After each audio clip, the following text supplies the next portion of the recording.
The following is a product of Studio 42. Ladies and gentlemen, it is football time in Texas. From Studio 42 on HoweEnterprise.com, this is Howe Bulldogs football. The monkey is off the back. All toes are on the ground. 22 stops in 22. Howe Bulldogs football is brought to you by Scoggins Funeral Home, Baker Air Conditioning and Heating, Independent Financial, GCEC, Sonic of Howe. And Rattler just barrels over a defender and goes Superman at the 32-yard line. Also brought to you by Michelle Castle Guild Mortgage, Atmos Energy, Corey Hernandez State Farm, Rapid Electric, Brother Plumber, Attorney Micah Belden. Been caught in the middle of the end zone in the back corner. It's Cooper Jones, and it's touchdown time in Texas. Also brought to you by Howe Athletic Booster Club, Linda Hamill Insurance, Michelle Carney Photography, Kit Exteriors LLC, TechWave, Night Furniture, Bullard Construction. And Howe says they have the football. Howe has the football. Also brought to you by All In Custom Gutters and Christmas Lights, Texella Land and Home Realty Team, Goodfellas Barbershop, Don Smokehouse. Haley's going to keep it up the middle. He's in. It's touchdown time in Texas. Austin Haley, who usually does it with his arm, does it with his feet. Now let's open the Rapid Electric tailgate party and join the voice of the Howe Bulldogs, Monty Walker. The Howe Bulldogs are coming off their first loss of the season, where Howe turned the ball over 5 times, but still managed 42 points. But non-district is for cleaning up mistakes. No gold footballs are awarded in September. Howe will face its very first ever opponent tonight, the Tioga Bulldogs. Howe has won 11 straight over Tioga, but King Charles III was born the last time the two teams faced each other. Who will win the Battle of the Bulldogs? We're about to find out. It's Howe versus Tioga, and the eyes of Texas are watching this contest. You're listening to the Rapid Electric tailgate party. Here's some things to never mess with if you're not a trained professional. Caging a bulldog. Removing copperheads. And electricity. Don't get shocked. Call Rapid Electric. Rapid Electric is here for all your electrical needs. Just like you wouldn't try to become a pro boxer or president. Not a joke. You need a pro to keep your electricity humming. Don't get shocked. Rapid Electric serves the Grayson County area. Call them at 903-421-8100. I'm attorney Micah Belden, an old-school black and white Howe Bulldog. In criminal defense, you need someone who fights like a bulldog. Call me now if you've been investigated, arrested, or charged with a crime in North Texas. My number is 903-744-4252. We'll set up a free consultation. You will find out that I'm rough, tough, and I can't get enough. I'm board certified in criminal law by the Texas Board of Legal Specialization, Principal Office, Sherman, Texas. Visit my website at shermancriminallawyer.com. You're listening to the Rapid Electric tailgate party. Let's join Monty Walker with this week's Senior Spotlight. The Senior Spotlight is brought to you by Scoggins Funeral Home. This week's Senior Spotlight is Antoine Rattler, senior running back. Antoine, do you have a favorite teacher in high school? Yes, my favorite teacher would be Miss Nell, English teacher. What is it about Miss Nell that you like? She's nice, always asks us if we need help. She cares. Do you have a favorite coach? Coach Forsythe would be my favorite coach. What is it about Coach Forsythe that you like? How he shows how he cares about us is nice.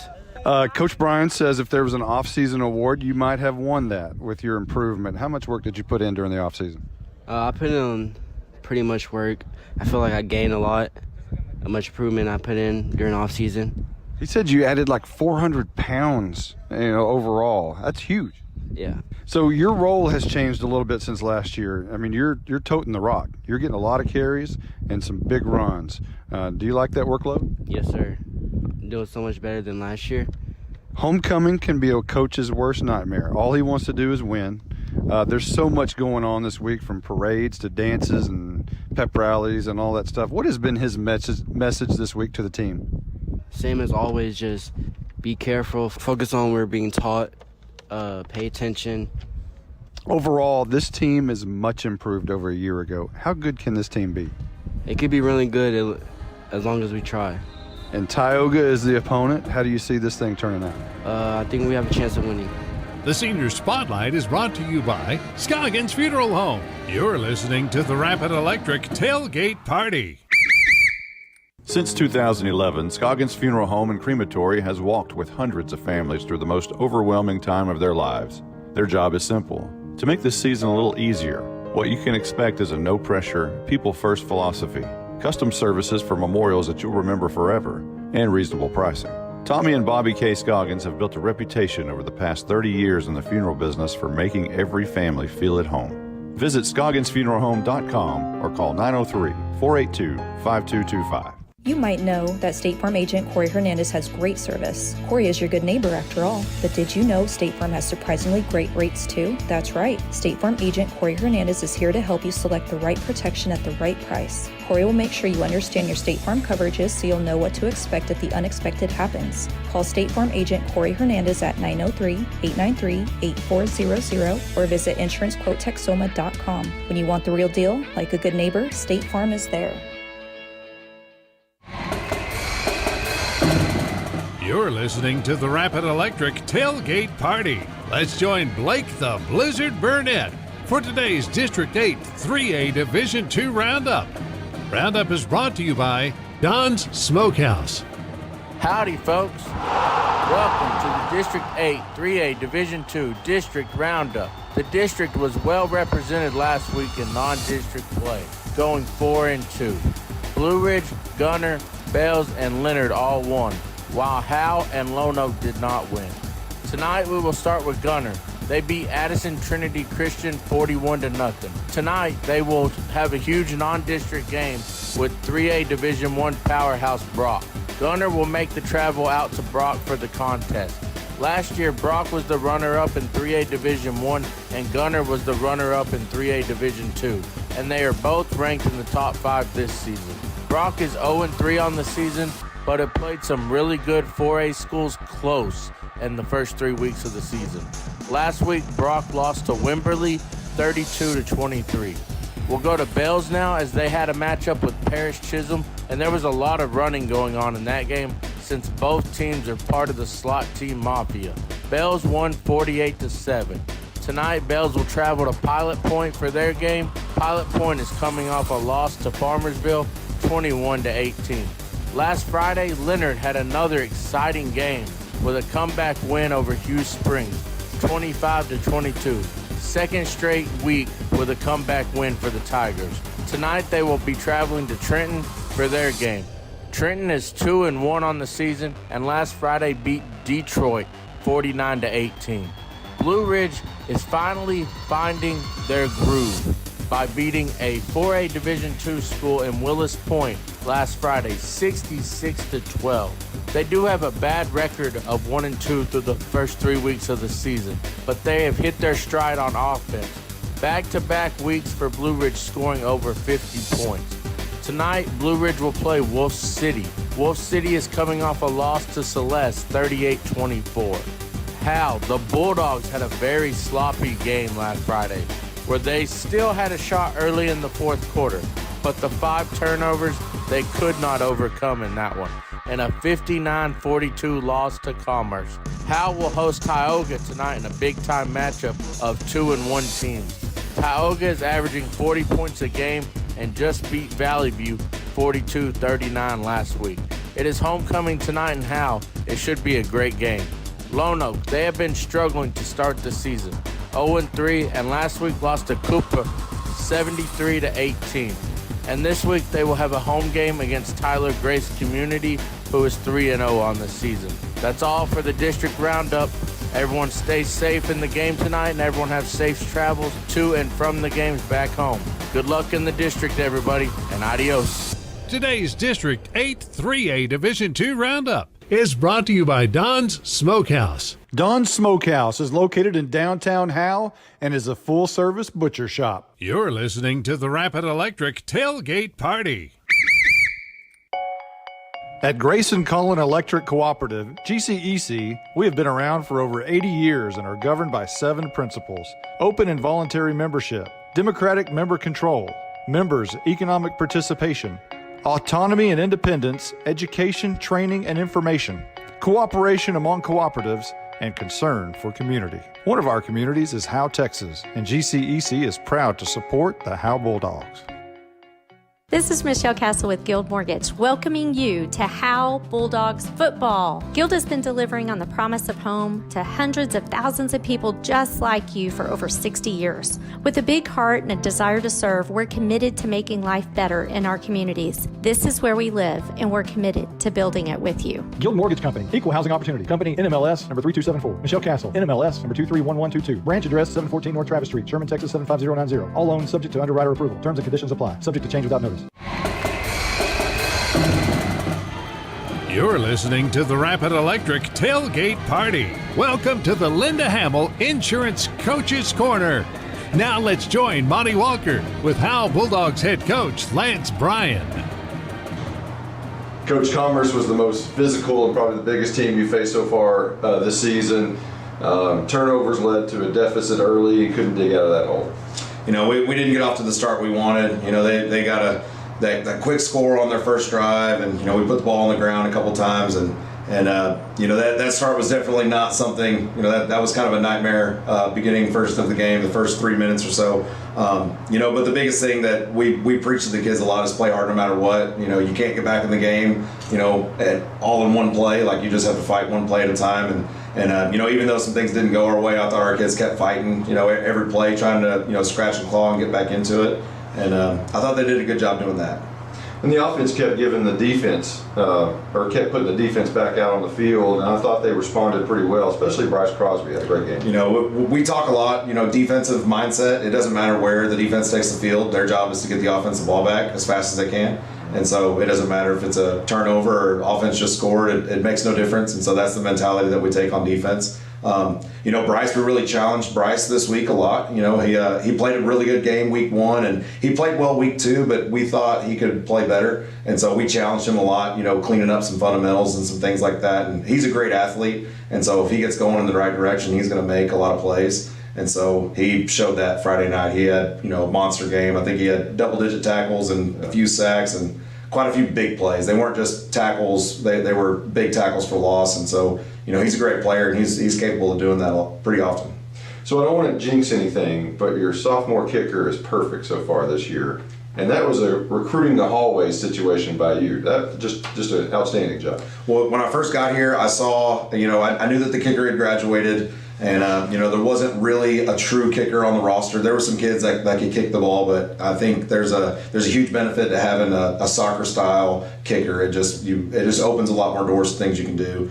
And when I first came, I went into all the PE classes to see if there was some football kids that needed to be in football that were in there, and I saw this guy just wheeling and dealing on playing soccer and just mopping the floor with all the kids in there, and so I went and got a ball out of the PE bin and just put it down. I said, hey, just try to kick it as high as you can, try to hit that spot right there on the wall, and he kicked it. And then we had a long conversation about, you know, trying out kicking and things like that, and he was open-minded, and he joined athletics and got in the weight room, started getting around the guys, and you know, the kids really, they kind of gravitated towards him and kind of all took him under his wing. And you know, whenever we started camp, you know, we had a conversation. He was like, I just want to be a kicker, and I was like, that's totally fine with me. Like, that's all you got to do. And you know, he does a great job. You know, kickers during practice, there's not a whole lot for them to do during a lot of the practice, but he sets up his tee, and Trey Alsabrook, our manager, kind of helps him out, and he'll kick 100 kicks in practice. And so whether it's kickoffs or, you know, or through the uprights, he does it all. And so he's pretty dedicated to getting good at this. And you know, I think the results are showing. And now you got a kicker for 3 years. That definitely helps. When he told me he was a sophomore, I definitely made me even more interested in him. But you know, even if he were a senior, you know, the way he's kicked so far, he's kicking like he's a senior, and we have a lot of confidence in him. And you know, the kids believe in him, and I think his confidence is growing, you know, bigger and bigger by the day. That's a high pressure, you know, situation as a kicker. I think if you watch NFL and college, you see a lot of games are won and lost by a kick late in a game, or a missed extra point. Like, makes a difference in a lot of games. And you know, we're definitely blessed to have him back there doing that job for us. Well, speaking of points, offensively, you know, you turn the ball over 5 times. Never heard of a team turning the ball over 5 times and still scoring 42 points. You're scoring 37 per game. It's early, but no Howe team has ever scored 37 a game. We knew going in that our offense was going to be explosive, and they threw the ball really well last year, and they gained a lot of yards last year, and they did a lot of good things. They didn't punch it in as much as they would like, and Coach Cater and I talked a lot about that. Once you get inside the red zone, those passing lanes they get a lot slimmer. It's hard to find those lanes, and so we really concentrated on improving our running game, and we put a lot of emphasis on that. I think that gives us a better balance. We've actually ran for a little bit more yards than we've thrown for at this point in the season, and we like to think that we're a balanced attack.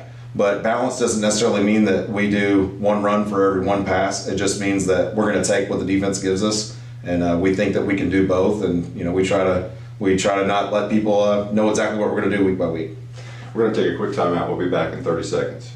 Hi, this is Matt Linder with Linda Hamill Insurance. Your home field is where everything happens. And I'm not talking about Bulldog Stadium. We're talking about your home, your car, and your life. For over 30 years, we've been offering bundled discounts on home, auto, and life. We offer Germania and Progressive insurance protection, as well as many others to suit your needs. Call us today at 903-965-4098 or come by and see us at 106 North Broadway in Bells, Texas. That's 903-965-4098. Okay, Coach, this is the week that head coaches typically despise. Not only is it homecoming week, but Howe has their sesquicentennial, so there's parades, there's dances, there's all the homecoming festivities.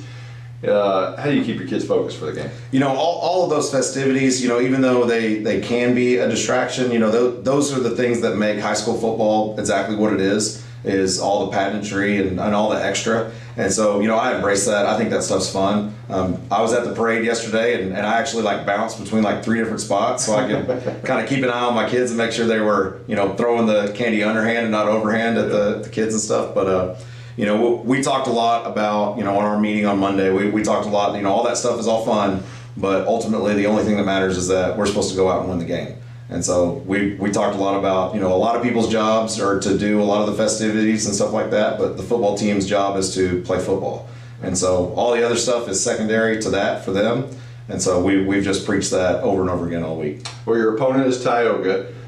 They're really strong up front. Their offensive line, big and powerful. I think they're kind of built around their offensive line. Talk about them and what you expect to see.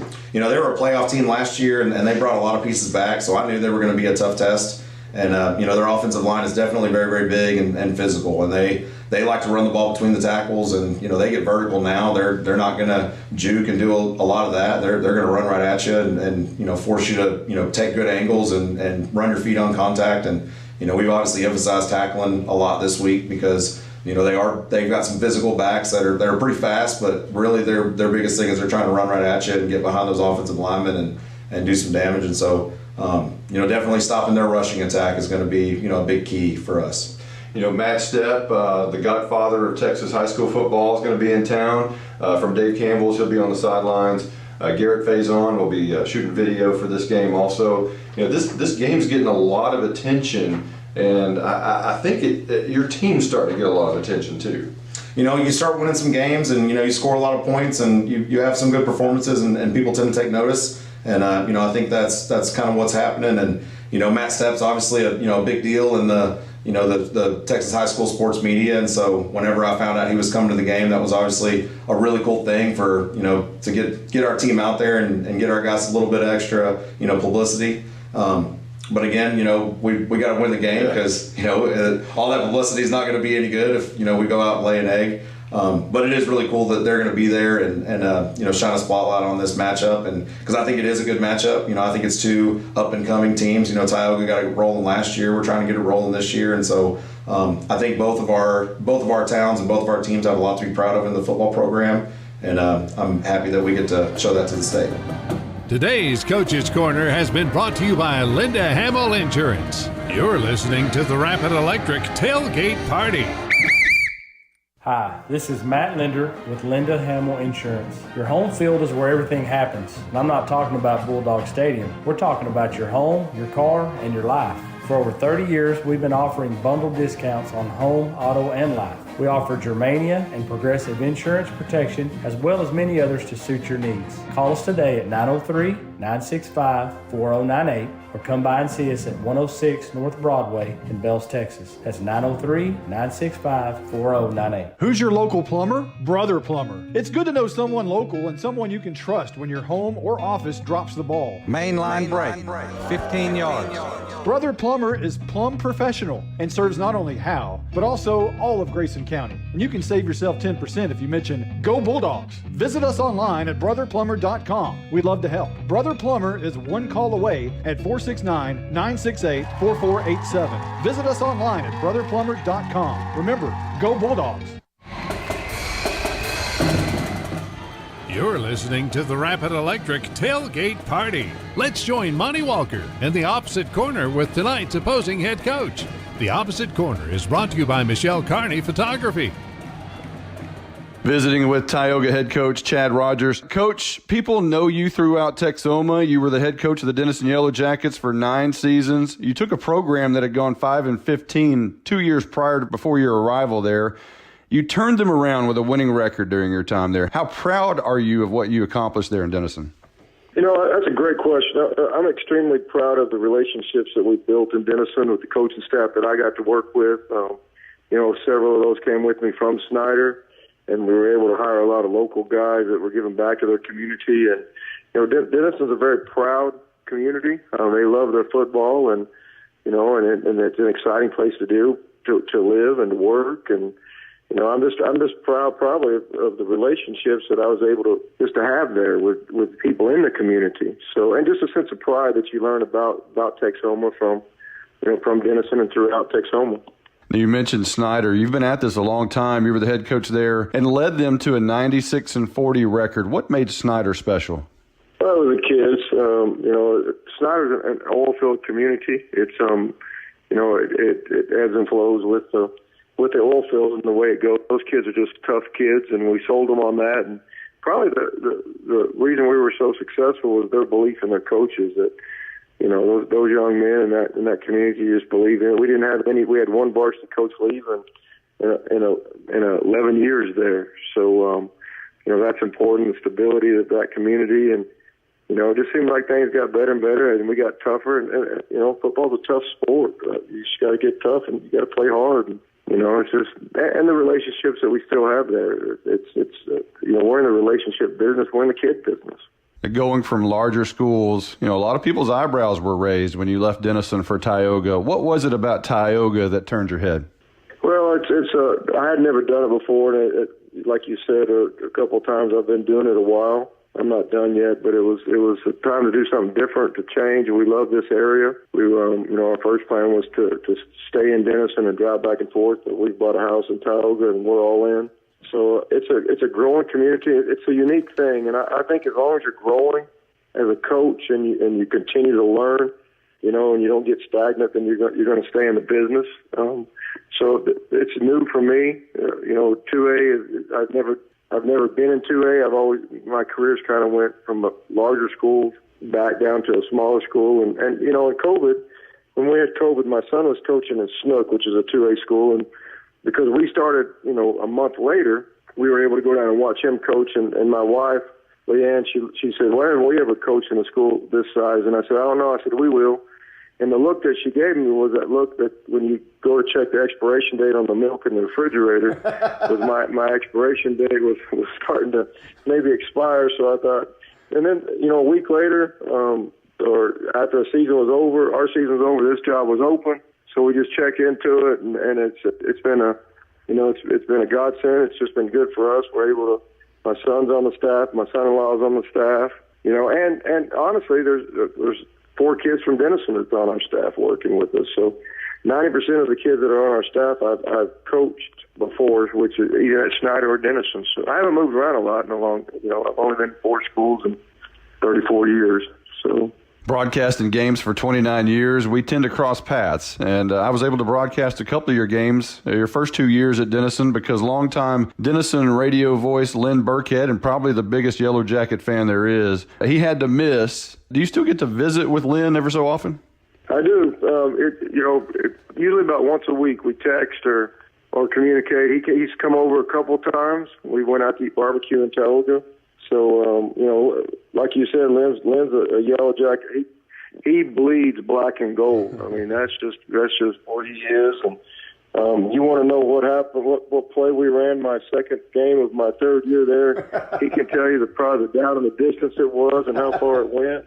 You know, he just loves the Yellow Jackets, and that's what you get. You know, you get fans like that are so bought into the traditions, and the unique thing that I've gone to, I went to a school, you know, coming from a school that's played football for 120 years almost 130 years, to a school that hadn't played for 11-man football, but for the last 5 years. So, you know, that's a unique thing that you go into the longest running rivalry in the state of Texas to the one we have in Collinsville has got to be one of the shortest because we've only played it 3 times. So, you know, I think that's keeping me learning. You know, and as long as you keep growing, you're going to keep learning. So, now, your team in Tioga looks pretty good. I mean, from the outside in, it looks like your offensive line is the carrying force behind your team. Is that fair to say? I think so. You know, majority of them are back from last year. Majority of them were here. Were starting before. They've gotten tougher. You know, and that's what. You know, O-line is a unique, you know, I'm glad you brought this up because I don't think they get enough talked about them, is that, you know, they're built to serve. You know, they're the only ones that spend the whole game not getting to see what's going on. They got to keep their back to the ball. You know, they just hear the crowd. You know, it's a very selfless position. You can't be a selfish offensive lineman and be successful. So, you know, I love talking about O-line, you know, and I've had several coaches say they wish their daughters would marry O-linemen just because they're built to serve and they take care of people. So, you know, and that's important. It's a very important position. So the better we are at the O-line, the better we are at better we're going to move the ball. So and you know we're beat up a little bit. We've lost a quarterback, we've lost a running back, and consistency's been the O-line. But I appreciate you saying that. Our kids are working hard. We're trying to get better and better every day. Must be a pretty big game. For whatever reason, the godfather of Texas high school football is in town. Matt Sept will be at Bulldog Stadium. Did you have any pull in that? No, I don't think anybody tells Matt Sept what to do. He does usually try to catch one of my games a year. Matt and I have been friends for a long time, since I got the head coaching job in Snyder.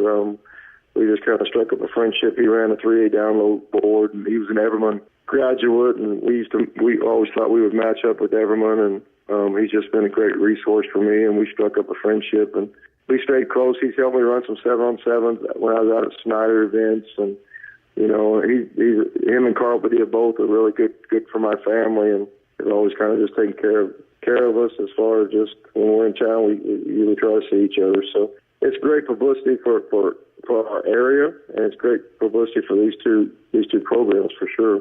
Last question, Coach. What kind of game do you think we'll see tonight between Tioga and Howe?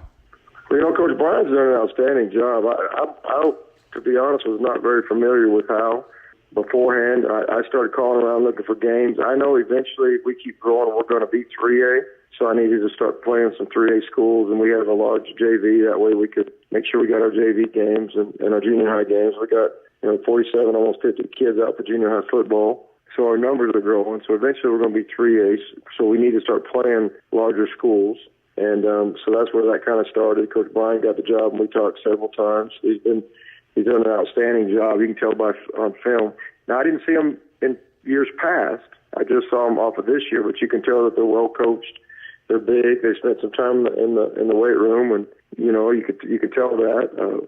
We're gonna have to execute our game plan. We got to get tougher, and and our goal is always to get better every game before district, because like I tell them all the time, you don't get a gold football for winning a non-district game. So main thing we got to do is we got to get better. I think you're going to see a really good football game. We're going to have to get physical, because they seem to be getting better and better as it goes on. We're going to have to do some things right, and in the kicking game usually is a break in a close game. It was last week when we beat Valley View.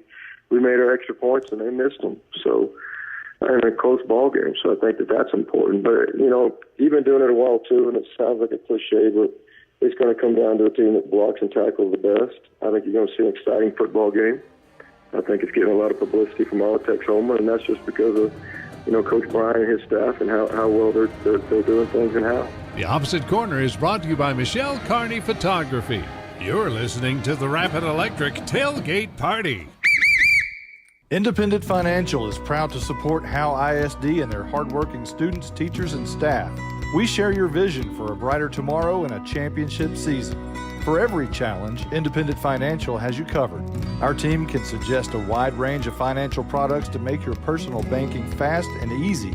Plus, we have the know-how to deliver the game-changing business banking solutions. Independent Financial, your community in your corner. Member FDIC, Equal Housing Lender. Hey, it's me, Gus the Gopher for Atmos Energy. I dig all around the yard. Occasionally, I bump into a utility line and get a headache. But if you hit one with your shovel, backhoe, or ditch digger, you could cause a gas leak, disrupt service, or worse. So call 811 at least 3 business days before you or someone else digs in your yard to have those underground utility-owned lines marked. It's free and it's the law. You dig what I'm saying? For more on safe digging, visit atmosenergy.com/811.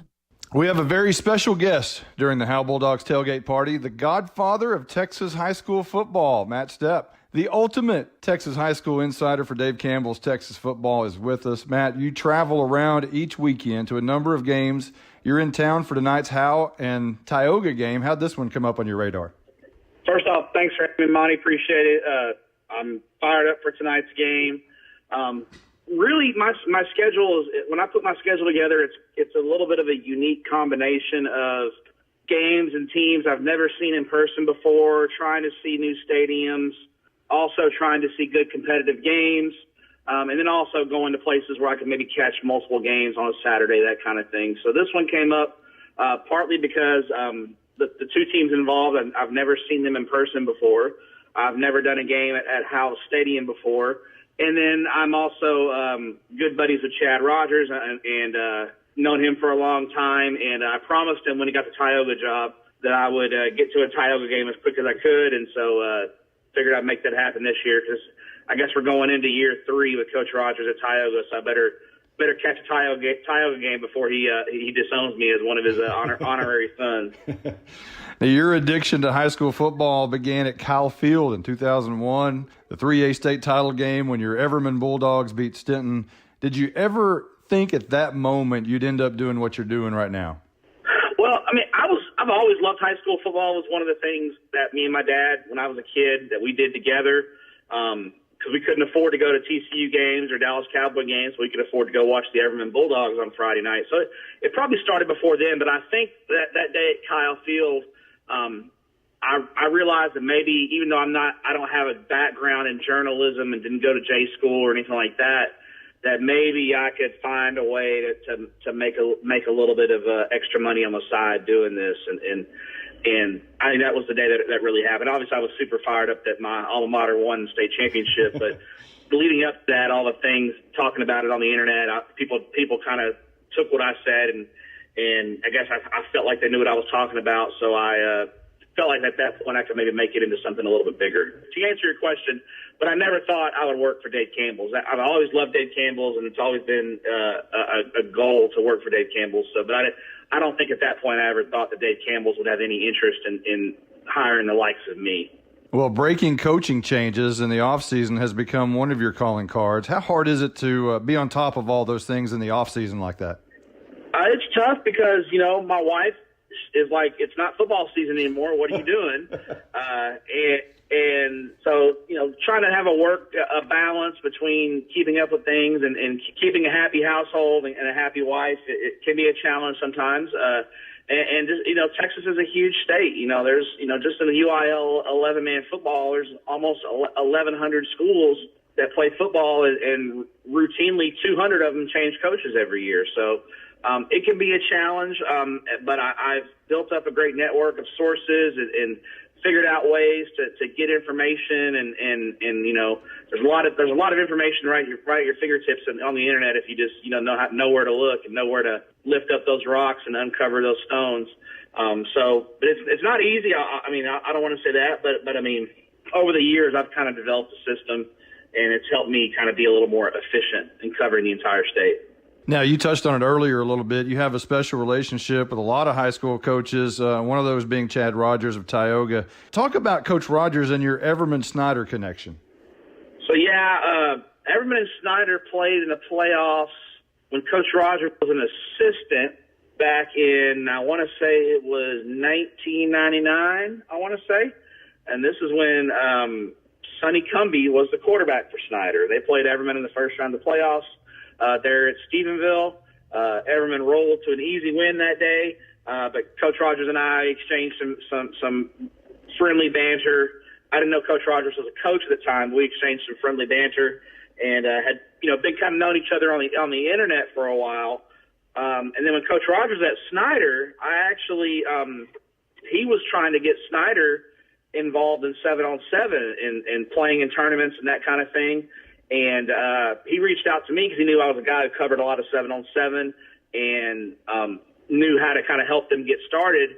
And so I helped him kind of get that off the ground there in Snyder, and eventually got them into a tournament, got them to host their own tournament in Snyder. And actually, he had me run the tournament for a few years. I'd go out to Snyder every year and run their tournament for him. So me and Coach Rogers go way back. He's a great man. His wife's she's a beautiful lady. She's the sweetest person in the world. His son and daughter are great, and those son's a coach now, and so it's a great family, great people, and I love them to death. What do you expect to see from this matchup tonight between the Howe Bulldogs and the Tioga Bulldogs? I think it's going to, as my colleague Greg Tepper would say, I think it's going to be pointsy. I think both offenses are very potent and very powerful. I think there's going to be a lot of points. I think it's going to be an exciting game.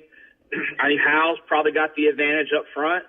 That's where I think their big edge is going to be. I think they can maybe wear down Tioga a little bit. Tioga's got a couple of key injuries that they're dealing with right now, and they're a little bit smaller school for now. And that Tioga is growing like crazy. But I mean, right now Howe's a bigger school, and I think they're going to be bigger up front, and they're going to have a little more depth, and I think they may wear down Tioga. But I think it's going to be a very pointsy game. First 1 to 40 may win this one. So I'll give you a chance to do what you do, and that's promote Texas high school football and the greatness that it is. Yeah, so, all of our stuff there at Dade Campbell's can be found at texasfootball.com. We have college football, high school coverage on there. We have a subscription package. If you want to get your magazine mailed to you before it hits newsstands, you can do that. We got lots of amazing podcasts, not just Tep and Step, but we have a podcast on every day at noon. Texas Football Today. We have college basketball podcasts. We have 2 college football podcasts, Republican football and the small school college preview, kind of previewing the small colleges.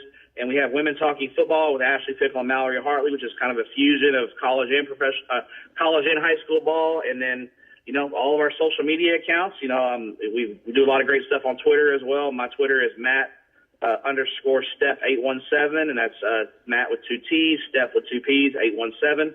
And then, we've got, the Friday night app, which I know has been a little buggy the first couple weeks of the season, but we've gotten the kinks worked out, and I think it's working a lot better. And so you can get all your scores on Friday nights from the app. So we got a lot going on. We're really busy there at Dade Campbell's Texas Football, and there's nothing better than being busy during football season. That is Matt Stepp, the ultimate Texas high school insider for Dave Campbell's Texas Football. Austin Haley's coming to the sidelines. Oh, no. Let's hope Haley's okay. Caroline, can you get the mic in there? Coach, I'm starving. I can't keep going. But you're the starting quarterback. Coach, I can't help it. I need something quick. Hang on. Doreen, quick. Go to Sonic, get a burger, tots, and a shake. Make it an M&M blast. Doreen, make that an M&M blast. Large. Coach, I'm sorry, but Sonic of Howe is where you get great food and big smiles. It's not just good. I know, it's Sonic good. Hang on, Doreen, bring me some onion rings. Those things really bring the hammer down. You're listening to the Rapid Electric Tailgate Party. Today's Howe Bulldogs Flux Capacitor is brought to you by Quick Check Convenience Stores. Now let's join Monty Walker with a time travel through Bulldogs history. The Howe Bulldogs are 4-5 on games played on September the 16th. The first game on this date took place in 1966 when Howe won at Bells 6-2 in one of the lowest scoring games in school history. Howe's Gary Gray scored the lone touchdown of the game. In 1977, Howe was blanked by Whitesboro 18-0. And in 1983, defeated Salina 12-6 behind Randy Gear's 109 yards rushing and 2 touchdowns. In 1988, Howe won at Callisburg 14-7 when Rob Bowes scored from 8 yards out to secure the win. In 1994, Howe was blanked by Cooper 21-0 and lost in 1999 20-12 to Pilot Point. The Dogs lost a barn burner in Wolf City in 2011 on this date, 26-25, and beat Quinlan 44-16 in 2016. 1 year ago on this date, Howe might have hit rock bottom as a program when the Dogs lost to Weatherford Christian 27-20. Howe's first ever opponent was at Tioga, where the Bulldogs were shut out 12-0. Both of Tioga's touchdowns came through the air. Since that initial meeting, Howe won 11 straight through 1948. But the two teams with the Bulldog mascot never played again. Howe's football program stopped after the 1948 season, and somewhere after, so did Tioga.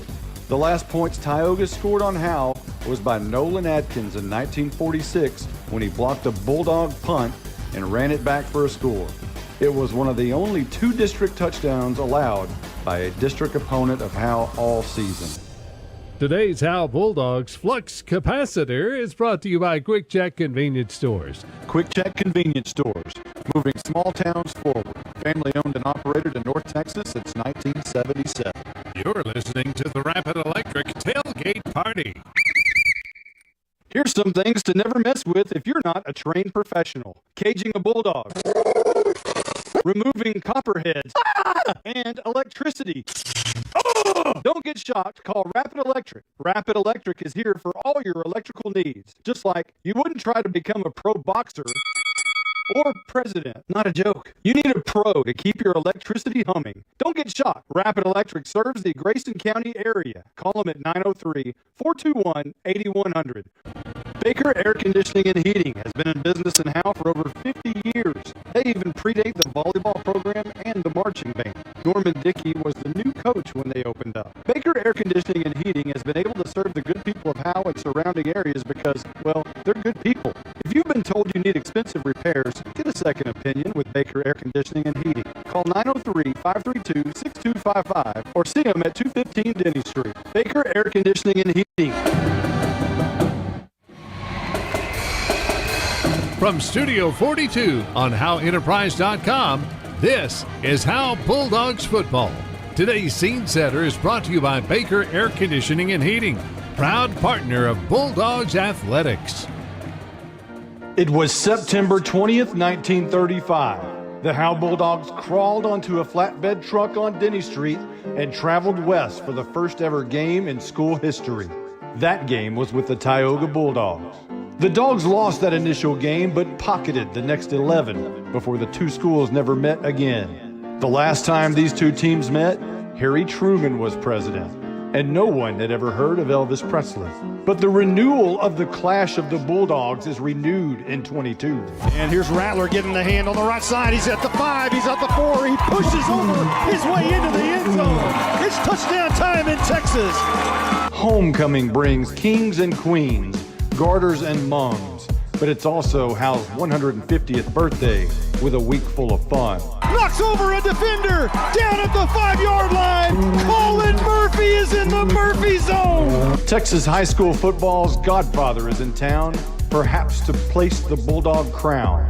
It's dog versus dog. It's the Howe Bulldogs and the Tioga Bulldogs. Here we go, live from the oldest active stadium in North Texas. This is Bulldogs football.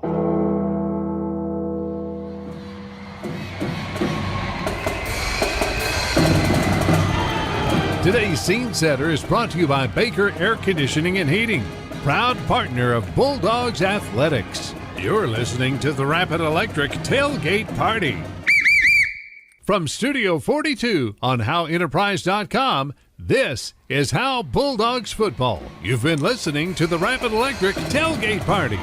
Football time in Texas is just moments away. Now, with a call of the game, here's the voice of the Howe Bulldogs, Monty Walker.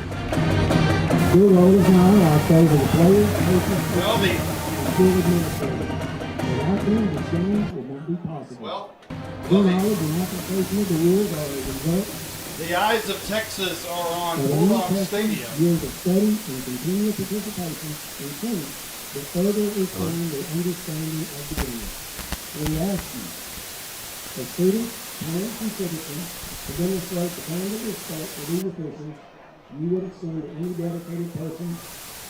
Good evening, everyone. There we go. Well, this means that you as a fan should not criticize the players on either team, should not boo the officials, should not have alcoholic beverages on public school grounds, considered a violation of state law, should be courteous to the visiting fans, who still for your team. there we go. Mic check. No. Over there. Players on both teams. As a fan, if you have any problems during the game, The eyes of Texas are upon Howe, Texas tonight. I can't hear. thank you for your continued We have some sort There we go. of issue there. Can you hear me there? I can hear you now. There was a buzzing noise earlier, but I think we're good now. Let me switch mics, maybe. Hang on. I muted yours and then it's not the buzzing noise stopped. I think your mic's having an issue. There we go. Is that right? No? I don't think so.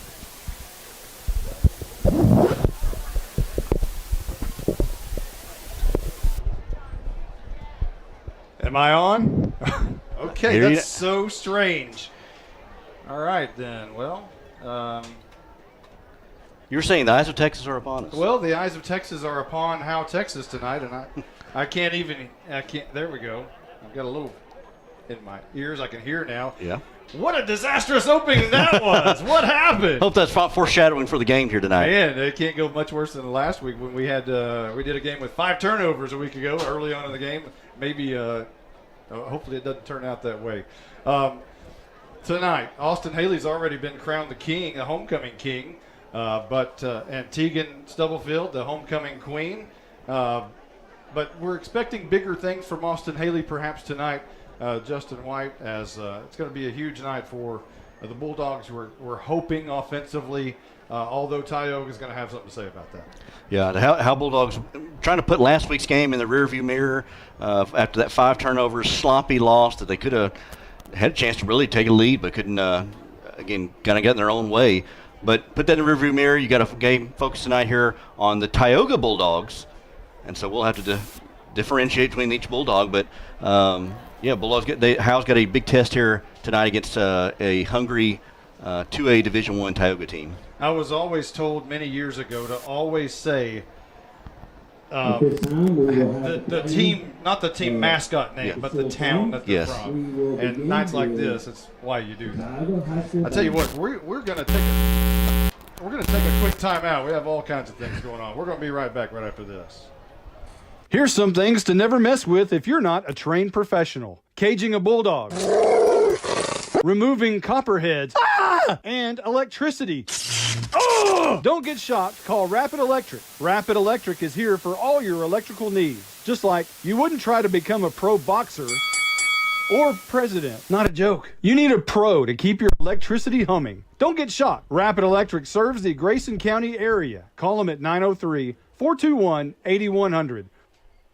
I'm attorney Micah Belden, an old-school black and white Howe Bulldog. In criminal defense, you need someone who fights like a bulldog. Call me now if you've been investigated, arrested, or charged with a crime in North Texas. My number is 903-744-4252. We'll set up a free consultation. You will find out that I'm rough, tough, and I can't get enough. I'm board certified in criminal law by the Texas Board of Legal Specialization, Principal Office, Sherman, Texas. Visit my website at shermancriminallawyer.com.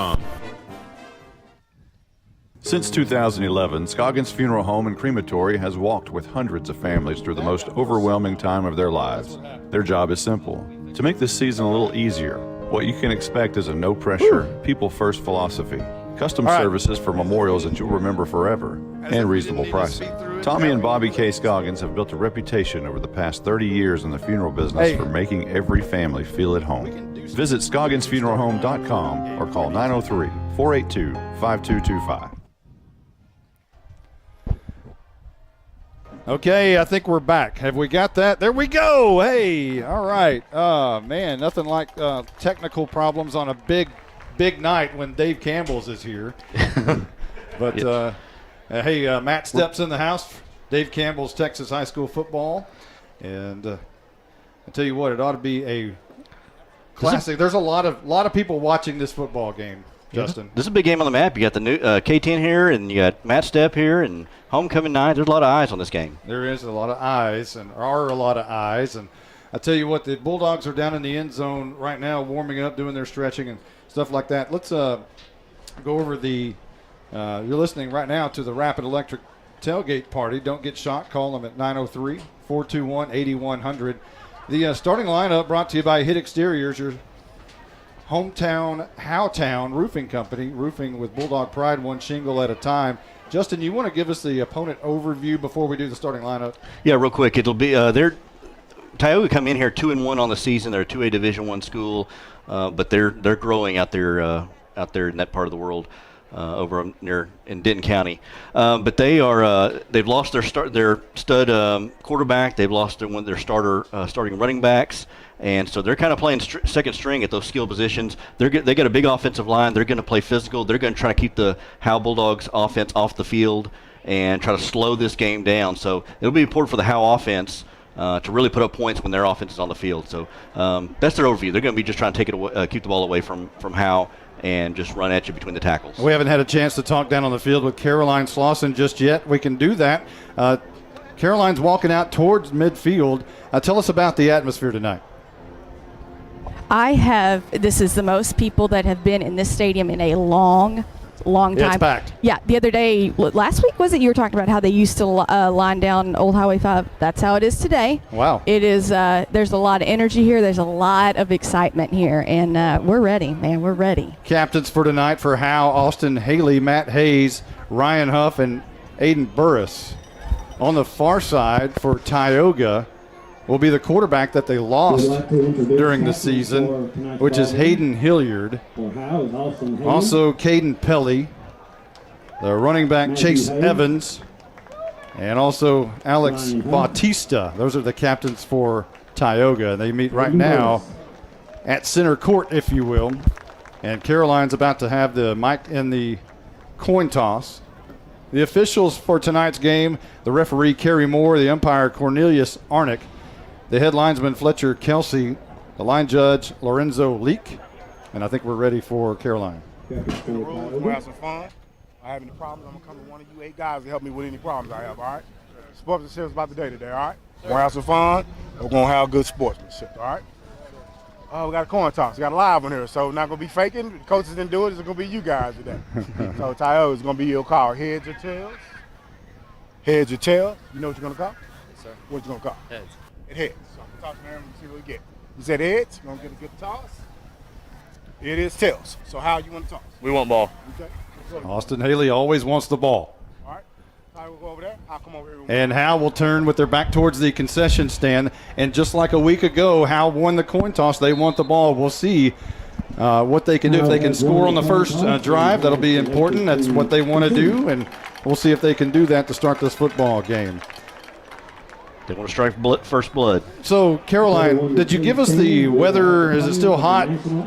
No, let me tell you. I was very worried about it. But no, here in the shade, there's a nice breeze, and I'm very relieved, I got to be honest. And it looks like you've changed uniforms. Yeah. I got my number 4 jersey. It's homecoming.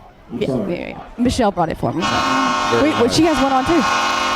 Here come the Bulldogs through the tunnel onto the field in all black. Black pants, black helmet, black jerseys, white numbers. There's no gray this year. All black and white.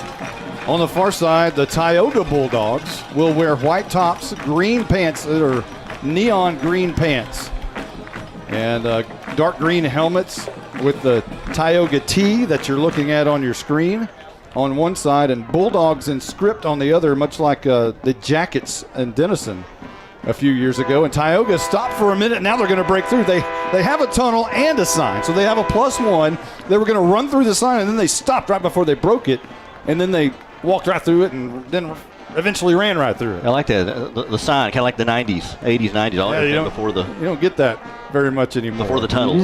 So we're just about ready for the national anthem. The Bulldog players have been lined up.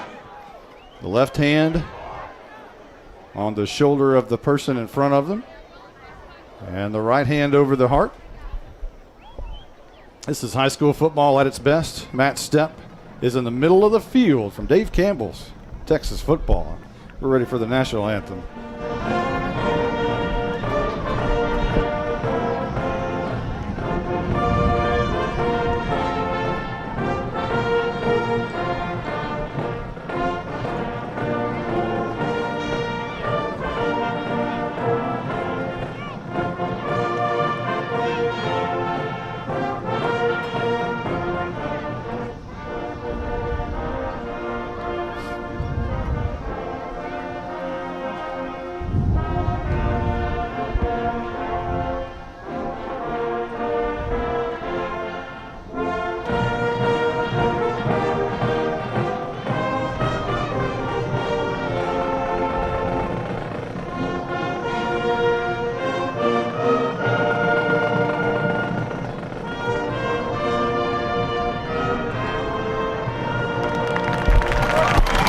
with that, Justin White, it is football time in Texas.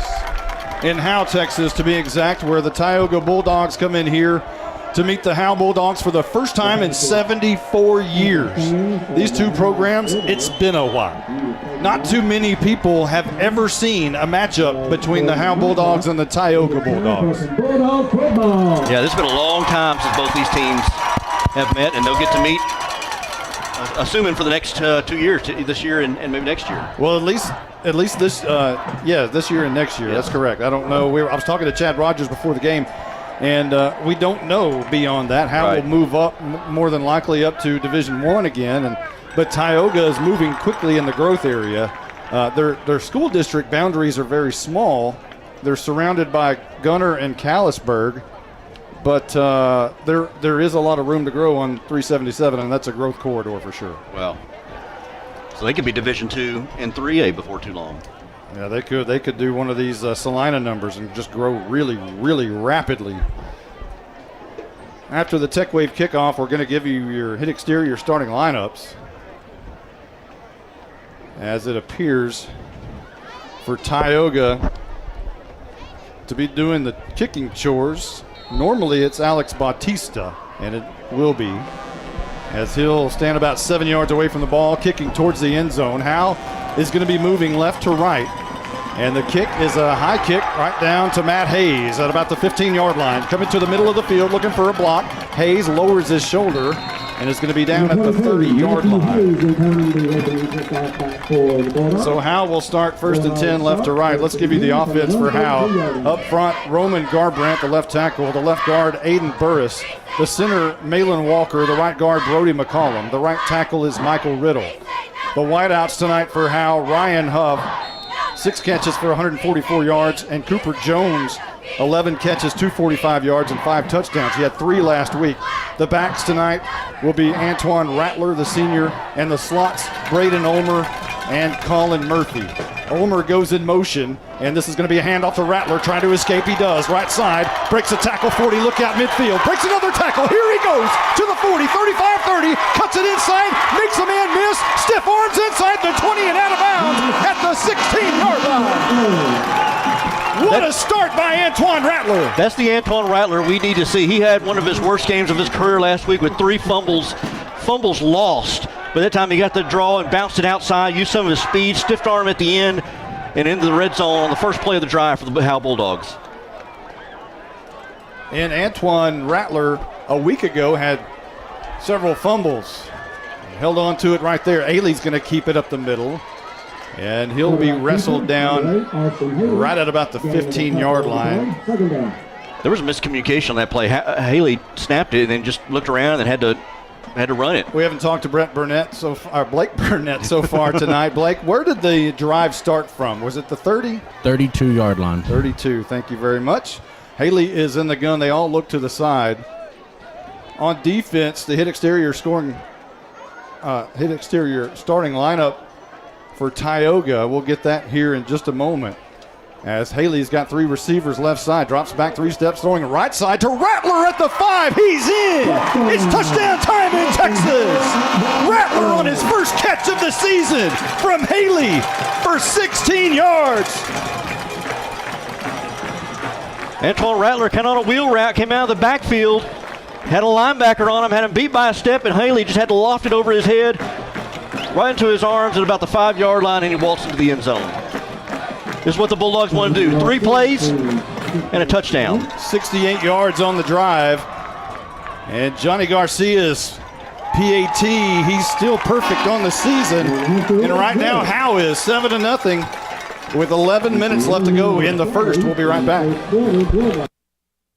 If you're a small business owner in Howe, Texas, think about everything you need to help your business succeed. You need a plan, happy customers, and an insurance agent that gets you. My name is Corey Hernandez, and I run a State Farm agency. Because I'm a small business owner myself, I understand the unique needs of local business owners. My office and I will make it easy to choose the right protection for you at the right price. Call State Farm agent Corey Hernandez at 903-893-8400 or visit InsuranceQuoteXHoma.com for your small business needs today. At Grayson Cullen Electric Cooperative, GCEC, we have been around for over 80 years and are governed by 7 principles: open and voluntary membership, democratic member control, members' economic participation, autonomy and independence, education, training, and information, cooperation among cooperatives, and concern for community. One of our communities is Howe, Texas, and GCEC is proud to support the Howe Bulldogs. Well, that was quick, Justin White. Yeah, 3 plays, 68 yards, and a touchdown from Haley to Rattler. Haley's 41st touchdown of his career. And it took exactly a minute off the clock. That's your hit exterior scoring drive recap. The Tech Wave kickoff. Garcia runs to the ball. It's a high kick to the right side of the field, and that's going to be taken at the 12-yard line. Coming up to the middle of the field, now over to the right side of the field. And that's going to be Joe McNabb on the return for the Tioga Bulldogs, and they'll set up shop deep in their own territory at the 25-yard line. Now it's time for the defense to do their job. This Tioga Bulldog team is going to want to keep the ball away from the offense. The starting offense for Tioga up front, Caden Chase, Kason Cerna, J.D. Quinton, Hayden Cobb, and Caden Pilley. The wideouts, Tyler Henley and Sam Mott. Austin Norwood, the quarterback, and right now he's going to hand off to the first man through, and good for about 6 or 7 yards before being slung down by Cooper Jones and company up to the 32-yard line. A nice gainer there. The backs, Jonah Grubbs, Preston Koch, and the slot receiver, Hunter Owens. I believe that was Jonah Grubb on that first carry. They like to run between the tackles. I believe also Chase Evans. We'll see a lot of carries tonight. Man goes in motion. This is going to be Evans on the carry. Coming up near side, popped by Matt Hayes, but he runs right through it for a first down at the 36-yard line. We're going to see a different style of offense here. And Tioga is going to try to keep it between the tackles. Matthew Hayes went on the tackle. Norwood's going to hand off again to Evans, and again they just move forward. This is like a slot T type of presence. I about to say, I was just thinking that. I said this is slot T except in the spread. They got 4 receivers out wide, got a slot back behind the tackle, and then or wing back there behind the tackle, and then a running back in the backfield, and then just run right at you. Already the 5th play of the drive, 2nd down and 4, and Norwood again to Evans. This time he's hit right at the line of scrimmage by Malin Walker. Good for maybe a yard, as they'll set up a 3rd and short from the 44-yard line. Right now the game plan is, just, as you said, is just run between the tackles and see what they can do. So far, they've been able to get 3 or 4 yards to carry, except for that last one where they just got back to the line of scrimmage. Chase Evans checks out of the game, and Jonah Grubbs checks in. Norwood sends a man in motion. He wants to throw on 3rd down. He's got his man. It's caught.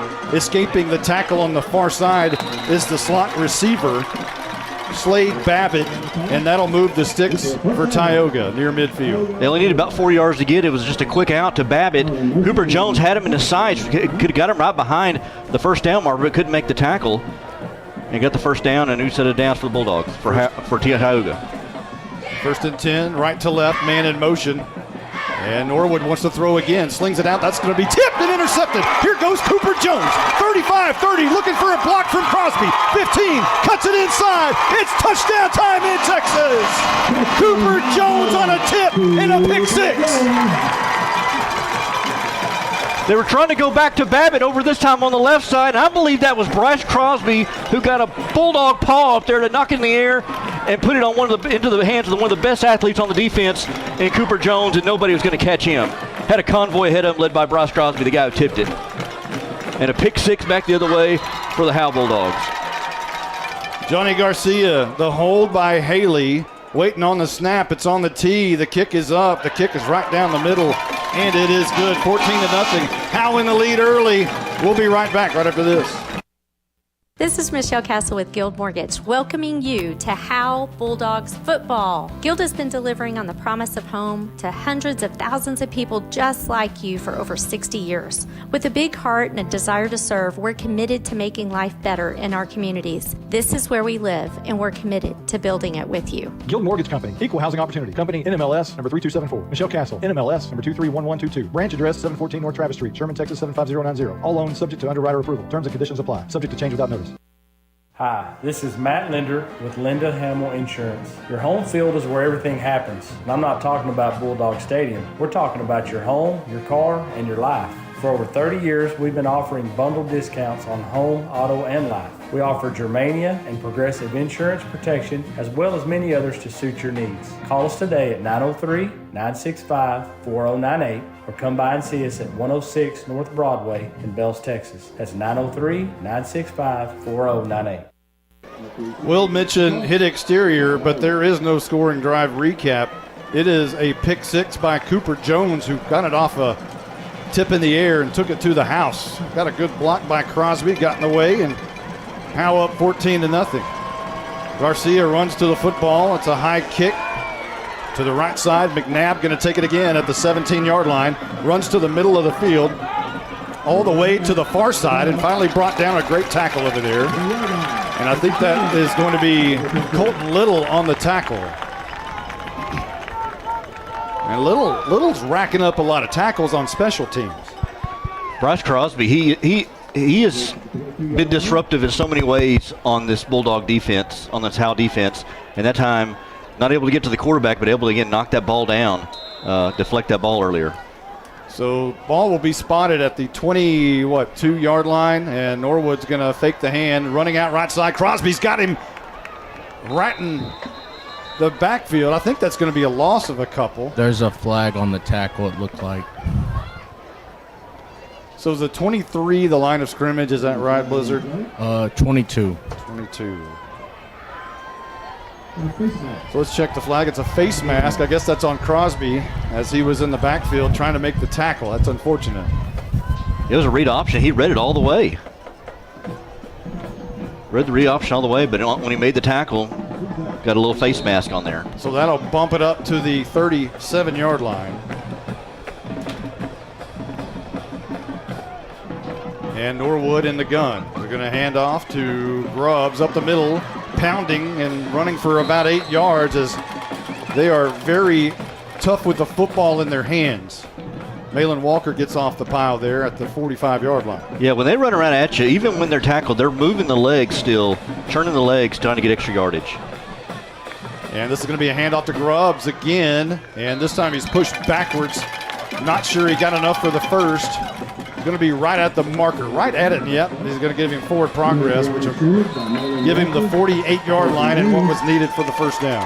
That time they went a little bit more hurry up after the first grub carry, went to the line and hurried back to the line and got the extra 2 or 3 yards to get the first down. Right to left goes Tioga. 3-down lineman for Howe. Here's some trickery coming on the near side, and that's going to be a great play in the backfield. Cooper Jones to stop the play, and a loss of about 3, and an injured player, Preston Koch, is down after being tackled by Cooper Jones. Yeah, jet sweep kind of around that edge there, and Cooper Jones was waiting for him and just gave a textbook tackle. Nothing malicious about it, just hit him really hard, hit Koch, and Koch is seeing butterflies. Initially, I thought he was grabbing towards his left knee, but I'm not sure what. Yeah, it is. You're right, Monty. I mean, I don't want to speculate. Might have grandparents at home, but it looks like some sort of an issue with the lower extremity. Yeah. Well, this will give us a chance to kind of catch up. Austin Haley was named homecoming king. I mean, who else, right? Mm-hmm. I'm about to say, did anybody else expect to? Not to the other one. Not disrespect to the other. No slight at all. No. I mean, but the young man does everything around here. He really does. But, you got to feel for Carson Daniels and those guys. I meeen, hey, can we get anything? Does he have to have everything? But still down is Koch, but Tegan Stubblefield, again, congratulations to her. 2022 homecoming queen. But this game getting a lot of attention, Justin. We've got Matt Stepp from I Dave actually Campbell's. am with Matt right now. Okay, go ahead. All right, Matt. So tell us, you're from Dave Campbell. What do you do there? So I'm the Texas High School Football Insider. Basically, my job is to cover the entire state of Texas, which is a big job, as best I can, and kind of be up to speed on all the latest news and goings on during the season and in the off season. What a fun job, though. So what made you decide what games you get to go to, correct? Well, what made you? Oh, go. Yes, yeah, I decide my games. Why did you pick Howe? I picked this game. I've never been to Howe before. It's an older stadium that is pretty cool. Got a lot of history. I'm also really good friends with Chad Rogers over there at Tioga, so I promised him I'd catch a game. And I just decided to come to Howe. I thought it'd be a cool place to come. I didn't know it was y'all's homecoming, so that's a fun thing. And you guys are having a great year and off to a good start, so it's just kind of all worked out. Hey, well, thanks for coming by. Welcome to Howe. The Godfather, Matt Stepp. The Godfather. Infamous for the step bombs, the coaching changes on social step media. The step bombs, that's right. So Koch has left the field, and I think we're just about ready for action. There's the whistle. It's going to be 2nd down and 11 as Tioga comes back up to the line of scrimmage. It's going to be Norwood in the gun. He wants it. He's going to hand off to Grubbs, running hard immediately to the right side. Carries Braden Ulmer for a ride of about 5 yards. And finally, Ulmer gets some help as Grubbs crosses midfield at about the 47-yard line. Now on the Howe side for the first time tonight go the Tioga Bulldogs. Grubbs gets that ball around that corner, and he is just full speed, and he runs so upright. I mean, just runs real hard. Two receivers come near side, one at the top and one slot near the line of scrimmage. Grubbs again on the hand around the right side of the line of scrimmage. Ulmer's going to bring him down, but not after Grubbs races again for another first down. Trying to chew up the clock and keep Howe's offense off the field, and that's what's happened so far on their drive. Well, we knew the game plan was to go between the tackles and just use the run game and chew clock, and they're doing exactly that. They just find themselves down 14-0 right now and trying to get on the board to make this game reasonable. 1st and 10, right to left, Norwood. Handoff again, Grubbs, and this time he's going to be met. Minimal gain there. Maybe back to the line of scrimmage, and that was a good swarming defense by the Howe Bulldogs. Well, the hole, whatever it was on that left side, right behind the left guard, just quickly evaporated as the Bulldog defense, as you said, swarmed to Grubbs and took him down right at the line of scrimmage. 2nd down and 10, and now switching out backs. Grubbs will check out, and Chase Evans will check in. And I'm sure we'll get a heavy dose of Chase Evans right here. 2nd down and 10. Norwood in the gun. And they're going to hand off right side. Evans, he's got a little bit more speed. Turns the corner. And Hayes is going to bring him down, but not after a big gainer all the way inside the 20 for Evans, who's got a little bit of speed on him. Yeah, they got a nice 1-2 punch there with Grubbs and Evans. Evans, as you said, they kind of went on the power on the right side, and he went right behind the two big guys and then used the speed to get a first down. And once again, Evans, this time a couple of yards. I believe that's Walker and Stevens. A gain of about 3. Bring up 2nd down and 7 at the 17-yard line. 3 down linemen for Howe, 2 stand-up ends, and this is going to be a whistle before this one can get underway. False start against Tioga. They'll back it up a little bit. First penalty that we've had, or second penalty that we've had in the game, and that'll push it back past the 20. It'll be 2nd down and now about 13 perhaps. Tioga was starting to get into a little bit of a rhythm there, so much rhythm they just moved just a hair early. Dropping back 5 yards. So make it 2nd down and 12 at the 22-yard line. Tioga knocking on the door of the Howe Bulldogs. Tank Turner, Malin Walker, and Bryce Crosby up front. Bo Stevens, one of the linebackers, along with Carson Daniels and Braden Ulmer, Cooper Jones. And Norwood, handoff, left side, and Evans is going to be hit and driven backwards. A great play by BU. Minimal gain of maybe 2. Bring up a 3rd and 10. Yeah, Ulmer came up from that middle linebacker position, the B position. They got him marked on our depth chart, and come there and made a textbook tackle at the line of scrimmage. The safeties for the Howe Bulldogs are Austin Haley and Matt Hayes. The cornerbacks, Antoine Rattler and Tristan Williams. Basically, you got co-starters of Garen Langford and Antoine Rattler. And it's Langford out there, I believe. Langford's first game this season. Well, he played a little bit last week. Okay. Norwood in the gun on 3rd and 10. Drops back, flushed out of the pocket, rolling right. Throws. It's almost intercepted by Bo Stevens and kicked way out of play. And it'll be 4th and 10. We'll see what kind of leg, perhaps, if they try to kick this one, that Alex Bautista will throw out there. We'll see what they do. It's 4th and 10. Ball rests at the 20-yard line. Well, the offense for Tioga started to stall here, and this is what you want to do if you're Howe is make them one-dimensional, make them pass the ball because they're not much of a passing team with the second-string quarterback Austin Norwood in there. Tioga going to go for it. 4th down and 10. Dropping back, throwing a quick screen out to the right side. It's going to be caught by Mott, but brought down at the 15-yard line, and Howe will take over possession. A good drive by Tioga as it lasts 11 plays and goes 68 yards, but it ends on a turnover on downs. Pass it out to the flats, and the Bulldogs did a good job. Howe did a good job at just kind of staying home, tighten the screws when they needed to, and now turnover on downs, a chance for this offense, who's been 2 for 2 so far, 1 for 1 so far when they've had the ball. One of the biggest things for Tioga right there is they took over 4.5 minutes off the clock. 1st and 10, Howe deep in their own territory at their own 15-yard line. Moving left to right. Rattler stands right beside Haley in the gun. On the right side, man goes in motion, and that's going to be Colin Murphy, who gets the hand on the jet sweep. He's got a little bit of green turf in front of him and runs over a defender at the 29-yard line. He just put his head right into Evan Ballinger, and they made a pretty big collision there and went down pretty quick.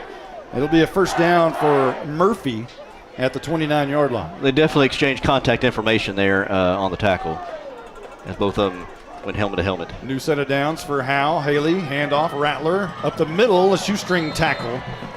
And a minimal gain as Bautista was able to get his paw in there and bring down Rattler after a 2-yard gain.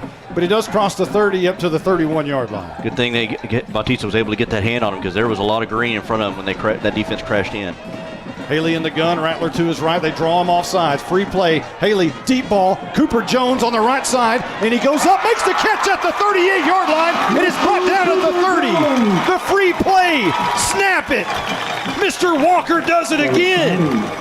Man, he saw it all the way. Evan Ballinger was in coverage there on Cooper Jones, and Haley saw it, just threw it off downfield. We've seen it several times this season, and Cooper Jones did such a good job of getting it at the highest point, had his hands right there up close to his face to make the catch and get into into Tioga territory. He's always been a great handsy receiver. He's always used his hands, not his body. And so Howe in great shape here at the Tioga 30. Handoff Rattler, right side, trying to find some room, can't do it. He's brought down at the line of scrimmage. And that'll be a tackle for loss of 1 back to the 31-yard line. Try to get going, but Christian Case, the nose tackle, 6'3", 290-pound senior, gobbled up Rattler behind the line of scrimmage, able to shed his block. They've got some big bodies on that front. They've got 200 in Elijah De Leon, 290 in Christian Chase, 215 in Manuel Molina, and 180 in Jesus Molina. Here's Haley under pressure, rolling out left, flag down, rolling out, and is going to run enough for the 1st down, I believe, inside the 20-yard line, but there's a flag down about where Haley was in trouble. It'll be holding. Did you see who the holding call was on? I believe it was on Aiden Burris. So the holding penalty is in the backfield, is where they threw it. And that'll be a big loss. Well, Joe McNabb was coming on from the right side on a blitz, and so Haley had to roll to his left, and then we saw the flag come out, which again was what looked like holding, trying to save Haley from getting tackled behind the line of scrimmage. 2nd down and my goodness, 20 after the penalty. 2 receivers up top and 2 down here at the bottom. And this is going to be Haley throwing a quick slant over to Ryan Huff, who makes the catch inside the 25, near the first down marker at the 22-yard line, the 21-yard line. I love it. The RPO right there, it hit Ryan Huff right in stride. 19 yards. And the handoff, Rattler trying to get the first down, and does, I believe, right at the 20-yard line. I think they're going to have enough to move the sticks here. And they do. Howe has done this several times this season. When they have a kind of a big significant gain, they'll hurry to the line and run the next play. And that time they handed to Rattler. Rattler just got just enough for the first down. I love the way they're handing it to Rattler early, not just making sure he has that confidence after fumbling the ball last week a little bit. So it's 1st and 10. Haley rolls back. Rolling right, throws. Rattler makes the catch out of the backfield. 20, shot out of a cannon. 15 and out of bounds inside the 10-yard line, or right at it at the 11. You're right. They're not shying away from Antoine Rattler. They're not saying, losing confidence in him as he gets the screen pass there. Haley did a good job of hanging on that as long as he could until Rattler there was an open space, and Rattler gets some yards after the catch. 2nd down and 1. And they look to the side for the play. Again, hit exterior, your starting lineup. We're going to continue to give that as we go. But Haley's in the gun. He's going to pull it out of Rattler's gut and go up the middle, and he'll make his way enough for the first down to about the 6-yard line, 7-yard line. Gain of 4. Great decision there by Haley to keep it, because coming in, crashing in was 42, Cooper Evans Jr., the junior linebacker, who would have tackled Rattler behind the line of scrimmage. Good job by Haley to keep that and go right up the gut, get enough for the first down inside the 10-yard line. 33 seconds on the first quarter clock.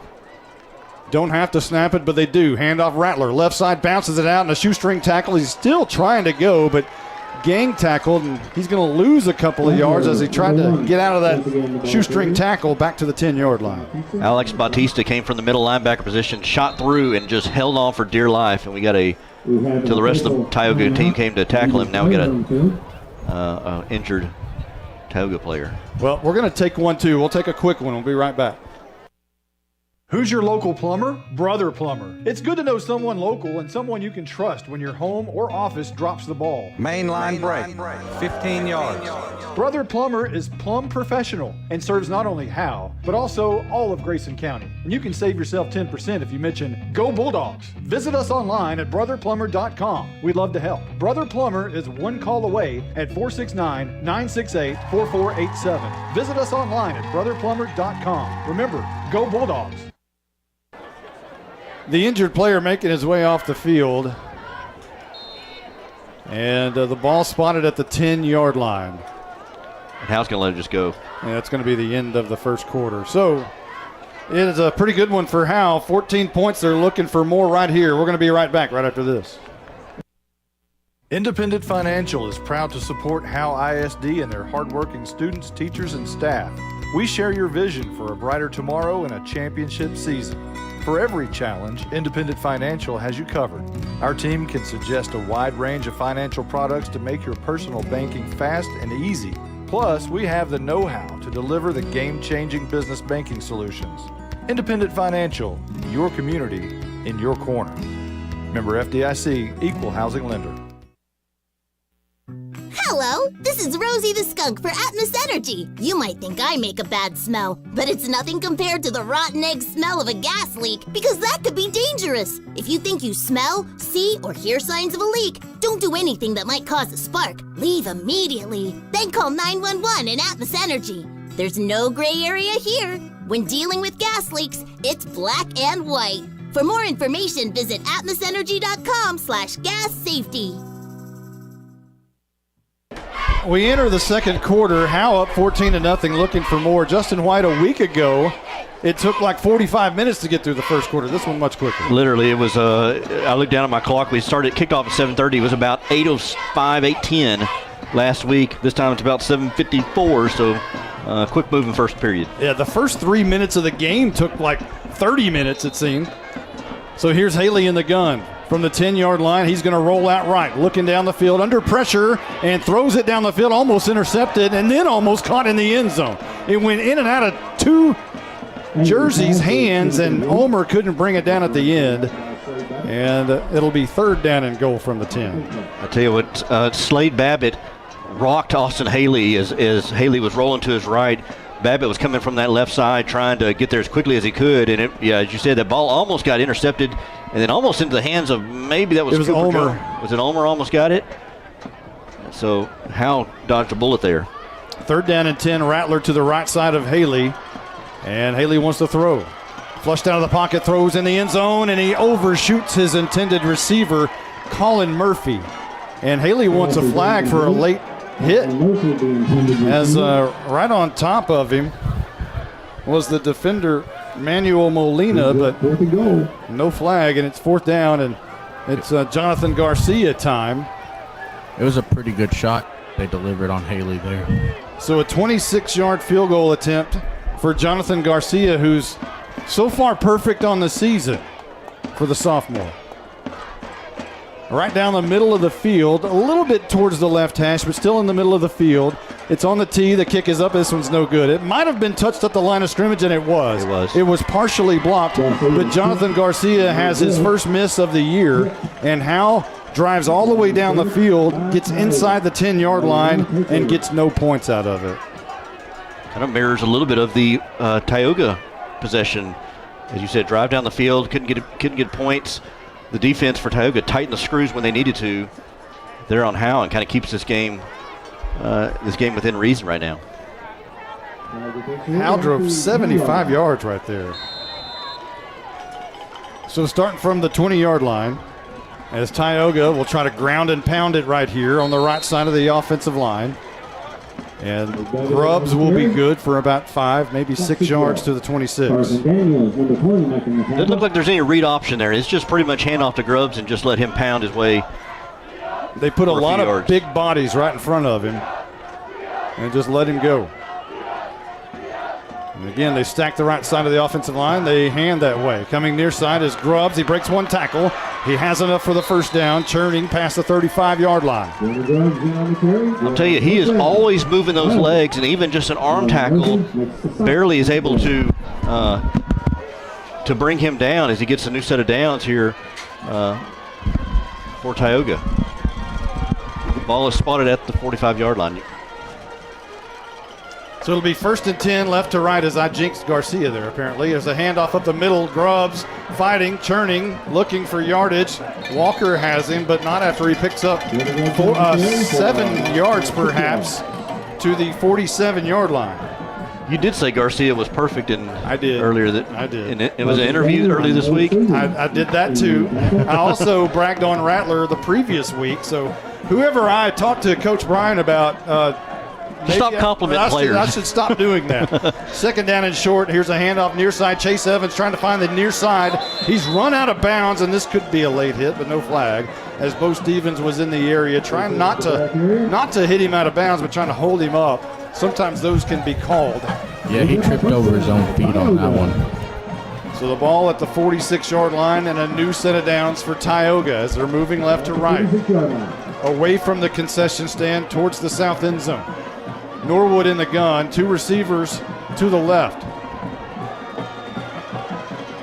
And turn, hand, Norwood wants to throw. Crosby in his face, fires it, and then he one-hops his receiver, and incomplete. As on the far side, I think he was looking for Tyler Henley over I think so there. too. And it'll be 2nd down and 10. And that stops the clock. Again, 10-11 on the clock there. Norwood is not much of a passer there. That is not his strength. Again, he's the backup quarterback if their starter was hurt early in the season. They've lost a lot of really talented players to injury, and this one whistles before we get underway, and perhaps maybe a timeout was called, and I think it was. We're going to take a quick one right here. Howe in the lead, 14-0, but Tioga with the ball near midfield. Austin Haley's coming to the sidelines. Oh, no. Let's hope Haley's okay. Caroline, can you get the mic in there? Coach, I'm starving. I can't keep going. But you're the starting quarterback. Coach, I can't help it. I need something quick. Hang on.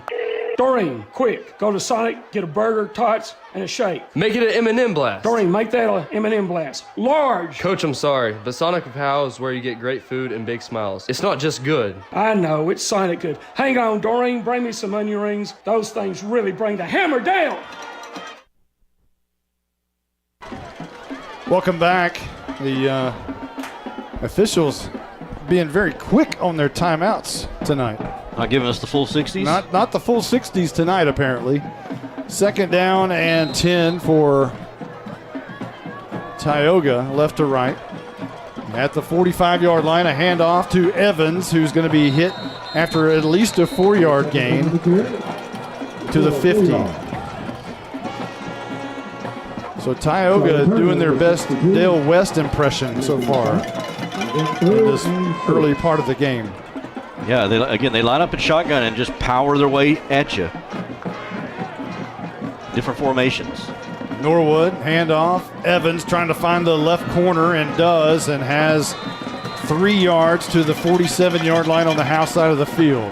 It's a good example of putting your kids in the best position to succeed. You know they're not going to pass the ball very well. That's not a strength, but they can run the ball. They got this big offensive line, and that's what Tioga's doing right now. They're moving the ball in between the tackles.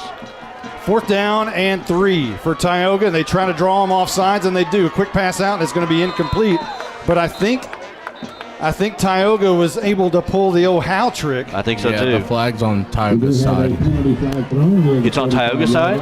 Yeah, like it's offsides, but it's thrown over Oh, okay, there. I see what you're saying. Okay. So it'll be a fresh set of downs, a cheap fresh set of downs for Tioga, as Howe's been known to do that so many times. Got a taste of their own medicine there. All right, guys. Homecoming version of Trey Talks. Trey, how you feeling this week? I'm feeling great. You sound it. But I need a final score prediction. What do you think it's going to be? 59-39. Bulldogs win. Oh, a scramble for the football, a high snap. Howe may have the football here at the 42-yard line. And they do. Howe comes up with the football. Interview him again. Good things happen. Hey, Caroline, ask him about his dates. He has multiple dates. You have multiple dates to homecoming, I hear. Yes. Oh, he doesn't. He's like, yeah, I do. Yeah, I do. Who are they? Can you say? No, not. Want to keep their information private. I get it. I got it. Not for public consumption. He's a popular man. Who got the fumble recovery, Blizzard? Carson Daniels got it. Very nice. 1st and 10, Howe from their own 42, ball in the middle of the field, right to left. Haley in the gun, Rattler right behind him. He's seen action at tailback all night long, and he breaks out of a tackle on the right side for about 3 yards to the 45-yard line. He went right into that offensive line or that defensive line and found nothing. Bounced it outside. Alex Batista, though, was right on his hip, just hanging on. And looking for the Tioga, he only got about a 3-yard gain. Again, Rattler exclusively in at tailback so far. When Garen Langford is playing defense, it gives him a breather on the other side of the ball. 2nd down and 7 for Howe, and a man goes in motion is Carson Daniels from right to left.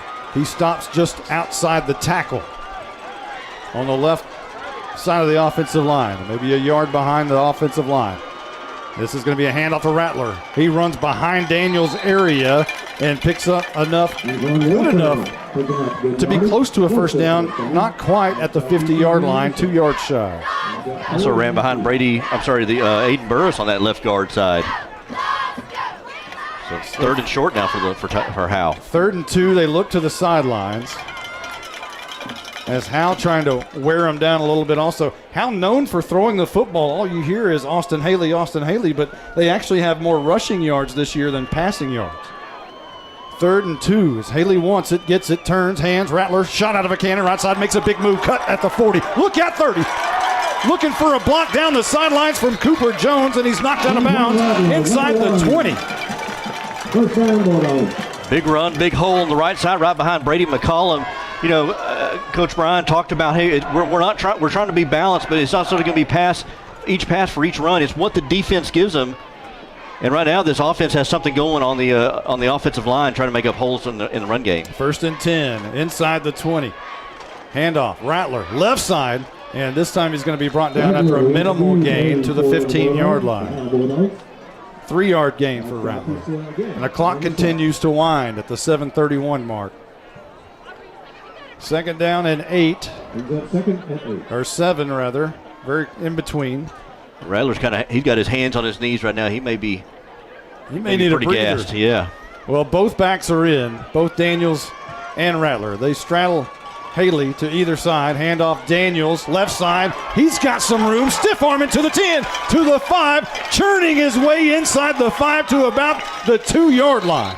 It takes all green pants to bring him down, and I still don't think they did. He gave it to the big boy there. They had Rattler on the left, Daniels on the right, went around that left side, and then took everybody from Tioga to bring him down. And I think the referees showed mercy and just blew the whistle. 9 yards for Daniels, and it's 1st and 10 for Howe inside the 5-yard line at the 4. The run game looking pretty well tonight, eh? Really? And you had different options there. You had Daniels, you give it to, you had Rattler, you had Haley who could keep it, or Haley who could throw it. Bryce Crosby into the game on offense for the Wild Dog from the 4-yard line. Cooper Jones in the Wild Dog, and movement up front before this one gets underway, and I think this might be coming back. Tioga called a timeout. Oh, okay. They've seen this on film probably. Austin Haley was out wide on the right side. We're going to take a quick timeout. We'll be right back in 30 seconds. Here's some things to never mess with if you're not a trained professional. Caging a bulldog. Removing copperheads. And electricity. Don't get shocked. Call Rapid Electric. Rapid Electric is here for all your electrical needs. Just like you wouldn't try to become a pro boxer or president. Not a joke. You need a pro to keep your electricity humming. Don't get shocked. Rapid Electric serves the Grayson County area. Call them at 903-421-8100. Welcome back at Bulldog Stadium. A big night. All of Texas are watching this game. A lot of eyes of Texas. Hey, speaking of Texas, they might earn a ranking actually this year with the big game with Alabama. Yeah. Losing a game actually puts you in the top 25. I mean, they usually are given a ranking without earning it because they have a good March or April, right? But they actually did something. Yeah. I know I'm upsetting all the Longhorn fans. Here we go. Steve First and Braswell's goal upset. from the 4. The Wild Dog. Cooper Jones tries to keep it around the right side. He's in. It's touchdown time in Texas. A 4-yard touchdown run by Cooper Jones on the Wild Dog. And it's 20-0 awaiting the PAT from Johnny Garcia. Well, Tioga called a timeout to kind of get their defense ready for it. It didn't matter. And I kind of wondered if Coach Cater was going to come out with a different personnel. He did not. He came out same thing. Wild Dog and Cooper Jones able to take this up the middle and bowl his way in for a touchdown. Garcia's kick is a line drive that's no good, and all of a sudden he's 0 for 2. Thanks, Monty. Ruh-roh. Thanks, Monty. Everybody's turned around and look at me, including my mother. Maybe you should just quietly make your way to the exit. 20-0. Howe in the lead. 6:45. Don't freak out just yet. We'll be right back. And she's eyeballing you. I know. Baker Air Conditioning and Heating has been in business in Howe for over 50 years. They even predate the volleyball program and the marching band. Norman Dickey was the new coach when they opened up. Baker Air Conditioning and Heating has been able to serve the good people of Howe and surrounding areas because, well, they're good people. If you've been told you need expensive repairs, get a second opinion with Baker Air Conditioning and Heating. Call 903-532-6255 or see them at 215 Denny Street. Baker Air Conditioning and Heating. Here's some things to never mess with if you're not a trained professional. Caging a bulldog. Removing copperheads. And electricity. Don't get shocked. Call Rapid Electric. Rapid Electric is here for all your electrical needs. Just like you wouldn't try to become a pro boxer or president. Not a joke. You need a pro to keep your electricity humming. Don't get shocked. Rapid Electric serves the Grayson County area. Call them at 903-421-8100. Welcome back. I'm being blamed by everybody in Bulldog Nation right now for Johnny Garcia's mishaps. As apparently I jinxed him saying how perfect he was, and All of a sudden, he's missed the field goal and a PAT. Here's the Tech Wave kickoff, going to go to McNabb at the 15-yard line. He goes up the far side, and he's got a lot of room to run. Matt Hayes will drag him out of bounds at the 47-yard line. As Hayes has been a really good special teams player and safety for that back. Yeah, for that right there, because McNabb had got past the first set of defenders, and Hayes was one of the only two guys left back there. 6 minutes and 38 seconds on the second quarter clock. This is an important possession for Tioga. They want to try to take as much time on the clock, and they need to get into the end zone if they want to stay in this ball game. 1st and 10. Norwood handoff near side. Grubbs met by Hayes and drug him for a couple of more yards to the 45-yard line. So a 6-yard run by Grubbs. Christian Case, I believe, playing maybe that left tackle, left guard. Maybe playing right there behind the tackles and sealed off his block there on that last run. 2nd down, handoff Grubbs again right up the middle. He's tripped up right over the left side of the offensive line. Not enough for a first down, a yard shy. And Tank Turner gets up off the ground. Michael Riddle into the game at nose guard for Malin Walker. It's 3rd down and 1 at the 42-yard line. I would assume this is probably 4-down territory if they don't get this 3rd down. Yeah, I would think so. Norwood in the gun on 3rd and short. Little movement up front, and they did call it. I thought he was going to get away with it. The left tackle moved a little bit up front. That's Caden Chase. He just flinched just a little bit. Enough for the officials to catch it and back him up. So it'll be 3rd down and 6 now coming up for Tioga from the 46-yard line. 47-yard line.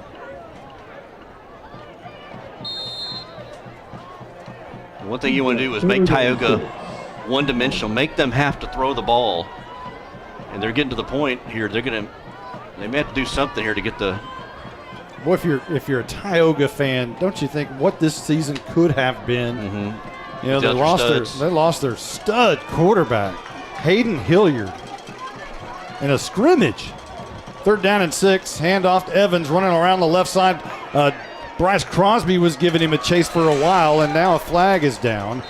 Gonna call a face mask on Bryce Crosby. That's a 2nd face mask tonight. He's finally brought down by Bo Stevens.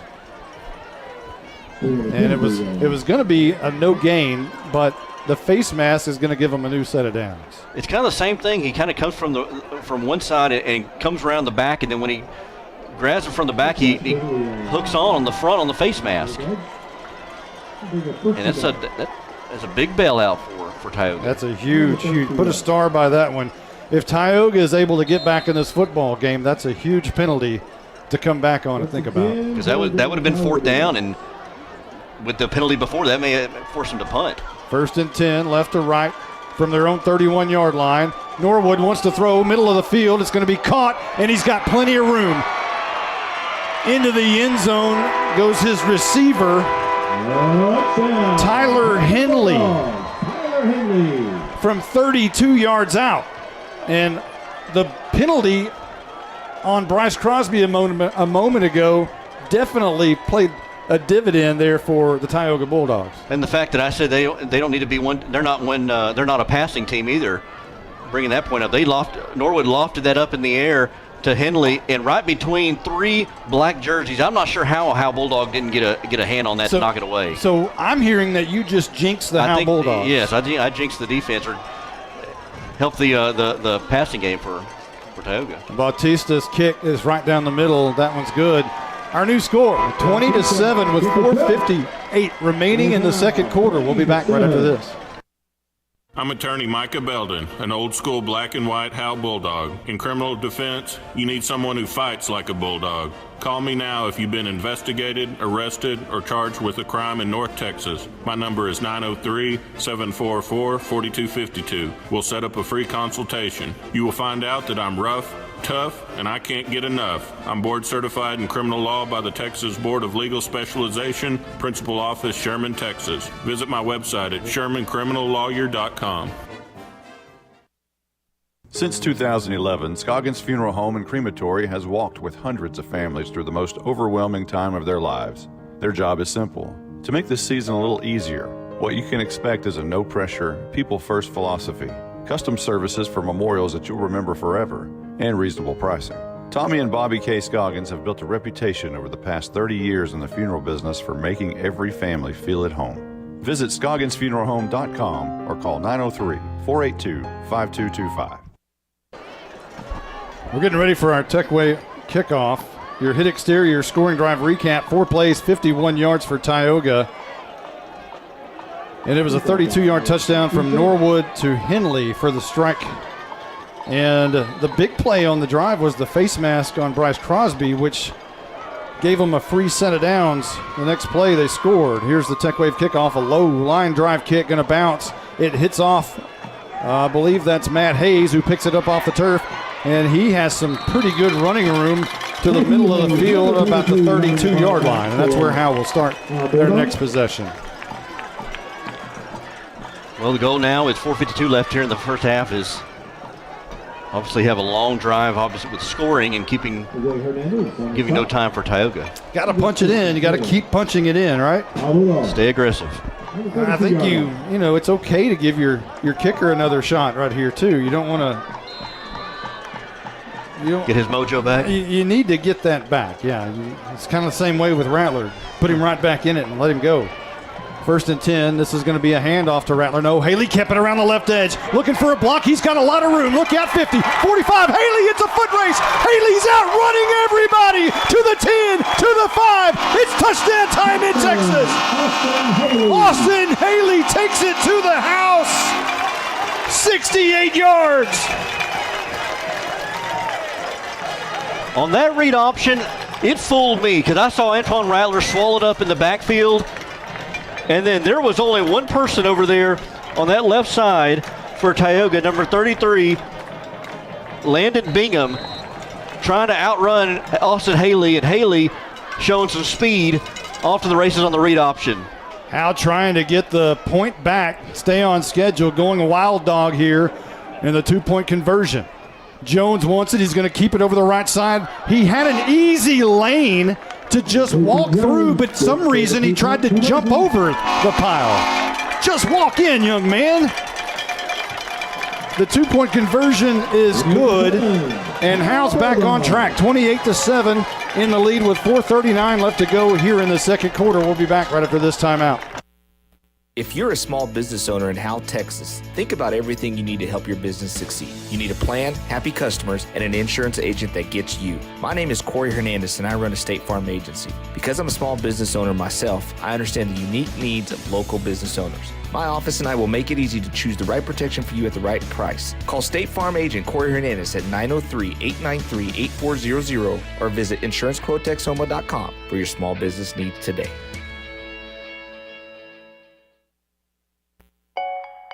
At Grayson Cullen Electric Cooperative, GCEC, we have been around for over 80 years and are governed by 7 principles: open and voluntary membership, democratic member control, members' economic participation, autonomy and independence, education, training, and information, cooperation among cooperatives, and concern for community. One of our communities is Howe, Texas, and GCEC is proud to support the Howe Bulldogs.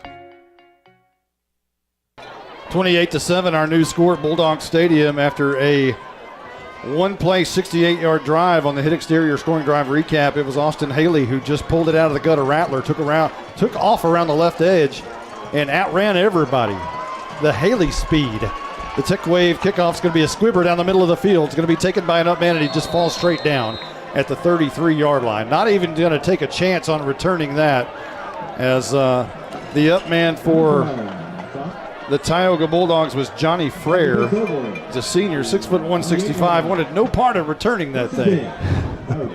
It'll be 1st and 10 for Tioga, left to right inside their 30 at the 29-yard line. Now, if you're Tioga, you could eat some time up here and you get the ball in the second half to start the second half. And Norwood, handoff, right side, and I believe that's Evans. He's going to be drugged down by, I think that is Bo Stevens, who's going to rack up some tackles tonight, along with Walker was there. About a 4-yard gain will bring up 2nd down and 6. They spot the ball at the 33-yard line. Got right behind his pulling left tackle, Christian Chase. 2nd and 6. Norwood wants it, and he's going to pull it out of the gut, and he's going to be hit hard, slammed down. Not enough for a first down as he's hit by Garen Langford. And take Turner in the area as well. It'll be 3rd down and about 3. Yeah, Norwood did throw that pass earlier, but he's better at running, and that time on the read option kept it himself. But a good textbook tackle by Howe. Langford always been a really good tackler, showing his skills right there. 3rd down and 3. Left to right goes Tioga. Norwood in the gun, puts it in the hands of Grubbs, who's going to be wrestling his way out of a tackle for a first down. Struck down by Walker at the 43-yard line, and that'll move the sticks. Get it to your power back in Grubbs. And Walker had to really wrestle him down to bring him down. Got enough for the first down, though. So it'll be a new set of downs, left to right. The green pants, white jerseys with the 2 green stripes around the sleeves and the darker green helmet. Handoff right side, and Cooper Jones is going to bring down the ball carrier, which I think is Grubbs, who just got 4 yards.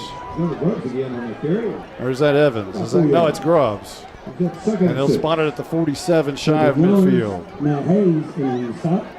Christian Case, one of the linemen, was getting right behind him. They get a lot of pulling guards, a lot of pulling tackles when trying to run here in between the tackles. 2nd down and 6 right here. Two wides and 2 slots. One big one. They just drew Howe off sides. Deep ball down the left side, and that's going to be caught at about the 33-yard line, and that's going to be a new set of downs for Tioga as they drew Howe off sides. And the officials are talking to Bryce Crosby, and I think he's going to be the main guilty party right there. Again, same thing that Howe does when they try to throw to Cooper Jones. That time they threw it down to Tyler Henley. And Henley, he turned his head around, and that ball was right there. He had to hurry. I thought he wasn't going to turn around for a second. As soon as he turned around, he put his hands up, caught the ball. Good placement and good execution by Tioga, and they're into Howe territory. Tristan Williams in coverage on the far side. It'll be 1st and 10 for Tioga. High snap, bubbled it a little bit. Norwood's just going to take off with it around the left edge, and he runs out of bounds after 2 yards, and the flag is down from the back judge at the end of this. As Norwood was going out of bounds, we'll have to check and see what this one is. J.D. Quinton is the center, and he's firing some fastballs in there from the center to Norwood. Norwood's having a hard time hanging on to him. Well, that's going to go against Tioga. Is it a holding? It must be. They're backing this one. Yeah, it was holding. Pretty good ways back.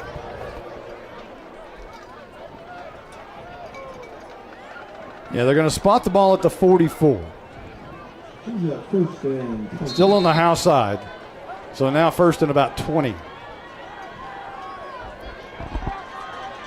Still in the gun is Norwood. Two H-backs, I guess, on the left side. The turn, and this one's going to be a trick play coming to the near side. A lot of room on what looks like a jet sweep, and a great tackle on the edge by Garen Langford. G-force! Wow! Man, Langford, I tell you what, on that reverse, Langford offering his quarterback safety spot. Read that all the way and was waiting for him, and as soon as he came around that corner, he shot through and made a textbook tackle in the backfield, dropped him back way back. Back to the 46-yard line. It was Babbitt on the run. Here's Norwood rolling out one to throw, and had Crosby right in his face, but it's going to be caught by Henley on the far side and run out of bounds by Williams. Not a huge gain, but it does take it to about the 43-yard line, which will bring up a 3rd down and very long. Looks like a timeout's going to be called by Howe. 1:24 left to go before the half, and House seeing blood right here and trying to call a timeout real quick. We'll keep it here and talk about it. Again, up front, we haven't had a chance to really go over everything in the pregame show. We had a long one. There's the train. We were talking about Matt Stepp and I were talking before the game. He said, I love this field. It's a great old stadium. It doesn't look old, but it's refreshed. But it's still old, and it has the train tracks. He loved that. And I said, I guarantee you, close to halftime, the train's going to go by. He said, no. I said, every time. And he's out there, looks like he's out there taking a picture of it, Yeah, too. he said, I'm going to get a picture of it. Yep. And there he is, getting a picture of the train going by here in Howe, Texas. It is a tradition. It happens nearly every game, near halftime. Yep. Did that first game, it seemed Tom Bean, I think it seemed like it didn't come through. It was one of the rare times it didn't come through. I believe you're right. And there's the horn.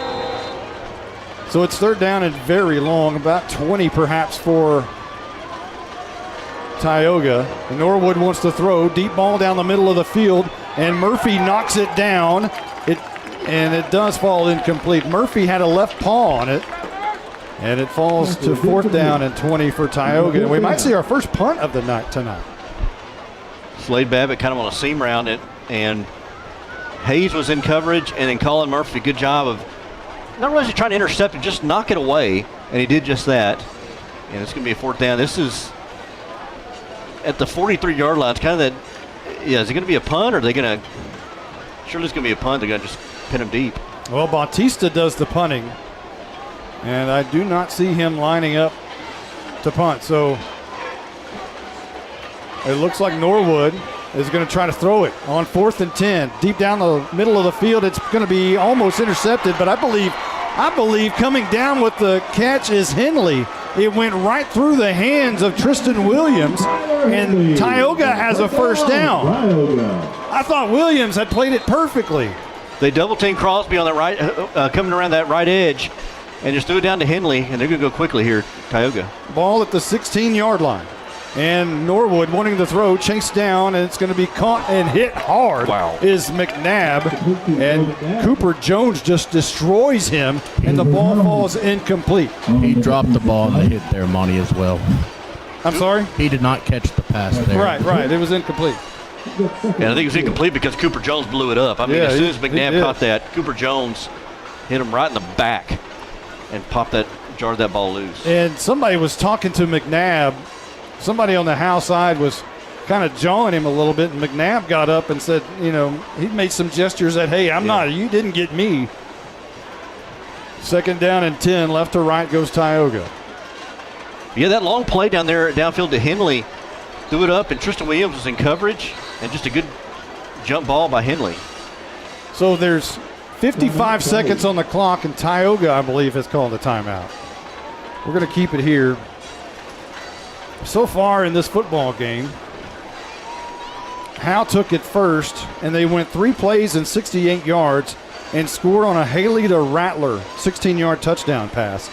That made it 7-0 with 11 minutes left to go in the first. And then Tioga took it, and Cooper Jones intercepted a pass after it was batted away, and he took it to the house for a 14-0 lead for Howe. Tioga then drove all the way down the field for 48 yards and turned it over on downs. And then Howe took it at their own 15, drove it all the way down to the 10, couldn't punch it in. 26-yard field goal was no good by Johnny Garcia. Tioga took it at their own 20 and fumbled the ball away to Howe, who took it at their own 42. And then Cooper Jones ran it in on the wild dog from 4 yards out to end a 6-play, 58-yard drive. And we're just about ready for action, I believe. Norwood hit Henley to make it 20-7. And then Howe answered back with a 68-yard touchdown run by Austin Haley to give us our score. Here's Norwood in trouble, flushed out. He's going to just run it to the right side, trying to find somewhere to go, and he's run out of bounds by Cooper Jones with 48 seconds left to go in the half. And the ball's going to be rested inside the 15-yard line at about the 17. So third down and about 8, maybe 7.5 for Tioga. 48 seconds on the clock as Chase Evans comes into the game. He's got speed. They look to the side for the play, and Evans will now stay to the right side of Norwood in the backfield. 2 wides and 2 slots. Norwood claps once, and it goes through his hands. It's going all the way back, however. I guess whistles blew before the play. It's going to be a penalty against Tioga. What was the penalty? Is it delay game or false start? I have no False idea. start. It's probably a good thing that was a false start. I saw a lot of I saw Norwood kind of directing one of the receivers or one of the backs, and that ball came flying through past Norwood. And probably a good thing they called a penalty, because otherwise that was a ball behind the head of Norwood. Ball will be at the 18-yard line. Third down and about 13. There's now some more. This game. They're wanting to fix the clock, so it should be 48 seconds on the clock. The scoreboard showed 46. And now it's corrected, and here we go.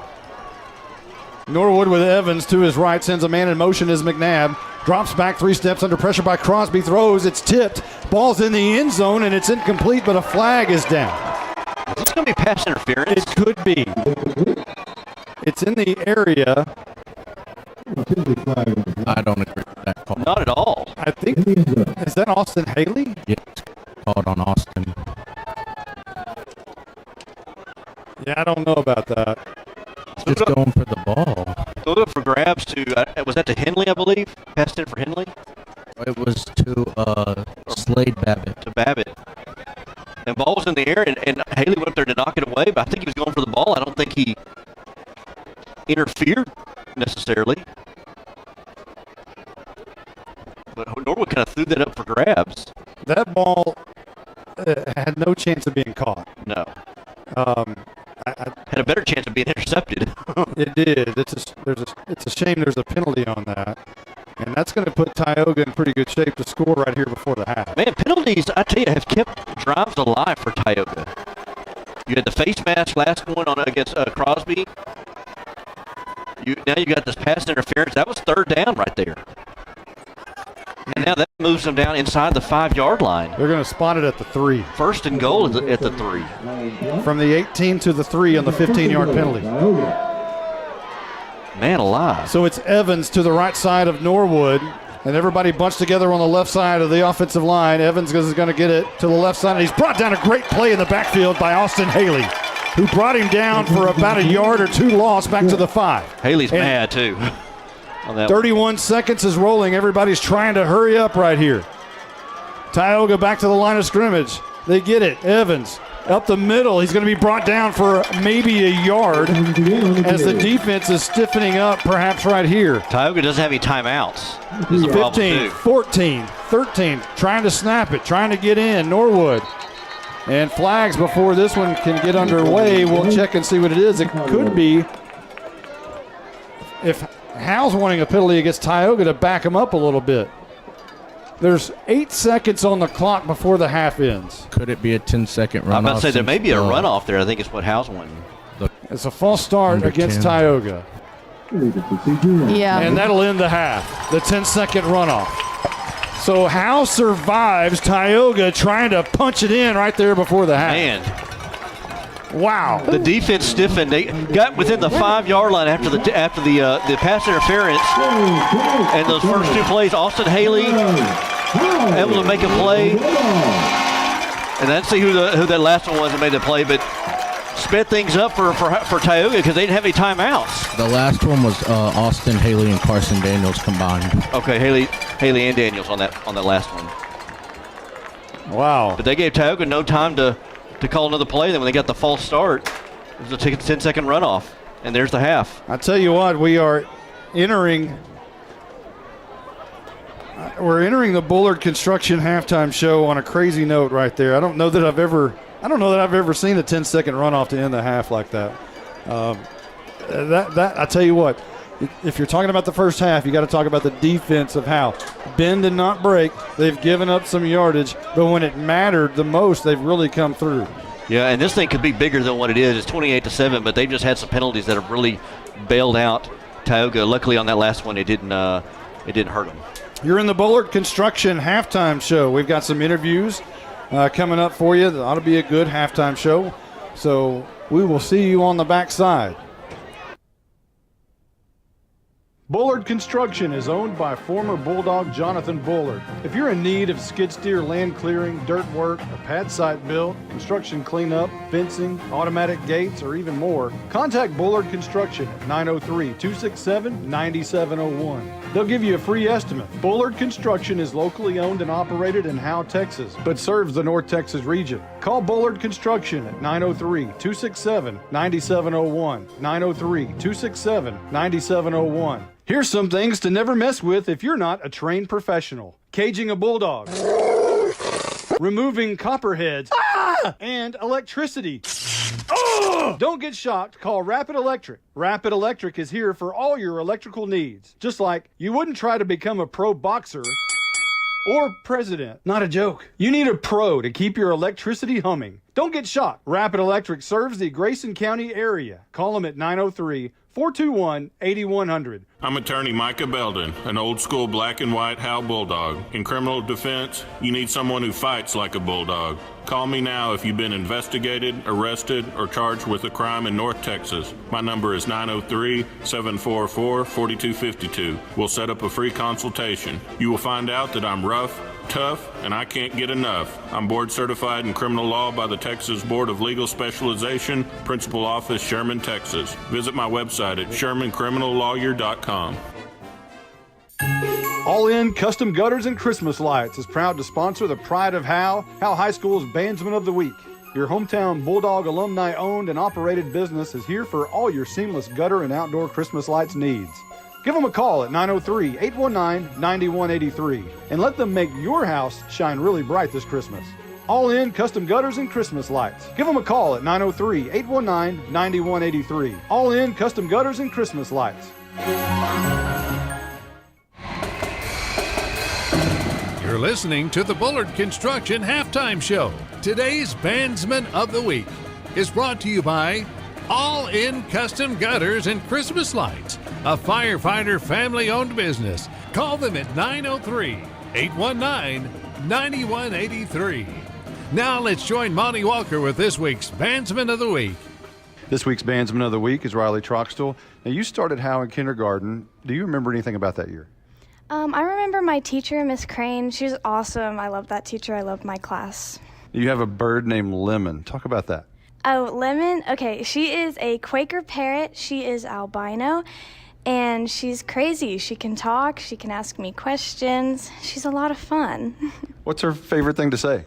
What doing? What doing? It's her constant question is what doing, constantly asking me what I'm doing all the time. So how long have you had the bird? Just a couple months. She really loves the guitar. I think that's her favorite instrument. Now, you qualified for state with your flute ensemble. Talk about that. So we played classical fantasy. I played flute 3 with Corey Bowes and Zoe Moore. It was a lot of fun, a really good trip. Now, you play other instruments, also guitar, bass guitar. Do you play it in this year's performance? Yes, I have another bass guitar solo this year in part 3 of our show. Just like last year, I also had a bass guitar solo in part 3. So how cool is this year's performance, this year's show? Oh, it's so cool. The guitar solo is so cool. Sounds great. A lot of fun. I'm playing it with a French horn solo as well, so they kind of go together. Wow, lots of instruments. So you also do that with your worship group at church. How long have you been doing that? I've been doing that for 4 years now. I've kind of switched around instruments. I started on bass guitar to electric guitar, and now I'm singing lead acoustic guitar. You're a classic rock fan, I hear. So what are your favorite bands? My all-time favorite band is Queen. I absolutely love them, but my very close second would be Elton John. Okay. Now, what other things are you involved with at Howe High School? I am a part of the one-act play program. I've been a part of that since freshman year. It's a lot of fun. It's my favorite thing to do other than band. So, homecoming week, do you have a homecoming date? I am going to homecoming with Malin Walker. Now, who's that? Is he new? Who's that kid? Oh, I think I know who he is. That is your Bandsman of the Week, Riley Troxtel. Today's Bandsman of the Week is brought to you by All In Custom Gutters and Christmas Lights, a firefighter family-owned business. Call them at 819-9183. You're listening to the Bullard Construction Halftime Show. For skid steer clearing, dirt work, and other construction, call Jonathan Bullard at 903-267-9701. Since 2011, Scoggins Funeral Home and Crematory has walked with hundreds of families through the most overwhelming time of their lives.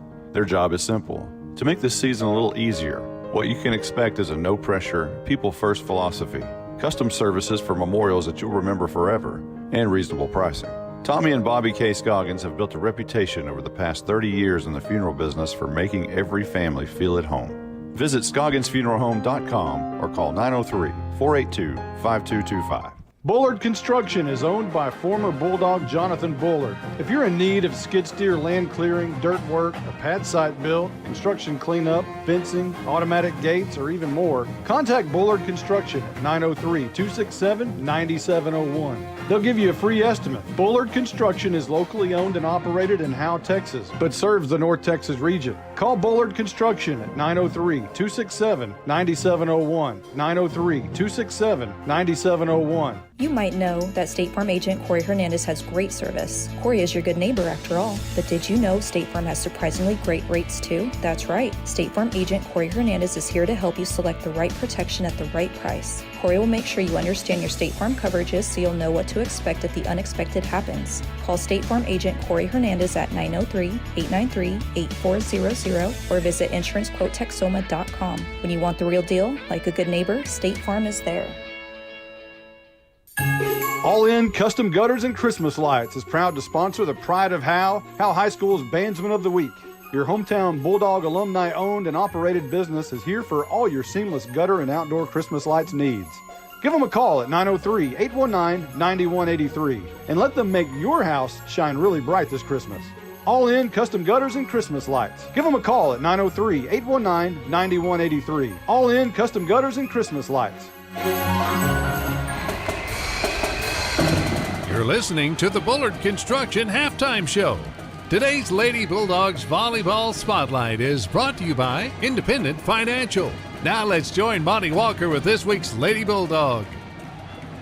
This week's Lady Bulldog Spotlight is Tegan Stubblefield. Now, your mom has been a coach and a teacher for a very long time. And what has that been like growing up? My mom, as a coach, she was very, she stayed true to talking about specifics. Know what you're going to do in this part, know what you're going to do in this part, and just think about the details of the game. And so basically, it just kind of worked into my work ethic. And so work hard, think about the specifics, and have fun while playing. And that's what she really emphasized throughout my whole youth and even now as a senior. So other than your mom, do you have a favorite teacher over the years? I do have to say, now don't tell Coach Andy this, but she might be my favorite teacher / coach. She just makes it so much fun, and she's just such a great role model and example and kind of how I want to lead my life, and she just is just a great mentor. You decided to play volleyball again this year. What made that decision? It's actually a funny story. We were at basketball spring league, and there was a question in the air about who was going to be the volleyball coach, and I was talking to Coach Andy. I made her a pinky promise. If she got volleyball head coach, I would play again, just for the fun of it. And then I ended up actually really enjoying it by the time 2 days came, and now it's just getting in the mindset for the rest of the year, even with basketball, even with track. It's the same coach. Coach Andy is building the program in the same way, so it's just like volleyball is just the first step in that process.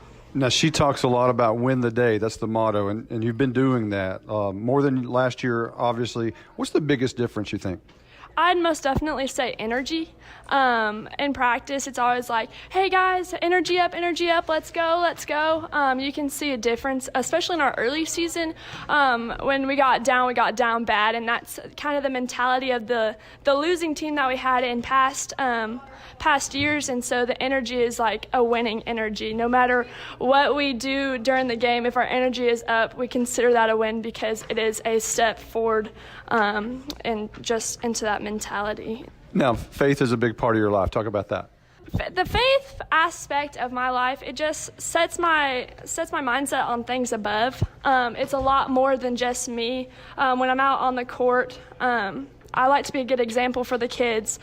Being involved in so many things, I get to be in the eyes of the community most of the time, and those little kids come up to me all the time. They're like, "Oh my gosh, hey Tegan!" Like they know me, and I don't know their name. It's just being a good example and being a good person, and knowing that in the end I have somebody above looking out for me, and so it really just gives me that hope.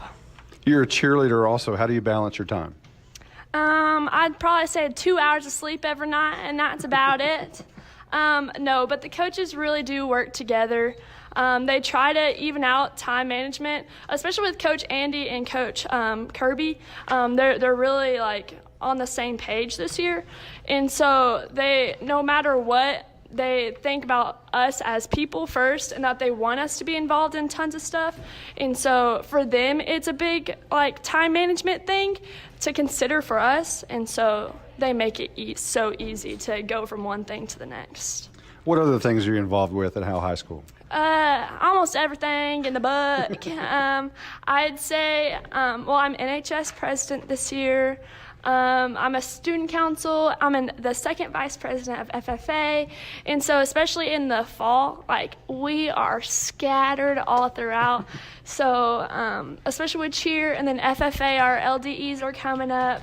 And we're just getting everything set up for homecoming, which is a student council thing. And so it is a crazy thing to be involved in during the fall. So speaking of homecoming, got a date? Monty.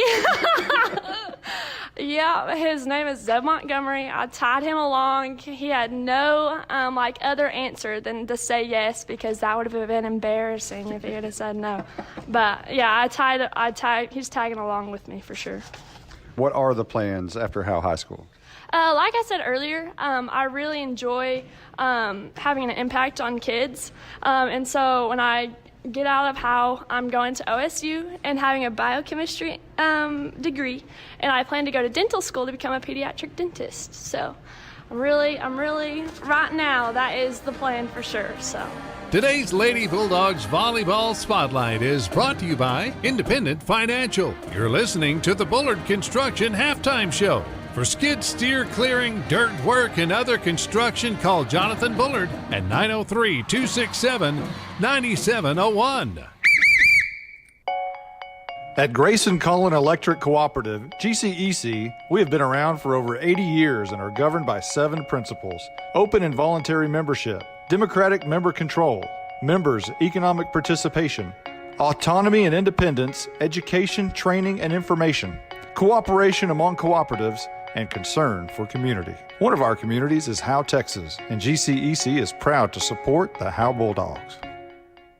This is Michelle Castle with Guild Mortgage, welcoming you to Howe Bulldogs football. Guild has been delivering on the promise of home to hundreds of thousands of people just like you for over 60 years. With a big heart and a desire to serve, we're committed to making life better in our communities. This is where we live, and we're committed to building it with you. Guild Mortgage Company, Equal Housing Opportunity Company, NMLS number 3274. Michelle Castle, NMLS number 231122. Branch address 714 North Travis Street, Sherman, Texas 75090. All loans subject to underwriter approval. Terms and conditions apply. Subject to change without notice. Bullard Construction is owned by former Bulldog Jonathan Bullard. If you're in need of skid steer land clearing, dirt work, a pad site built, construction cleanup, fencing, automatic gates, or even more, contact Bullard Construction at 903-267-9701. They'll give you a free estimate. Bullard Construction is locally owned and operated in Howe, Texas, but serves the North Texas region. Call Bullard Construction at 903-267-9701. 903-267-9701.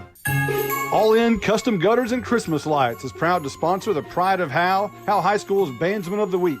Your hometown Bulldog alumni owned and operated business is here for all your seamless gutter and outdoor Christmas lights needs. Give them a call at 903-819-9183 and let them make your house shine really bright this Christmas. All In Custom Gutters and Christmas Lights. Give them a call at 903-819-9183. All In Custom Gutters and Christmas Lights. You're listening to the Bullard Construction Halftime Show. For skid steer clearing, dirt work, and other construction, call Jonathan Bullard at 903-267-9701. Now let's go back to the stadium with Caroline Slauson, Justin White, Jake Roberts, and Blake Burnett. Welcome to the Bullard Construction Halftime Show. We're here at Bulldog Stadium. Halftime, the Bulldogs, the Howe Bulldogs, on top of Tioga 28-7. I'm not sure what you think they should work on, but what do you think they're talking about in the locker room? I think trying to cut down on penalties. They had a couple of penalties that really bailed out Tioga in the first half, but I also think you kind of keep doing what you're doing offensively. I mean, Tioga has not really been able to stop them much. I think there was one turnover on downs early in the first quarter, but other than that, they've been pretty much been able to run the ball. I'd like to see them pass the ball a little bit more, but they've definitely established the running game. And defense, I think they can eventually wear down Tioga because a lot of those kids are having to go both ways. Howe is too. Yeah. But I think run the ball and just pounding it. And then you're up 28-7. You get another score here, make this 35-7, 42-7 maybe. You can really take the wind out of their sails and really put this thing away. Yeah, I going back to the atmosphere here that we were talking about earlier, I truly don't know the last time this many people were here. I think homecoming helps a lot, but I think just having a winning team right now really brings out a lot of people. It's so much fun to watch. Blizzard, are you ready with stats? Yeah, I'm ready to go. All right. Well, we got Tom. What did you think of the first half? Yeah. Blizzard? I thought the score shows a different game than what we watched, to be honest. 28-7, Howe's leading over Tioga. But Tioga, inside the 20s, can march the ball right down your throat running the ball. Howe needs to stiffen their run defense up, in my opinion. Do you think it could be a closer score? I do. If you take the pick six away that Cooper Jones had and the fumbled snap that Tioga had, this game could be completely different. Well, and it's like y'all said, you need to asterisk that penalty by Bryce, because if they were to score, which they did, that could, you got to watch those penalties. Got to. That's one thing Howe does need to work on. The last two games, they've had way too many penalties. Yeah, got to clean that up. But they will. Okay, let's take a break. We'll come back with some stats right here at the Bullard Construction Halftime Show. Bulldog Stadium, Howe on top of Tioga 28-7.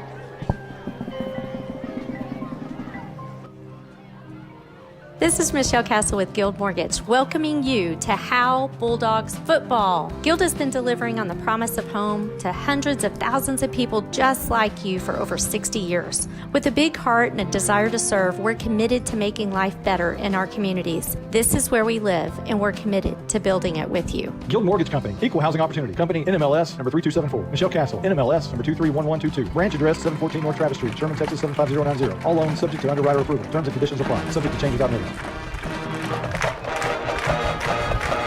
Oh, we are back at the Bullard Construction Halftime Show, 28-7 at Bulldog Stadium. Blizzard, we are ready for stats whenever you are. All right, we'll start with the Howe Bulldogs leading 28-7 over the Tioga Bulldogs. Austin Haley is 4 of 6 passing for 84 yards and a touchdown. He also has 3 carries and 75 yards and a touchdown. The 68-yard touchdown run, I believe, is the longest run of his career. Monty might have to correct me on that if I am wrong. Antoine Radler has 9 carries for 91 yards. Cooper Jones, 1 carry for 5 yards. That was Hold on, Blizzard. Can you hear me? Blizzard? Yeah. Okay, here we go. Cooper Jones has 1 carry for 5 yards. It was a touchdown, and he also has a 2-point conversion. Carson Daniels, 1 carry for 11 yards. Colin Murphy has 1 carry for 13 yards. Cooper Jones, 1 catch for 39 yards. Ryan Huff, 1 catch for 20 yards. Antoine Radler, 2 catches for 25 yards and a touchdown. That's all you got for the Howe offensive stats. Now, Tioga has had the ball most of the game here. Their quarterback, Austin Norwood, is 7 of 12 passing for 82 yards, a touchdown, and an interception. Jonah Grubbs has 13 carries for 76 yards, and Chase Evans has 11 carries for 51 yards. Tyler Henley has 4 catches for 74 yards and a touchdown, and a big 4th down conversion. On defense, Howe is led by Carson Daniels with 6 tackles. Andy has a fumble recovery. Cooper Jones has 4 tackles and an interception. The interception was a 48-yard pick 6. Matt Hayes, 5 tackles. Colin Murphy, 4. Bryce Crosby, 3. Malin Walker, 3. Bo Stevens, 3. Tristan Williams, 3. Austin Haley, 3. The Bulldogs are just swarming because Tioga's just running the ball so much they have to make a lot of tackles tonight. Tioga's defense has not been on the field that much because the Bulldogs are Howe is scoring fast. Alex Batista is their leading tackler with 4. Landon Bingham has 3. Christian Case has 2. Manuel Molina has 2. And Joe McNabb has 1. And Preston Koch has 1. And Evan Bollinger has 3 as well. Did we give defensive tackles? I'm just curious. I just turned. Yeah, we did. Who do you want to hear? You know who I want to hear. Malin Walker has 3 tackles so far. There you go. All right.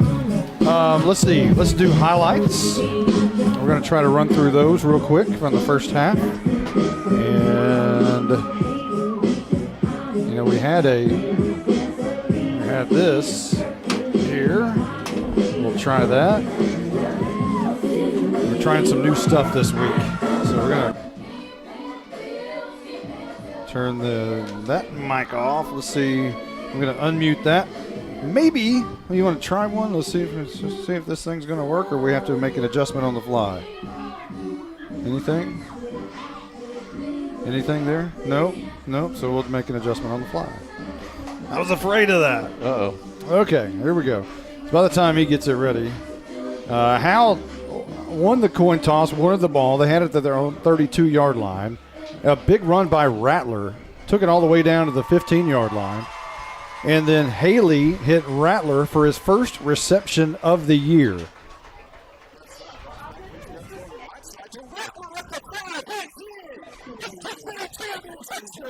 "15 yards from Haley to Rattler ended a 3-play, 68-yard drive and gave Howe a 7-0 lead with 11 minutes left to go in the first. And then Tioga took it at their own 25, and then a few plays, 7 plays into the drive, Cooper Jones picked it off.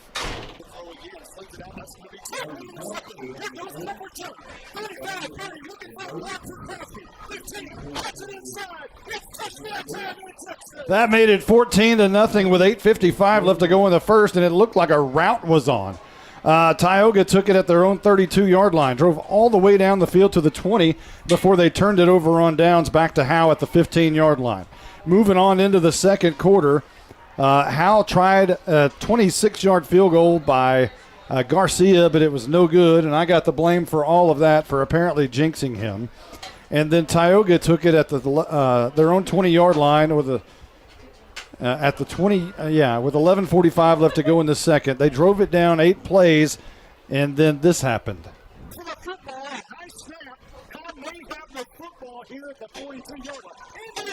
And they recovered the fumble there, which gave it back to Howe at the 42-yard line. They drove 4 plays, they drove 6 plays, 58 yards, and punched it in on the wild dog.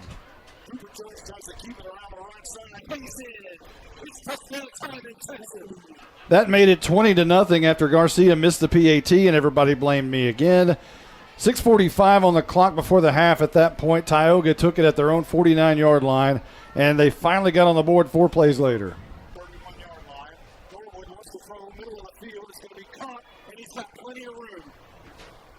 Into the end zone goes his receiver, Tyler Henley. 32 yards on the pass and catch from Norwood to Henley. 4 plays, 51 yards on the drive, made it 20-7, 4:58 on the clock in the second. Howe took it at the 4:52 mark at their own 32-yard line. Only needed 1 play for the legs of Austin Haley. Looking for a block, he's got a lot of room. Look out, 50. 45, Haley with the foot race. Haley's out, running everybody to the 10, to the 5. It's touchdown time in Texas. The homecoming king scores on a 68-yard touchdown, and a 2-point conversion got Howe back on track, 28-7. 4:39 left to go in the second, and Tioga took the whole part of it. At their own 29-yard line, they drove 15 plays but time runs out on a penalty, a 10-second runoff, and that got us back to where we are right now. It is 28-7, and we're just about ready for action again. It's been a pretty wild first half, I guess. It's quick, and like you mentioned, it could be a lot worse right now, but Howe's a couple of penalties kept their drives alive and kept them going. Yeah, that's something they're going to need to clean up. That's the second week in a row that penalties have really hindered them, and it blew up in their face last week against Commerce. Commerce really capitalized on. Tonight it hadn't been as bad against Tioga, but they still got to clean that up. They got a couple of games to do it here before district starts in about 3 or 4 weeks. So Howe comes out of their tunnel ready for the second half as Caroline grabs her wireless mic and her headset. She's headed back down to the sidelines where I bet it's really fun down there tonight. Our old friend Gene Kwan is here tonight. He usually makes an appearance once a year, and he's joining us. He's my old board op back from McKay Lake days back in McKinney ISD football, and he's a big Red Raider. And we both posed for a picture a moment ago with the horns down. I hope everybody's okay with that. Is that a penalty? Yeah, that's 15 yards. That's sportsmanlike conduct. You know, you think about it, every home game so far, we've had a special guest in the booth here each week. We had Steve Braswell last week. We had Lynn Burkhead and Ed Beecham in here a couple weeks ago. So, and Gene tonight. So hey, who's coming next? Is the next when the Bulldogs, and with Matt Stepp here tonight. Yeah. When the Bulldogs are good, hey, everybody comes out. I'm thinking next one needs to be like Michael Mosier, maybe come back. I talked to Michael Mosier. Or young gun Carson Grogan. Maybe one of those guys make a appearance. I talked to Mosier just the other night, last night, as a matter of fact. How's he doing? He's doing great. And, good. We talked about Alan Jane Doe Dankenstater. Yes. I was listening to one of our old broadcasts from years ago, and poor Michael did have the job of reading the starting lineup, and boy, some of those were a treat over there in Cook County when the German names. Oh, man, I bet. It was some great stuff, old Michael Mosier. When you're playing the Munsters and the Sacred Hearts. Oh, yeah, it's good stuff. So if you'll remember, Howe won the initial coin toss and wanted the football. Therefore, Tioga is going to receive the ball here to start the second half, and we're just about ready to get underway.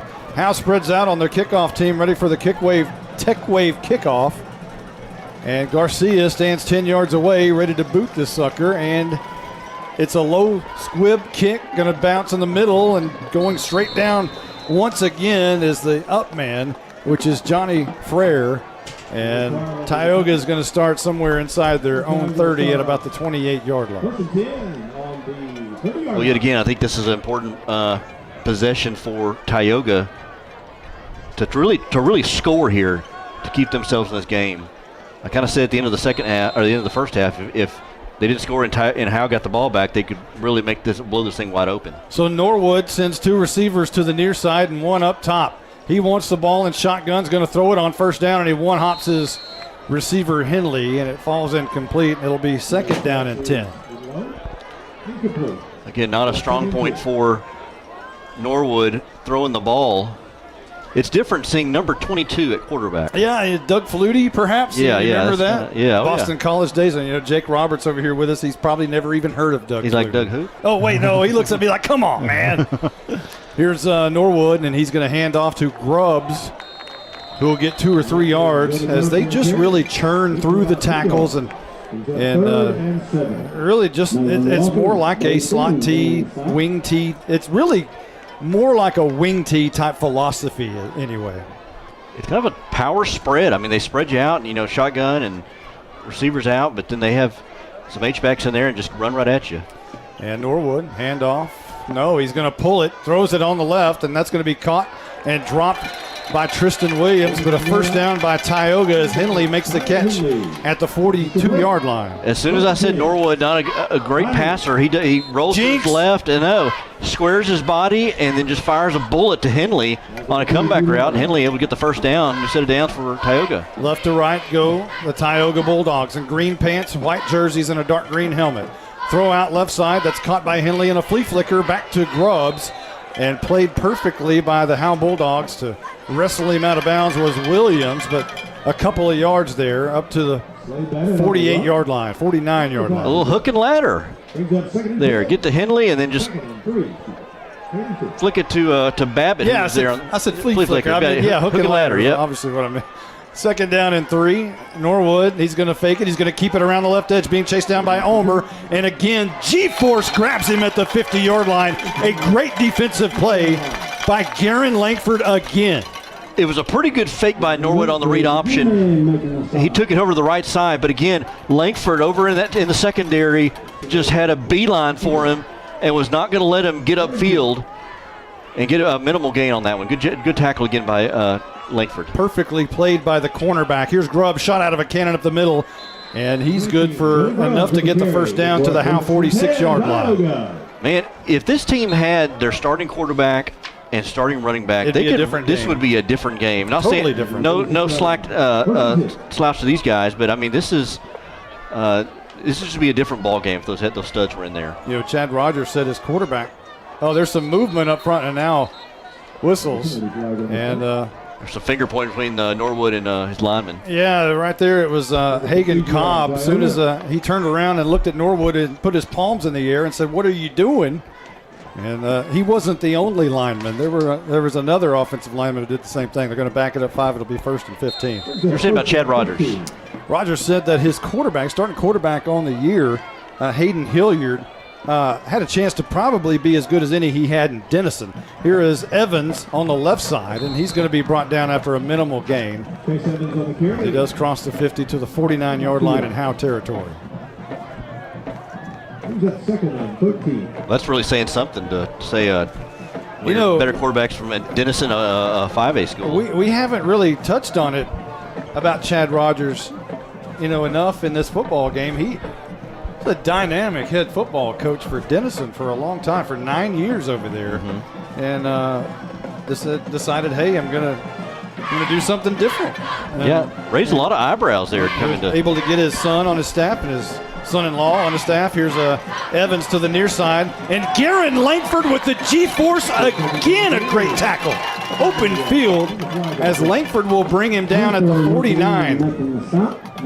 Flag.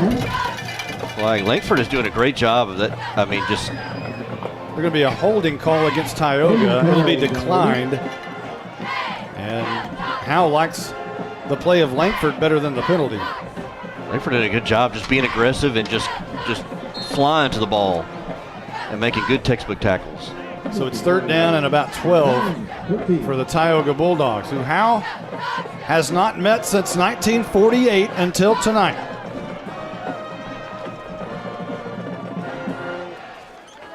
Snap back, Norwood, handoff Evans, grabbed by Crosby. A loss of a yard back to the 50.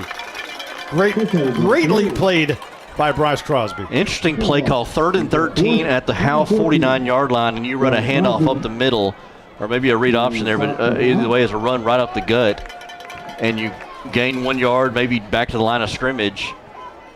Well, we thought we were going to have our first punt earlier in the game, but now we definitely will, as Bautista will stand inside his 40 at the 37-yard line. Back to do the returning duties for the Howe Bulldogs is Cooper Jones, who will stand at about his 17. It's a high wobbly kick in the area of Jones, who calls for a fair catch. He makes the catch at the 17-yard line. And Howe will take over and move right to left. Going back to that last play call on 3rd down, again, Tioga, if it was 3rd down, they could have just thrown a ball long and maybe down to Babbitt like they've done, or maybe get a free play and just throw it downfield. And if he gets intercepted, then it's almost like a long punt, or if it's incomplete, then you punt it on 4th down. But and the way this game goes, it would probably be a flag. Probably somewhere, draw pass interference. But instead, they run a draw play up the middle. I just thought that was an odd play call. So it's 1st and 10 for Howe now, moving right to left. Haley and Rattler in the back. Daniels as an H-back, 2 receivers near side. Handoff, Rattler first play to the right side, and he's driven down hard at the line of scrimmage. And Bautista gets up as if he had some kind of part in that tackle. It'll be a loss of 1, and they'll spot it at the 16-yard line. They play 5 men on that defensive line, 3 defensive tackles and then outside linebackers on there, but Bautista able to play free and shoot to the line to get the tackle on Rattler. Second down and 11 as Haley is going to keep it. Throwing out, caught by Daniels to the 25 and 30, first down. As it was just Daniels who crept underneath right behind the line of scrimmage. And after Haley pulled it out of the gut of Rattler, everybody bit right there, and Daniels just threw, Haley just threw a floater to him. Yeah, Carson Daniels, I believe, first catch of the season for him. Gets the first down. Ball at the 31, first and 10, and a man jumps across, free play. Haley coming near side to Huff. And Huff's got he had somebody hanging all over him, and a flag's going to be thrown on that. So now they're going to have an opportunity to figure out which flag they want, and I'm sure it's going to be the one on Huff, or called against Huff. This time they don't go to Cooper Jones. They go the left side down to Huff. Yeah, and Huffka was held down there, and they're going to accept the They're going to take the pass interference for sure. Well, Howe's just made a living off that this season, in those free plays out of it. You know, and cashed in quite a bit. I don't want to brag too much on the center there, but he does a really good job of anytime somebody jumps across, he's very quick with the trigger there to snap it back. Have you not learned your lesson? Have you not learned your lesson? First and 10, right to left.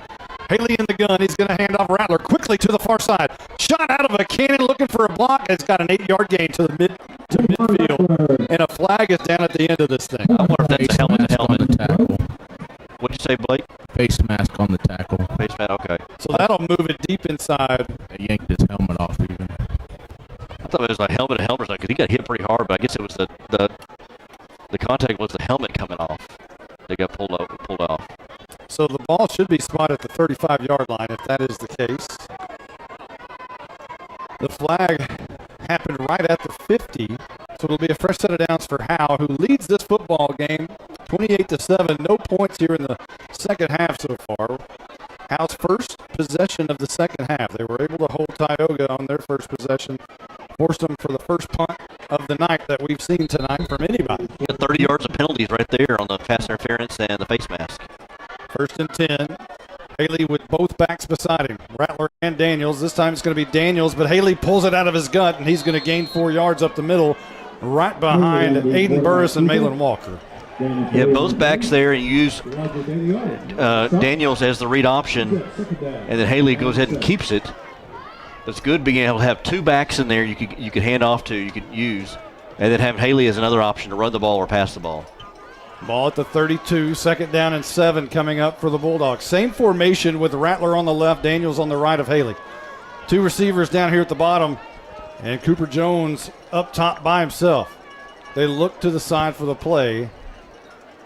Howe has done a great job tonight of keeping it on the ground. Rattler's confused, and now he runs out of the backfield, and I'm thinking a timeout might have been called there. Rattler didn't know exactly what the play was. He was holding his hands up, and I think Howe's called a timeout. Yeah. We're going to take 1-2. We'll be right back right after this. Heating has been in business in Howe for over 50 years. They even predate the volleyball program and the marching band. Norman Dickey was the new coach when they opened up. Baker Air Conditioning and Heating has been able to serve the good people of Howe and surrounding areas because, well, they're good people. If you've been told you need expensive repairs, get a second opinion with Baker Air Conditioning and Heating. Call 903-532-6255 or see them at 215 Denny Street. Baker Air Conditioning and Heating.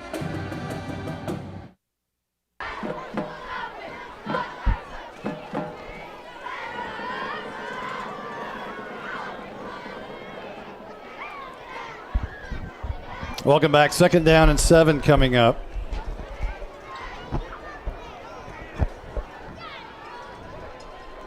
We've got bugs flying on the windows here at Bulldog Stadium. The green bugs, they must have brought them over there from 377. Coach Bryan's having a conference with the officials. Coach Cater was pretty upset having to call the timeout, the offensive coordinator for Howe. And now after the timeout, Coach Bryan is still getting an explanation from the officials. Yeah, they're still talking about something right at the 35-yard line. One thing I want to say is when the pass interference was with Huff, they only gave us 5 yards on that penalty, so I don't know if it was picked up or not. Hmm. So I know that was offsides on the play, but I don't know if the penalty, the pass interference was picked up or not. Right now, the ball at the 32-yard line of Tioga. Haley wants to throw, rolling left, and he overshoots Braden Ulmer, and it's incomplete. 3rd down and 7 coming up. Normally, you rarely see Haley throw an incomplete pass these days. He's he's all-time leader in everything. We've already told you that a number of times, but one thing we haven't mentioned is he's all-time completions leader, also completion percentage leader, and way above anybody else. He's extremely efficient. No one else is over even 50% for their career, and he's at about 60. Here's a handoff to Rattler up the middle. He was hit initially, but is going to be able to gain a couple of yards inside the 30 to or about the 29-yard line. And it's going to be a decision time here. It's going to be 4th down and about 5 for Howe. The Gainesville Gambler having to make a decision. He can go for it. 4th and 5 with the Gainesville Gambler. Haley wants it with Rattler right back to his left, and they look to the side. And it's going to be Jones up top with Murphy and Huff down here at the bottom. Braden Ulmer in the slot next to Murphy. Haley wants it, drops straight back, 3 steps under pressure. He's going to be in trouble. Gets away somehow, rolling out right side. Tucks his shoulder, and now he heaves it in the end zone for Ryan Huff. Did he come down with it? Oh, my gosh, what a catch by Ryan Huff. It's touchdown time in Texas. 8 yards deep in the far corner of the end zone, and Haley on a dead sprint, getting out of trouble, rolled it and heaved it, and Huff made a great catch diving for it. Man, how did he get out of that, first of all? Then how did he throw that basically off one foot, flushed out of the pocket? They were bringing the kitchen sink. He rolled to his right and then threw it off one foot all the way to the back of the end zone, and somehow Huff got behind the line of scrimmage, or behind the coverage. Huff and Cooper Jones. Huff able to come down with it. That is some amazing athleticism shown there by not only Haley but also Ryan Huff on the other end. Our new score, 35-7 after the PAT, is true. 6:02 left to go in the third. We'll be right back. Austin Haley's coming to the sidelines. Oh, no. Let's hope Haley's okay. Caroline, can you get the mic in there? Coach, I'm starving. I can't keep going. But you're the starting quarterback. Coach, I can't help it. I need something quick. Hang on. Doreen, quick. Go to Sonic, get a burger, tots, and a shake. Make it an M&M blast. Doreen, make that an M&M blast. Large. Coach, I'm sorry, but Sonic of Howe is where you get great food and big smiles. It's not just good. I know, it's Sonic good. Hang on, Doreen, bring me some onion rings. Those things really bring the hammer down.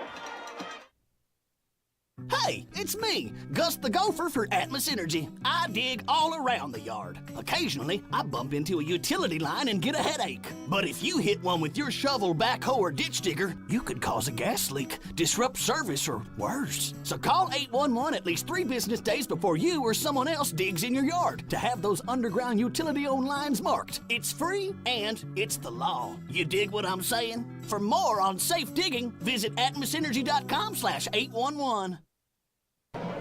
Anybody starting to feel a little bit comfortable? A little bit, I mean, yeah. it's been 74 years. Here's your Tech Wave kickoff. Johnny Garcia bangs it right down the middle of the field, actually right hash, going to be taken on the far side, sprinting toward the Tioga sideline. Is the up man, or the deep man, rather, who makes it over to the sideline at about the 26-yard line.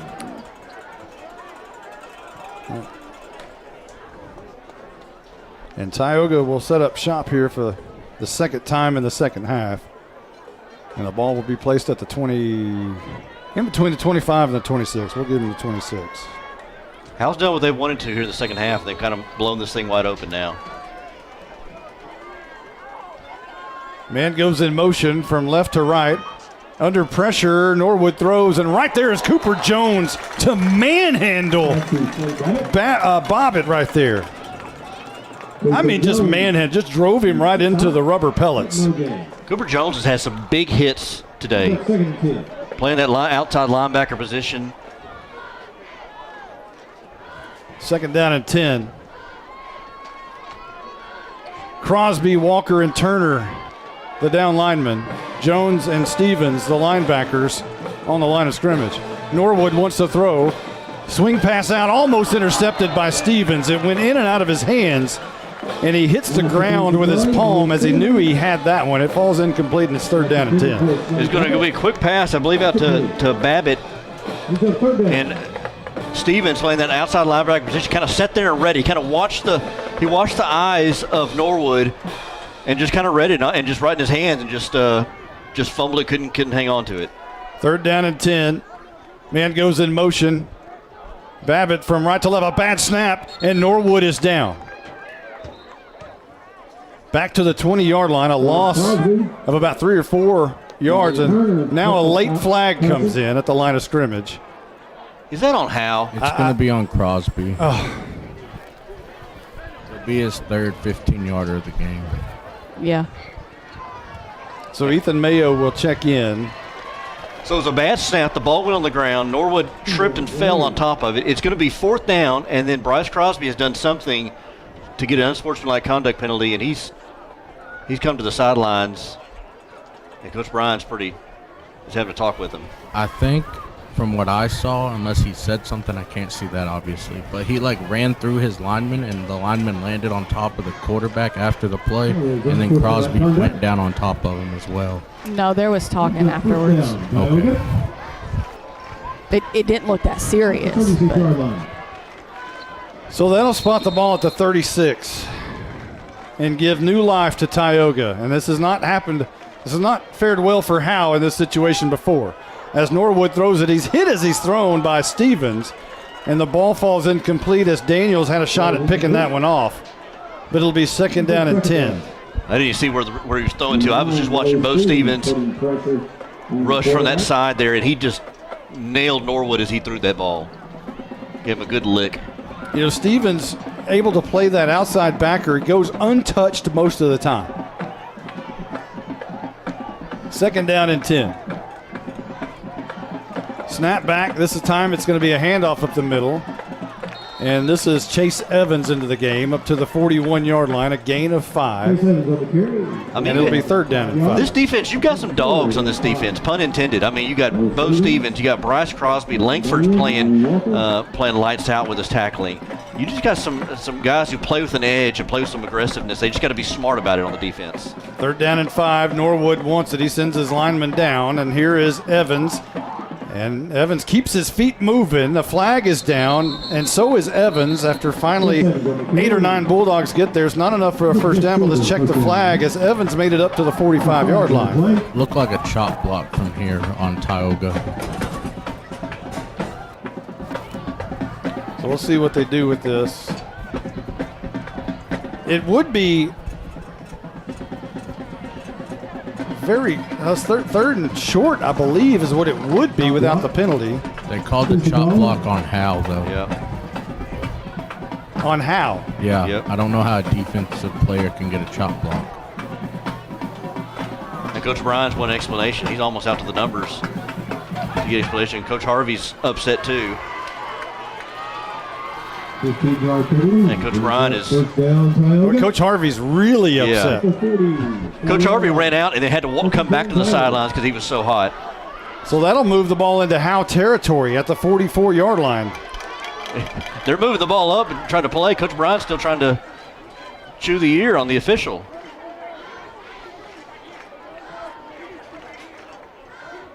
And then the official is upset, and he's saying some words to the sideline. Boy, there's some, Caroline, that must be very entertaining down there. Can you hear what they're saying, Caroline? Our referee is talking about where the spot is and how he just keeps saying the same thing over and over again. 1st and 10, handoff to Evans, trying to find the far corner over, and he does for a moment, but it's going to be shoestring tackled by Matt Hayes. Or is that Colin Murphy? It's Murphy at the 39-yard line. 5-yard gain there for Tioga, and they marching down the field thanks to Howe, and it's been penalties.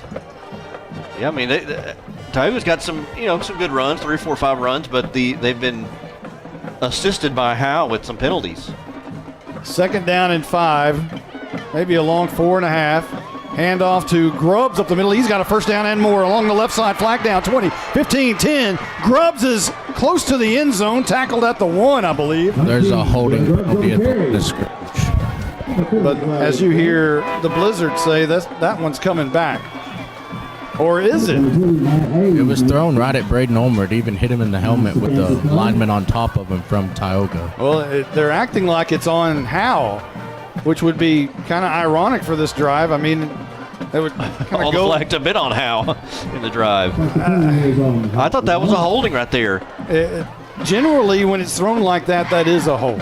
Yeah, it was right at the line of scrimmage, and a Tioga lineman was on top of Braden Ulmer, and the flag even hit him in the head. I thought maybe a receiver was holding Howe on the outside when Grubbs got past the second level. It was a good run by that Grubbs and got around that edge, and I thought on the outside he got held. But apparently not. Tioga knocking on the door. Thankfully, the saving tackle, touchdown saving tackle at the 1, but Tioga's going to try to punch it in here. They've got Grubbs in the backfield, who's standing to the right side of Norwood. 2 receivers to the right side. A chop block by Howe again. Illegal block below the waist by Howe on that last play. Second one of the drive. Norwood wants it. Handoff. Grubbs hit immediately by Jones. That's going to be a loss. Jones hit him right in the backfield. Who's all in there? Jones is in there. Walker is in there. I believe either Stevens or Crosby. I can't tell. Maybe both of them are in there. Came crashing down on Evans when he got that handoff. So now Norwood back at the 5-yard line, and this will be a handoff to Grubbs. Hit at the 3 and brought down at the 2. Or they're actually going to mark it near the 4. So maybe a yard there. Howe's defense is, man, they are stiff. They've really played well to this point near the goal line. You know, they had that great drive right before the half, the goal line stand. We'll see what happens here. It's 3rd down and goal from about the 4. High snap, Norwood hands it, and brought down is Grubbs by Bo Stevens. A great play by Stevens. As the defense just playing really well inside the 5-yard line tonight. They'll place it at the 4. Good job by Stevens there to get Grubbs before he got going. Back to line of scrimmage, and quickly, all of a sudden, it's 4th down now. Inside the 5-yard line. Tioga having a hard time here, and defense is stiffening up. 12th play of the drive for Tioga right here. 4th down and goal from the 4. Norwood wants it. They stack the right side. And whistles before this one can get underway, and a timeout's been called by Tioga. We'll take a quick one. 30 seconds. We'll be back right after this. Independent Financial is proud to support Howe ISD and their hardworking students, teachers, and staff. We share your vision for a brighter tomorrow and a championship season. For every challenge, Independent Financial has you covered. Our team can suggest a wide range of financial products to make your personal banking fast and easy. Plus, we have the know-how to deliver the game-changing business banking solutions. Independent Financial, your community in your corner. Member FDIC, Equal Housing Lender. Who's your local plumber? Brother Plumber. It's good to know someone local and someone you can trust when your home or office drops the ball. Mainline break, 15 yards. Brother Plumber is plumb professional and serves not only Howe, but also all of Grayson County. And you can save yourself 10% if you mention Go Bulldogs. Visit us online at brotherplumber.com. We'd love to help. Brother Plumber is one call away at 469-968-4487. Visit us online at brotherplumber.com. Remember, Go Bulldogs. Norwood in the gun. We're just about ready for action as Howe trying to turn away Tioga. It's 4th and goal from the 4. And we're waiting on the officials here. Waiting on the whistle from the official. Tioga stands and just talking about this when they're going to load up the middle. On the right side, the beef on the right side.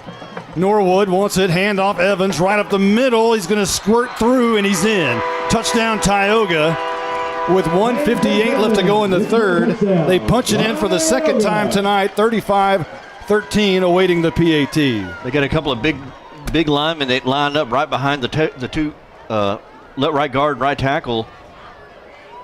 had them cross block the other way, and then right there going up the middle is was Grubbs for the touchdown, and Tioga trying to make this thing respectable. Are you still feeling comfortable? I think offensively, yes. Even defensively, I'm not sure Tioga can keep up with Howe. Bautista on the PAT. Looks like it's wide left, but it's good. 35-14, our new score. 1:58 left to go in the third. Howe in the lead. We'll be right back. Hi, this is Matt Linder with Linda Hamill Insurance. Your home field is where everything happens. And I'm not talking about Bulldog Stadium. We're talking about your home, your car, and your life. For over 30 years, we've been offering bundled discounts on home, auto, and life. We offer Germania and Progressive insurance protection, as well as many others to suit your needs. Call us today at 903-965-4098 or come by and see us at 106 North Broadway in Bells, Texas. That's 903-965-4098. This is Michelle Castle with Guild Mortgage, welcoming you to Howe Bulldogs football. Guild has been delivering on the promise of home to hundreds of thousands of people just like you for over 60 years. With a big heart and a desire to serve, we're committed to making life better in our communities. This is where we live, and we're committed to building it with you. Guild Mortgage Company, Equal Housing Opportunity Company, NMLS number 3274. Michelle Castle, NMLS number 231122. Branch address 714 North Travis Street, Sherman, Texas 75090. All loans subject to underwriter approval. Terms and conditions apply. Subject to change without notice. Welcome back. Howe leading 35-14, but it was a 12-play, 74-yard drive by Tioga a moment ago that took 4 minutes off the clock and 4 seconds. It was capped off by a 4-yard touchdown run by Evans. And that leaves 1:58 on the clock here in the third. Bautista about to bang this one away. His hands in the air. 5 yards away from the ball. And no, it's going to be an onside kick. Evans.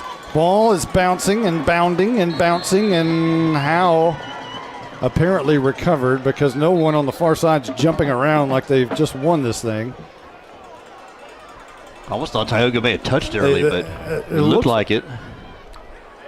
Howe's going to have the ball on the Tioga side, it appears. So there's 1:58 on the clock here in the third, and Howe's in good shape starting this next drive at the 49-yard line on the Tioga side. Well, you asked earlier if I felt comfortable. I feel okay because I think the Howe offense can score almost at will. I mean, they've done pretty good tonight offensively. The slots and wides are tight on the left, and Cooper Jones is. Here's a pitch out to Rattler, and he is fast and he is electric. He's slung down. He bounces out of the tackle of Bautista. And runs for about 7 yards as Rattler, man, when he gets in full speed very quickly. Well, a few times we've seen him kind of a design run for him to go outside. Yeah, they pitched it to him to that left side and had a couple of blocks on the outside by Huff and able to turn his leg for extra yardage. Huff closer to the line of scrimmage than normally, or closer to the offensive lineman, I should say, than normal. He's usually split out wide further, but it's 2nd down and 4, and he'll be bunched in a little bit. And Haley's going to run with it. Left side, spins out of a tackle, flag down. Haley had the first down, but let's check the flag. Holding on Aiden Burris. That's not going to make Mr. Haley happy, nor offensive coordinator Zach Cater. As the game is getting a little sloppy now, is it not? Oh, especially the second half. It seems like we've seen a lot more flags. The hold's going to push Howe back on their own side of the field at the 47-yard line. It was a good design run. Get a good block from Rattler on the outside there. So 2nd down and 14 coming up. They look to the side for the play. And now they're just about ready to go. Rattler has to talk to Haley, and Haley tells him what to do. Haley drops back 3 steps, throwing the bubble screen. That's going to be caught by Cooper Jones, who hurdles a defender at the 40-yard line, and another flag is down. Cooper Jones hurdled one defender on his way close to a first down run, but let's check the flag. It was about on Howe. Oh, my goodness. Well, that wide receiver screen, you let the defense kind of come through so your offense can block, the line can block for you. Well, Manuel Molina came through and rocked Austin Haley pretty good. The flag is passing Ulmer. I'm sorry? Pass interference on Braden Ulmer. Okay. And Austin took a big hit on that play as well. Yeah, he got hit good by Molina. And Howe going backwards and backwards and backwards on both sides of the ball. Howe started this possession in great shape on the Tioga side of the field at the 49-yard line, but right now the ball rests inside their own 40 at the 38. And officially only the second play of the drive. I don't think Howe coaching staff is too happy with these officials tonight. You know, Coach Bryan with his headset off, just staring at the line of scrimmage. He puts his palms to the sky. And he does not like the call. Whatever he heard from the line judge, he does not like it. So Howe's coming back to the line of scrimmage. And they're going to bunch together. The slots and wides are going to be bunched next to the offensive line. Rattler into the game at tailback will go to the right side of Haley. Ulmer and Jones bunched together on the right. Murphy and Huff on the left. Haley's going to roll out right, gets a good block on the edge, and floats a floater down to Cooper Jones, who goes up and makes the great catch right over the defender, or is it intercepted? It's picked off. It's intercepted. It's Cooper's picked off down. at the 29-yard line, and Cooper Jones is down. I think he's just mad that he didn't catch it, hopefully. He rolled to his right, threw up a kind of a jump ball, and I don't blame him for throwing it up to Cooper Jones, the best athlete on the field, one of the best athletes on the field, but just couldn't come down with it as the defender. I didn't see who it was for Tioga that came down with the... It was Evan Ballinger. Ballinger came down with the interception. Much like when Jones fumbled in Honey Grove, he went out, or was it here, against Tom Bean? It was last week against Commerce. Okay, yeah. That's what it was. When he fumbled against Commerce, he was injured on that play. And they came back later and caught a touchdown. And here, the interception right near him, and he's down again on this one. I hope he's okay. Ricky Ake tending to him.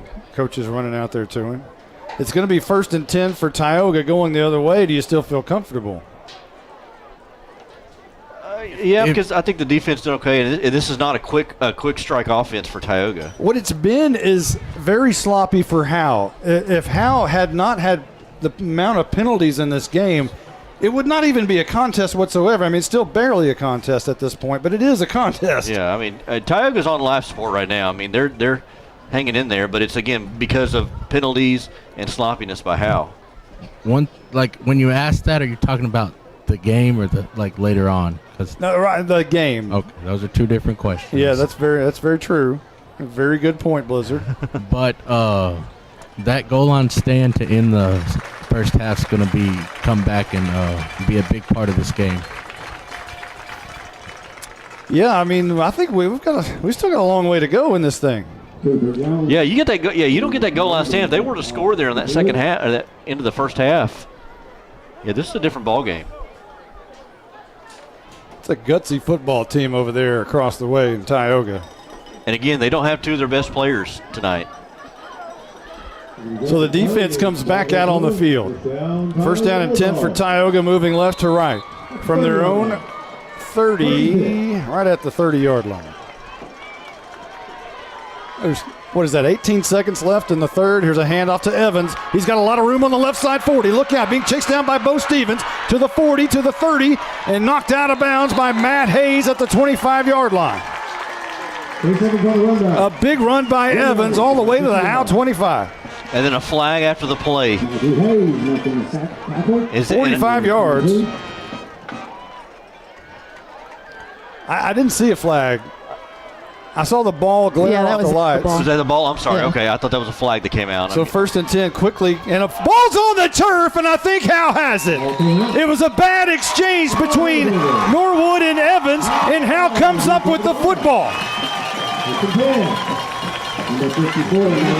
Tioga was trying to go hurry up. Tioga was trying to go hurry up, and it was just not a clean A clean handoff from Norwood to Evans, as you said, and just rolled right into the arms of, would you say Walker was the one who came down with it? Yes. Well, that will help if you're a Howe Bulldog fan. The ball will be at the 27-yard line. And it will go right to left for Howe. 4 seconds left to go here in the third. Haley and Rattler.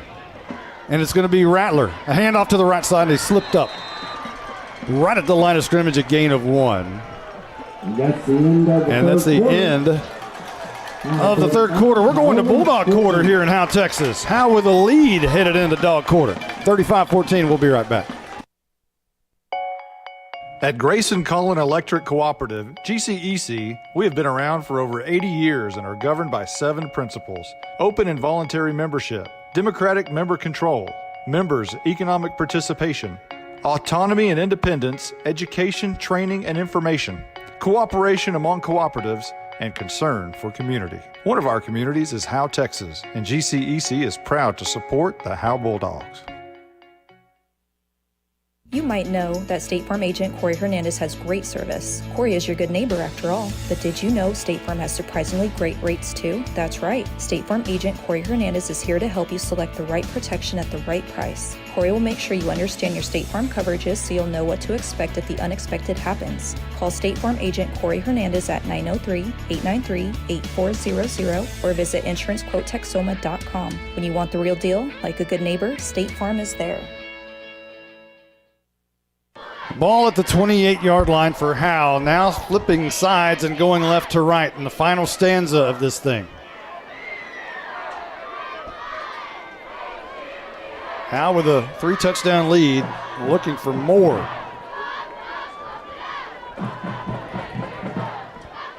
Waiting on the officials. And Coach Brian's still talking to the official over here. Yeah, and they're both very animated. At least the official's more animated than Coach Brian, actually. Really is. I don't think Coach Brian's been impressed with this officiating crew tonight. And Coach Brian puts his headphones on, but it's only covered in one ear, unfortunately, because the official's still talking. Yeah, who's chewing on who here? Yeah, interesting. Very interesting. And Coach Brian's still unhappy about the situation. 2nd down and 9 for Howe. Haley's going to hand off to Rattler. No, Haley's going to keep it again. Look out left side. He's got a lot of turf in front of him. He's got midfield. 45-40, 35-30, 25-20, 15-10. Inside the 10. He's pushed out of bounds. The homecoming king broke free again. Read option one last time. You focus in on Antoine Rattler. There is a flag. Oh. At the 39-yard line. Oh, man, I didn't see that one. And Coach Rogers' son, Chance Rogers, is calling holding on the Tioga sideline. And that's what is called. Wow. It is holding against Howe. That'll wipe out the big gainer for Austin Haley. Luckily, he's in good shape. I was about to say, he just ran a long ways. He did. And he put that thing in another gear. He can run. You know, the days of talking about Austin Haley might not be a running quarterback. Those are way in the past, aren't they? I mean, it's a great thing that we can say that now. Yeah, that's long gone. There's such a progression from last year to this year. So good. His running game, maybe his sophomore year, maybe that wasn't the time. But, boy, he can run the football now. That is for sure. Ball back now at the 30-yard line. So here's Howe with a 2nd down and 7. And Haley's going to pull it out of Rattler, throw it on the runs. Caught by Daniels, got a lot of room. He's got 35-40, a 1st down as he slams down a defender with his left hand. He just slammed him down. He slammed down Landon Bingham like the WWF. Austin just got cheap shotted, and there's a flag thrown for it way after the play. It was over here with Riddles and 53, I believe. They were literally on top of each other, hitting each other. Oh, okay. I just saw Austin throw his hands up like I thought he got hit. So let's check the flag. Let's see what that is. Are we? They're waving the flag off. They waved it off. Okay, so it's a 1st down after the Carson Daniels MMA move. Well, as he went out of bounds, it's almost like he slowed down, like he was ready to hit, like I want to hit somebody before I go out of bounds. Oh, yeah, he totally intentionally waited for that kid to slam him down. No question. 1st and 10 for Howe. Ball shy of the 45 by a yard at the 44. Coach is signaling in the play. Rattler will move to the left side of Haley. 3 receivers up top now.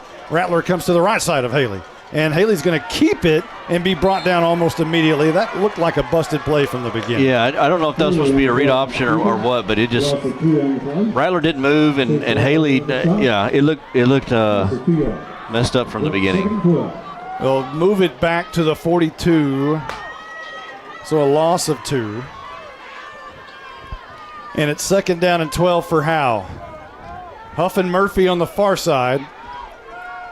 Tristan Williams into the game on the near side at the wide out. And here's BU getting the carry on the jet sweep, getting a good block from Tristan Williams. A 1st down run inside the 45 to the 44. Braden Ulmer's been kind of quiet tonight. In fact, I think that may be the first time he's touched the ball, maybe 2nd time, and gets the jet sweep around that right edge.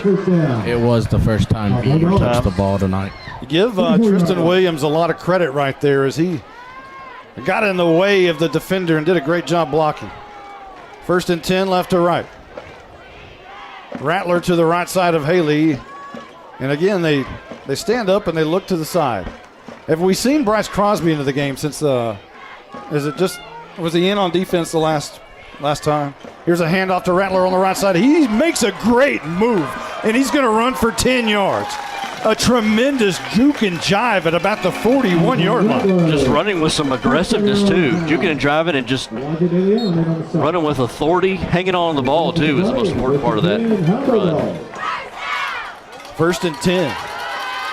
As Howe starting to chew up some yardage and maybe some of the clock with 10:20 left to go in the game. 3 receivers up top, and it's just it's a different atmosphere, is it not? You know, I had Gene Kwan up here said there's 180 degrees difference in this team. Here is Rattler, shot out of a cannon. He's free at the 20. Makes a move at the 15, spinning down at the 10-yard line. They'll mark him at the 11. Another great run by Antoine Rattler. He had nearly 100 at the half. He's got way over that by now. Gets a good push from that offensive line. Nothing special about it. Just hand off to Rattler. Gets behind the right guard and right tackle and just goes for a big run. Gashes again that Tioga defense. 22-yard gain for Rattler will give Howe a 1st and 10 at the 11-yard line. He's at 142 now, Monty. Wow. That's what you wanted coming into this year, was get him establish the run game with Antoine Rattler. Haley sends a man in motion, which is Ulmer from right to left, but hands off to Rattler. And he's going to get back to the line of scrimmage, but not much more than that, if any. And maybe, well, they do give him a yard to the 10-yard line. 8th play of the drive coming up. Looks like he'll come off and Carson Daniels will come in. Yeah, get Daniels the ball, let him kind of initiate some more contact. Rattler looked like he might have been out of gas on that last carry. 2nd and 9 coming up. Howe can get a 1st down about the 1-yard line. 3 receivers up top, and Haley's going to keep it around the right edge, looking for a block by Daniels, and he's slung down after a minimal gain. I don't think he got the block he was wanting on the edge, and he got chased down by the big defensive lineman Manuel Molina, who came into the game with 19 tackles, rather. And it'll be 3rd down and 9 as Haley got back to the line of scrimmage, and that's it. Haley wants it. Now they look to the side. They're trying to draw them off sides and maybe scoot it up a little bit. Is this Garcia time? I think this is Garcia territory. 3rd down and 9. Maybe the Dogs can pick up a 1st here. Haley wants to throw in the corner of the end zone, and that's going to be Tristan Williams. You don't need Garcia to kick a field goal. Just throw it to Tristan Williams, and it's touchdown time in Texas. Just a quick out route on the outside. As soon as he come out of that route, able to hit Williams coming out of it, and Austin Haley showing off his arm on this drive when it was mostly Rattler and some of Haley's legs. So many weapons on this Bulldog offense. Rattler, Jones, Murphy, Huff, Tristan Williams. And the hold is good. The kick is up. It looks like it is good, and it is. Howe 42. Tioga 14. 8:13 left to go in the game. Since 2011, Scoggins Funeral Home and Crematory has walked with hundreds of families through the most overwhelming time of their lives. Their job is simple: to make this season a little easier. What you can expect is a no-pressure, people-first philosophy, custom services for memorials that you'll remember forever, and reasonable pricing. Tommy and Bobby K. Scoggins have built a reputation over the past 30 years in the funeral business for making every family feel at home. Visit ScogginsFuneralHome.com or call 903-482-5225. I'm attorney Micah Belden, an old-school black and white Howe Bulldog. In criminal defense, you need someone who fights like a bulldog. Call me now if you've been investigated, arrested, or charged with a crime in North Texas. My number is 903-744-4252. We'll set up a free consultation. You will find out that I'm rough, tough, and I can't get enough. I'm board certified in criminal law by the Texas Board of Legal Specialization, Principal Office, Sherman, Texas. Visit my website at shermancriminallawyer.com. 42-14 at Bulldog Stadium is how extends their lead. It was a 9-play, 63-yard drive. And it was capped off by a 10-yard touchdown from Haley to Tristan Williams. And here is the Tech Wave kickoff, going to be down once again at the 33-yard line. So your hit exterior scoring drive recap again: 9 plays, 63 yards for Howe. Extends the lead, 42-14. The Bulldogs in the lead. The Howe Bulldogs. Yeah, they take control this the second half. There was despite the penalty, third quarter. Despite the penalties. Third quarter was not very pretty. And here's a handoff from Norwood to Grubbs, and he's hit hard at the line of scrimmage and going nowhere. He was hit by a hammer. He's going to pick up 2 yards, but he was hit by a hammer at the line of scrimmage. Is that Ulmer maybe hit him? Somebody there on that one of those linebackers, or maybe Stevens on that side hit him. I think it was a lineman. Yeah, I think it was Malin and Ulmer combined, but Malin really stood him up. So ball at the 36, started at the 34-yard line. Norwood still at quarterback. You feel for Tioga. They've had so many injuries. And what could have been with this team?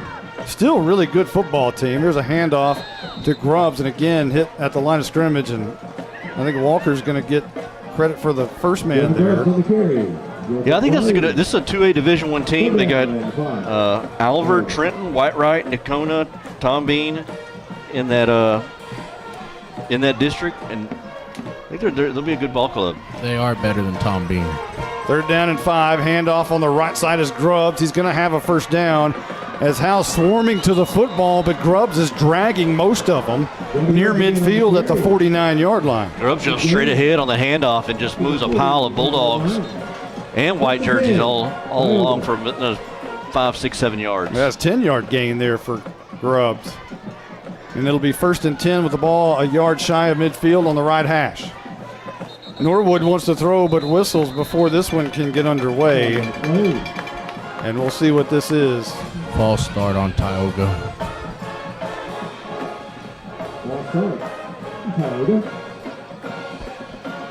They'll back this one up to the 44-yard line. Well, after tonight, you got one more of these against S&S next week, and then you start district. And that first district game is going to be a massive. Big one. Big with Leonard. Ball at the 44, high snap, and Grubbs is going to carry it for a yard perhaps to the 45, maybe 2 yards to the 46-yard line. But I say all that because now and next week you got to clean up with all these penalties and sloppiness you've had. 6:20 on the clock here and rolling in the fourth quarter, and you're right. There's a lot to clean up. There's some good things about this football team for sure. You like the way the defense played around inside the 10-yard line. Mm-hmm. And you also love the way the offense slings it around and runs it, but the penalties. And here's Norwood throwing it deep down the right side. That's going to be caught by his receiver. No, it's incomplete. He dropped it. He had position on Tristan Williams, but the ball fell incomplete. It looked like it landed right in his lap, as the intended receiver was Sam Mott. Yeah, threw it way downfield to Mott. Just basically a vertical route. Just go long, I'll throw it to you. And Mott had to slow down for just a little bit to come down with it, but just it went right through his hands. 3rd down and 13. Tioga moving right to left in the final stanza. 5:53 on the clock. Norwood hands off to Evans, and another great tackle. The ball's on the turf. Howe's going to have the football as G-Force once again knocked it out. Are they ruling him down? I think he's down. They are ruling him down. Another great tackle by Garen Langford. This time popped the ball out, but they're going to rule him down. Garen Langford making the stop for the Bulldogs. Ball will be spotted at the 49-yard line. Another G-Force tackle. Man, the running back who's that? Evans? Or was that Grubbs? Let's see who it was, but he had a full head of steam there, and so did Langford. Take his legs out from under him. So it's 4th down for Tioga and 10 to go here. Grubbs goes in motion, and he'll be an H-back on the right side. Norwood gets it. He fakes the hand to Evans, rolls out right. Being chased down, throws it deep for his receiver, and I thought a flag might be thrown, but it falls incomplete. Trying to hit his receiver there, which is Slade Babbitt. But that falls incomplete, and Howe will take over on downs. I thought for sure a flag was going to be popped out there. That one deserved one more than the other one. I will say that. And that was the best ball that the quarterback has thrown all game, too. Had Hayes and Tristan Williams back there in coverage. And I thought he kind of throwing it long just to see if maybe he could draw the pass interference, but no flag. So with, what do you got, 5:01 left to go in the game? For your kid's sake, do you still try to punch it in right here? You going to let up at all? What do you got? I think you try not to get anybody injured. I think you kind of chew as much time off the clock here. Daniels into the game at tailback, and he'll get the carry, and he's hitting the backfield. He's going to lose one, back to the 49 on the the Howe side of the field. So from 149 to the other. We talked about with Daniels. He needs kind of a run and start. And that time he couldn't get anything going as he was taken down the backfield. I thought there was maybe a mix-up there on the crossing from the slot. Yeah, Murphy did bump Carson right as he was getting the ball there. Definitely a mix-up. So it'll be 2nd down and 12 for Howe as they're really taking time off the clock here. Daniels to the right side of Haley. Haley wants to throw under pressure, throws it, and it's almost not intercepted, but he floated it out there for his receiver, Garrett Gibbs. And Austin got hit pretty hard on that play as well. So now it's 3rd down and 12, and that stops the clock. Yeah, that was Dylan Whitley come there and nailed Austin Haley. I think this is the most Haley's been hit all season long. He got rid of the ball a couple times and just been really knocked hard. You got Ethan Mayo split out wide to the left. Tristan Williams down here at the bottom. Braden Ulmer still in the game at the slot receiver on the left. But Garrett Gibbs into the game as the slot in between Mayo and Ulmer. Haley wants to throw, flushed out of the, no, he steps up in the pocket, is going to be brought down. And that's going to be a loss back to the 44-yard line. Now, Howe had not given up but one sack all year coming into this game. This offensive line has done a great job these first 4 games. They really have done a good job protecting Austin Haley. And Haley, it has helped that Haley's athletic. He's been able to avoid pressure. But they've also done a great job protecting him. So it's 4th down and punt time for Howe, and Haley will do the chores. McNabb back to return it. This one partially blocked, I believe. And it's rolling around at midfield. Mayo, and I think Ryan Huff is finally going to stop it. And Huff was upset. He's upset at Ethan Mayo, saying he should have stopped it way before it started rolling back. Yeah, bouncing maybe the 47 of Howe, and then of Tioga, and then rolled to about the 48 of Howe. Finally, Ryan Huff came in there and stopped it. And Huff was upset now. He's like, what are you letting it roll for? Somebody hurry up and stop it. Ball at the 47-yard line. 3:23 left to go in the game. Colton Little into the game at linebacker. Here's a handoff up the middle. Brought down by Walker. A gain of about 3. That puts Malin Walker on with 10 tackles on the night to lead the Bulldogs. Wow. That's a pretty healthy night. That is a good night. I would assume that Bo Stevens would have had the most on the night. He's been all over the field, too. Here is Norwood throwing it down to the right side. It's going to be deflected by Tristan Williams as the pass was intended for the wideout over there, which was Sam Mott. It'll be third down at about 6 or 7. So how a lot still to overcome in the penalty department, but offensively and defensively, when you look at the nuts and bolts of this team, you got to be kind of impressed. Again, they're playing a 2A Division I team. That plays a factor, and they're banged up. That plays a factor. High snap, and Norwood brings it down. Rolling out right, he's just going to keep it. Around the right edge, he takes a pop. That's Matthew Hayes. Matt Hayes. It made me cough. It was so big. It's like you felt the hit. Matt Hayes, number 22. A big pop by Hayes. I'm telling you, this Bulldog defense is delivering some shots tonight, and they have been this whole season so far. They're playing with more aggressiveness, it seems. 4th down and 10 for Tioga. And a timeout's been called. We got one to take. We better take one. We'll be right back. Buying and or selling your next home or property should be an enjoyable experience. At Texoma Land and Home Team, our commitment to the personal relationship of each transaction ensures communication you expect, while assuring that we'll be here the next time you need us. We're not a big box real estate company by design. This freedom allows us to be fully at your service. Texoma Land and Home Team, Renee Nichols Broker, 903-818-1645. Texoma Land and Home Team, for all your real estate needs, 903-818-1645. Welcome back. We're in the final moments of this football game. 2:32 left to go in the game. Tioga facing a 4th and 10. It's been 74 years. It reminds me of the Titanic. It's been 74 years. And Howe's going to move to a 12-game winning streak, it appears, over Tioga, which dates back to 1936. How about that kind of a winning streak? Man. 4th and 10 for Tioga. Norwood in the gun. Wants it, drops back, straight back, 2 steps, 3 steps, fires left side, and that one's going to be almost intercepted by G-Force, Garen Langford, but had he not had the cast on his hand, he might have picked that one off. What a great game by Langford tonight. And that's a big weapon to come back. That's someone you didn't have against Honey Grove. Right. And it's going to be 1st and 10 for Howe, moving the other way. And to somebody who's a very good tackler, who can tackle real well. That's what you need on this defense.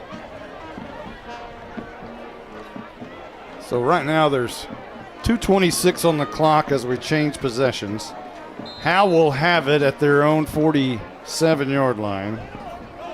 And see if we can get out of here without penalties or getting Haley hurt.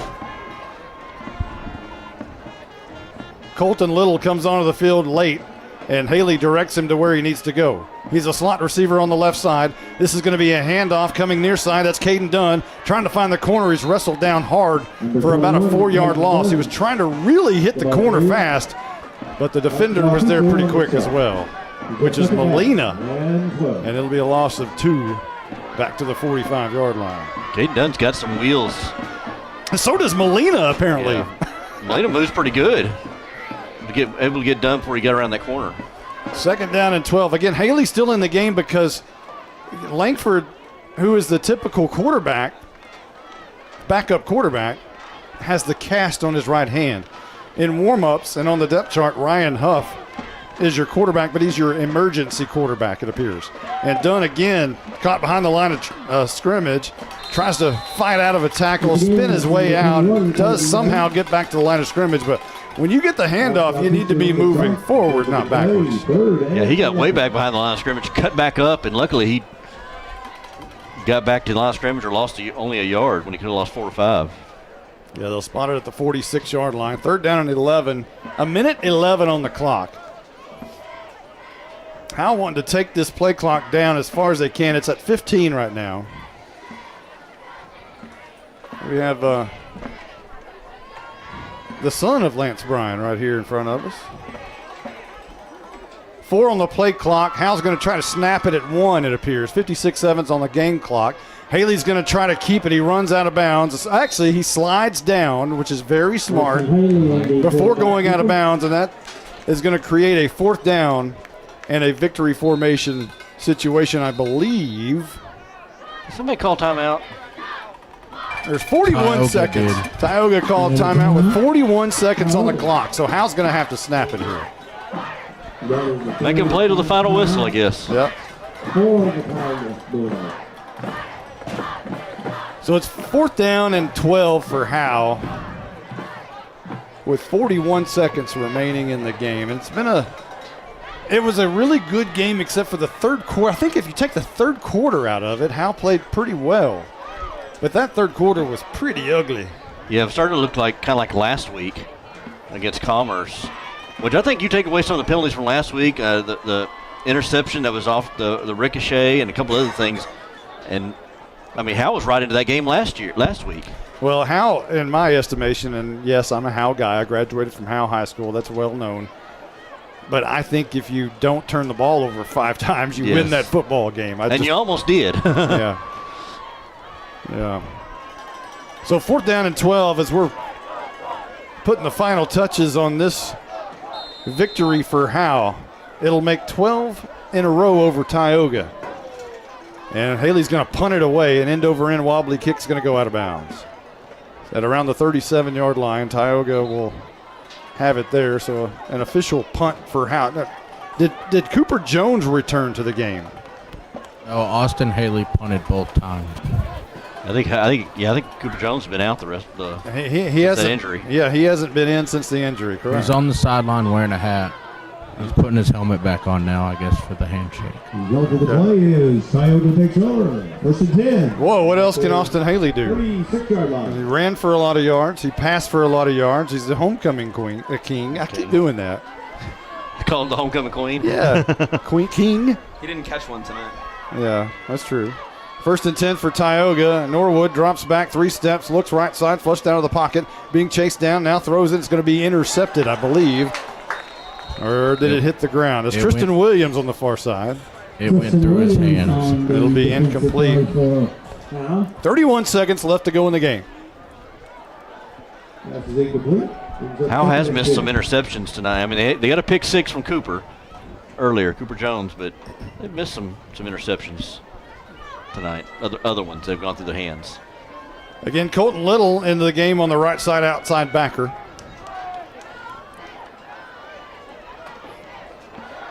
Haley out of the game, it appears. And here is Norwood rolling out right, throwing it deep down the field for Mott. And he makes the catch at the 40-yard line as Tioga going away fighting in this football game, as would you expect from a Chad Rogers football team. They're going to let you know you've been in a dogfight. So that'll be on the Howe side at the 41-yard line. Still 24 seconds left to go in the game. 42-14, maybe some extra points here. Try to bust up the score, huh? Yeah. Man goes in motion is Mott, and Norwood steps up in the pocket, and he fires it down the field, and wide open, and all alone is his receiver, but he couldn't haul it in. It was Jose Hernandez who it went out of his hands. That sounds like a shortstop, but it falls incomplete. Jose Hernandez? Yeah. And it'll be 2nd down and 10. On the clock is 17 seconds. Yeah, Tioga's trying to mess up the spread here on this game. Spread called. Well, most of the starting defense still in the game. The front 3 are still in the game. Mm-hmm. Daniel's still in the game. Murphy's still in the game. I believe, is that Ulmer at safety still in the game? 2nd down and 10. And Norwood fires it deep again. This time Henley, and it's going to be incomplete over Henley's head. Good coverage there by G-Force. Henry. And it'll be 3rd down and 10. Play is 3rd down. They keep hammering it down. Why not, right? Hammer downfield, just see if they can get something. 11 seconds. It's going to be the longest 20 seconds of the game. My gosh. Man alive. So Tioga comes right back out. I'm sure they're going to hammer it down again. Grubbs is on the right side as an H-back. Empty back set for Norwood. High snap, brings it down, rolls right, wanting to throw on the run, does. And it's going to be incomplete as his incomplete percentage is starting to rack up. Norwood's is. I'm not sure how many he's completed out of passes, but it can't be a whole lot tonight. Braden Omer's back there playing free safety, way back 20 yards behind the rest of the secondary, kind of playing center field. 6 seconds. Is this the final play? 4th down and 10. Can they get 6 seconds out of this? Here's going to be a handoff to Evans. Shot out of a cannon right up the middle. Got good running room, but he's brought down inside the 20, and that is going to be the ball game. How your Bulldogs hadn't played Tioga since 1948, but you had won 11 straight. Now you make it 12. 42-14, Howe wins tonight with all of Texas eyes on Bulldog Stadium. A great win at home as Howe's heading to SNS a week from tonight. And then district starts. A good win in front of the locals. In front of a big homecoming crowd. I think I'm going to try to talk to Cooper. Okay. And Coach Brian, if he'll let me. Yep. Try Malin, too.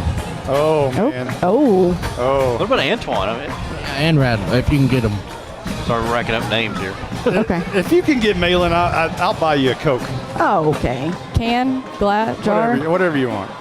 bottle. That'll be something. So the Bulldogs make their way and they face the crowd and they're getting ready for the school song, fight song. Tioga makes their way on their far side. And here's the school song. A big night, if you take away, penalties, it's a huge, huge, huge win for Howe. Things to clean up. It's still September. No gold footballs are awarded in September. That's why you play non-district games. But I mean, you don't get a chance to kind of clean things up, but you also kind of build some confidence. I mean, a team that had lost 22 in a row before, was it 21, 22 in a row before early this year. But kind of each game, they're building a lot more confidence and kind of getting more comfortable. And they're good, and being a good football team. They really are a good football team. And tell you what, this team is 3-1. They are. But Jake Roberts has been with us for a couple of years now. And going into this season, he had never seen the Howe Bulldogs win a football game up here. And Gene Kwan visited tonight. He's in the booth with us, and he remarked at halftime, this team is a 180 degrees difference than what it was a year ago. And yes, there's a coaching change, and yes, there's a schedule change. We're not playing Mineola tonight, okay? Yeah. But hey, however you can do it, this town needed to be 3-1. And these Bulldogs are doing it for this town this year. And if they can keep the momentum, it's going to be a fun ride on out the way through this thing. I kind of want to see if they're going to, if Malin is going to be interviewed. That would crack me up, but maybe I can catch that later. I'm going to try to go down there and get a picture. Let's see. You got to talk to Coach Brian. Let's see here.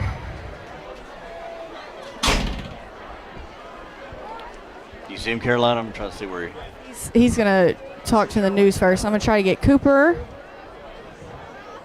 Cooper's looking you at ready? you. Yeah. Just looking at me. All right. Are we ready? Sorry. Yeah, go ahead. Okay, Cooper. So, not how you wanted to end the game, obviously, but you got pick six. You hurdled some people. Got a couple tackles. How's it feel? It feels good. I mean, it's not all about me, though. It's about the team. We came together tonight, and we honestly beat the crud out of that team. We did.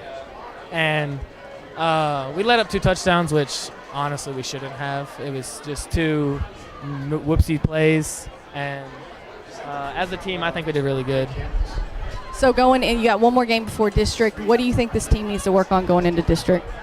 Definitely fitting outside, like us fitting outside because they're a real big run team, and working our run fits and less pass. Awesome. Well, thanks, Cooper. Have a good weekend. Oh. Is he going to be okay, I guess? Yes, you're going to be okay, right, Coop? Yep, he's going to be good. Great. Okay, Malin. What should I say? What should I say to Malin? Is he just going to run from me? He had 10 tackles tonight. Talk about that. Malin, can I talk to you? Uh-oh. Is he? He's looking at me like, and Dad. He got a nice push. Would you rather want Dad. me interview or Dad? Oh, he says Dad to interview him. He wants Dad to interview him. Give me the heads.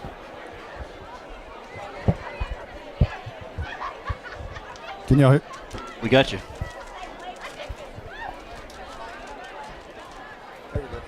Can anybody hear me? We got you. Okay, well, this is odd.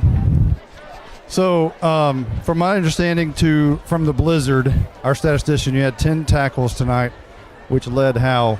How were you able to rack up that many tackles tonight? All out, relentless effort. All out 46 seconds. That's really just my motto. That's how I do it. You're playing a lot of minutes on both sides of the ball. You didn't even come out that much. I would imagine you'd be a little exhausted at this point. Yeah, but I don't show anybody, or at least try not to. I just try to be there for my team and always be there for them. What kind of a win is this for the Howe Bulldogs? Well, it's a great win, especially on homecoming. Homecoming doesn't really mean anything if you don't win. So it's kind of awesome to have this experience. It is exactly awesome to have this experience. Thank you very much. Congratulations, Malin Walker. Thank you. All right. That was great. That was a great interview. That was really cool. All right. Anybody else? Coach Brian, is he available? He. I see him back there. You go straight ahead where you were. Well, I think he's about to talk to the news and Dave Campbell. So give me just a second. Did we talk to Rattler? Yeah, Rattler.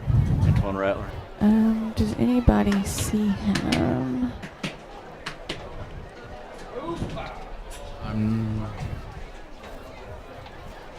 They leave so early. Yeah, there's only a few out there still.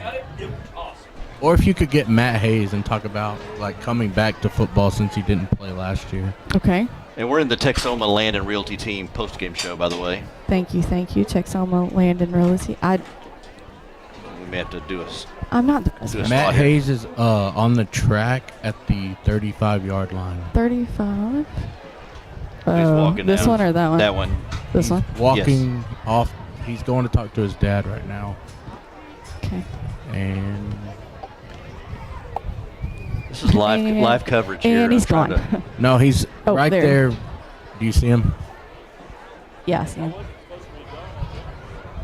Yeah, where did Rattler go to, by the way? You got Matt Hayes? Yes, she has. Oh, I'm so sorry. Hayes didn't. He didn't want to. He didn't want to. It's okay. Okay. Anybody else? Or I'm still looking for Rattler. Tristan scored his first touchdown tonight. Yeah. He's on the 30-yard line. Yeah. If you want to talk to great. him, that'd be something to talk about. I do not see Rattler though. I told BU earlier in the game that if you need a break, I can win for you. I'm wearing number 4. Or you can do Langford right there beside you. Langford had some good tackles. He had some good tackles. Number 2. Okay. To your There is left. so much going on here, y'all. Caroline's going right between pictures everywhere. She's just trying to stay out of the way. Okay. Does anyone see my kid? Okay, there he is. We may have to take a break here in a second to get a commercial here. Okay. I know.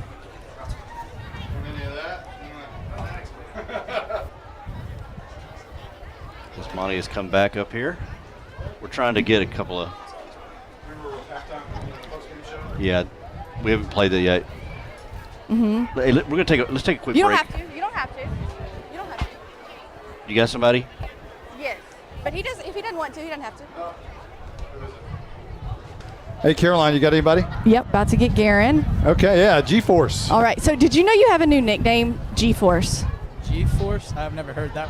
We just came up with it tonight. I kind of like it. I mean, I normally go by G-Man, but G-Force will work, I guess. Okay, Monty came up with it, but whatever. All right, so you had a great game today, a few tackles that really made a difference in the game. How does it feel to be back? You know, we were out for a little bit. How does it feel to be back? It feels good. Really glad to be back on the field, not playing and making tackles. It's just glad to be back. So I asked Cooper, you have one more game before district, then it really starts. What is it that this team needs to work on going into district? Oh, I think we need to just keep our mindset better and keep building each other up. I think we get a lot of penalties in games that are uncalled for, and I think we just need to keep our head on forward and keep working. All right, thanks, Garen. We'll see you next week. Bye. That was a great interview. Okay. Have you talked to Coach Brian? He's with K10 or okay. K10. Okay. I can wait. Let's take a quick timeout. Let's do that. We're going to take a quick break, and when we come back, we'll try to talk to Coach Brian. Okay. You're in the Texas Land and Home Team Realty Group Realty Team post-game show. We'll be right back right after this. Baker Air Conditioning and Heating has been in business in Howe for over 50 years. They even predate the volleyball program and the marching band. Norman Dickey was the new coach when they opened up. Baker Air Conditioning and Heating has been able to serve the good people of Howe and surrounding areas because, well, they're good people. If you've been told you need expensive repairs, get a second opinion with Baker Air Conditioning and Heating. Call 903-532-6255 or see them at 215 Denny Street. Baker Air Conditioning and Heating. Buying and or selling your next home or property should be an enjoyable experience. At Texoma Land and Home Team, our commitment to the personal relationship of each transaction ensures communication you expect, while assuring that we'll be here the next time you need us. We're not a big box real estate company by design. This freedom allows us to be fully at your service. Texoma Land and Home Team, Renee Nichols Broker, 903-818-1645. Texoma Land and Home Team, for all your real estate needs, 903-818-1645. Austin Haley's coming to the sidelines. Oh no, let's hope Haley's okay. Caroline, can you get the mic in there? Coach, I'm starving. I can't keep going. But you're the starting quarterback. Coach, I can't help it. I need something quick. Hang on. Doreen, quick. Go to Sonic, get a burger, tots, and a shake. Make it an M&M blast. Doreen, make that an M&M blast. Large. Coach, I'm sorry, but Sonic of Howe is where you get great food and big smiles. It's not just good. I know, it's Sonic good. Hang on, Doreen, bring me some onion rings. Those things really bring the hammer down. Hello, this is Rosie the Skunk for Atmos Energy. You might think I make a bad smell, but it's nothing compared to the rotten egg smell of a gas leak, because that could be dangerous. If you think you smell, see, or hear signs of a leak, don't do anything that might cause a spark. Leave immediately. Then call 911 and Atmos Energy. There's no gray area here.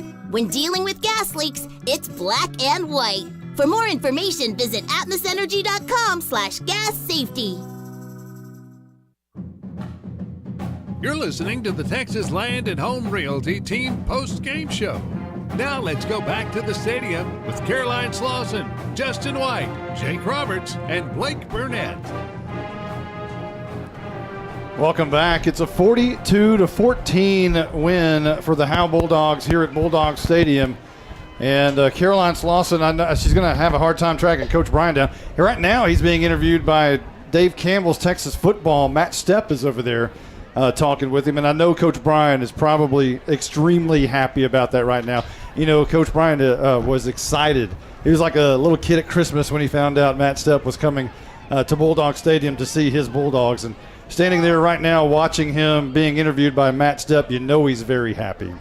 Well, this Bulldog team is finally getting some attention and some positive attention. I mean, it was a 22-game losing streak for so long and kind of forgotten about, but they've come out this season, 2022, and improved by so much, and they're enjoying the fruits of the labor of all the work that they put in and getting the attention for it. You know, K10 is here, KXII is here. They've done interviews with Austin Haley, and some others, and they're still here.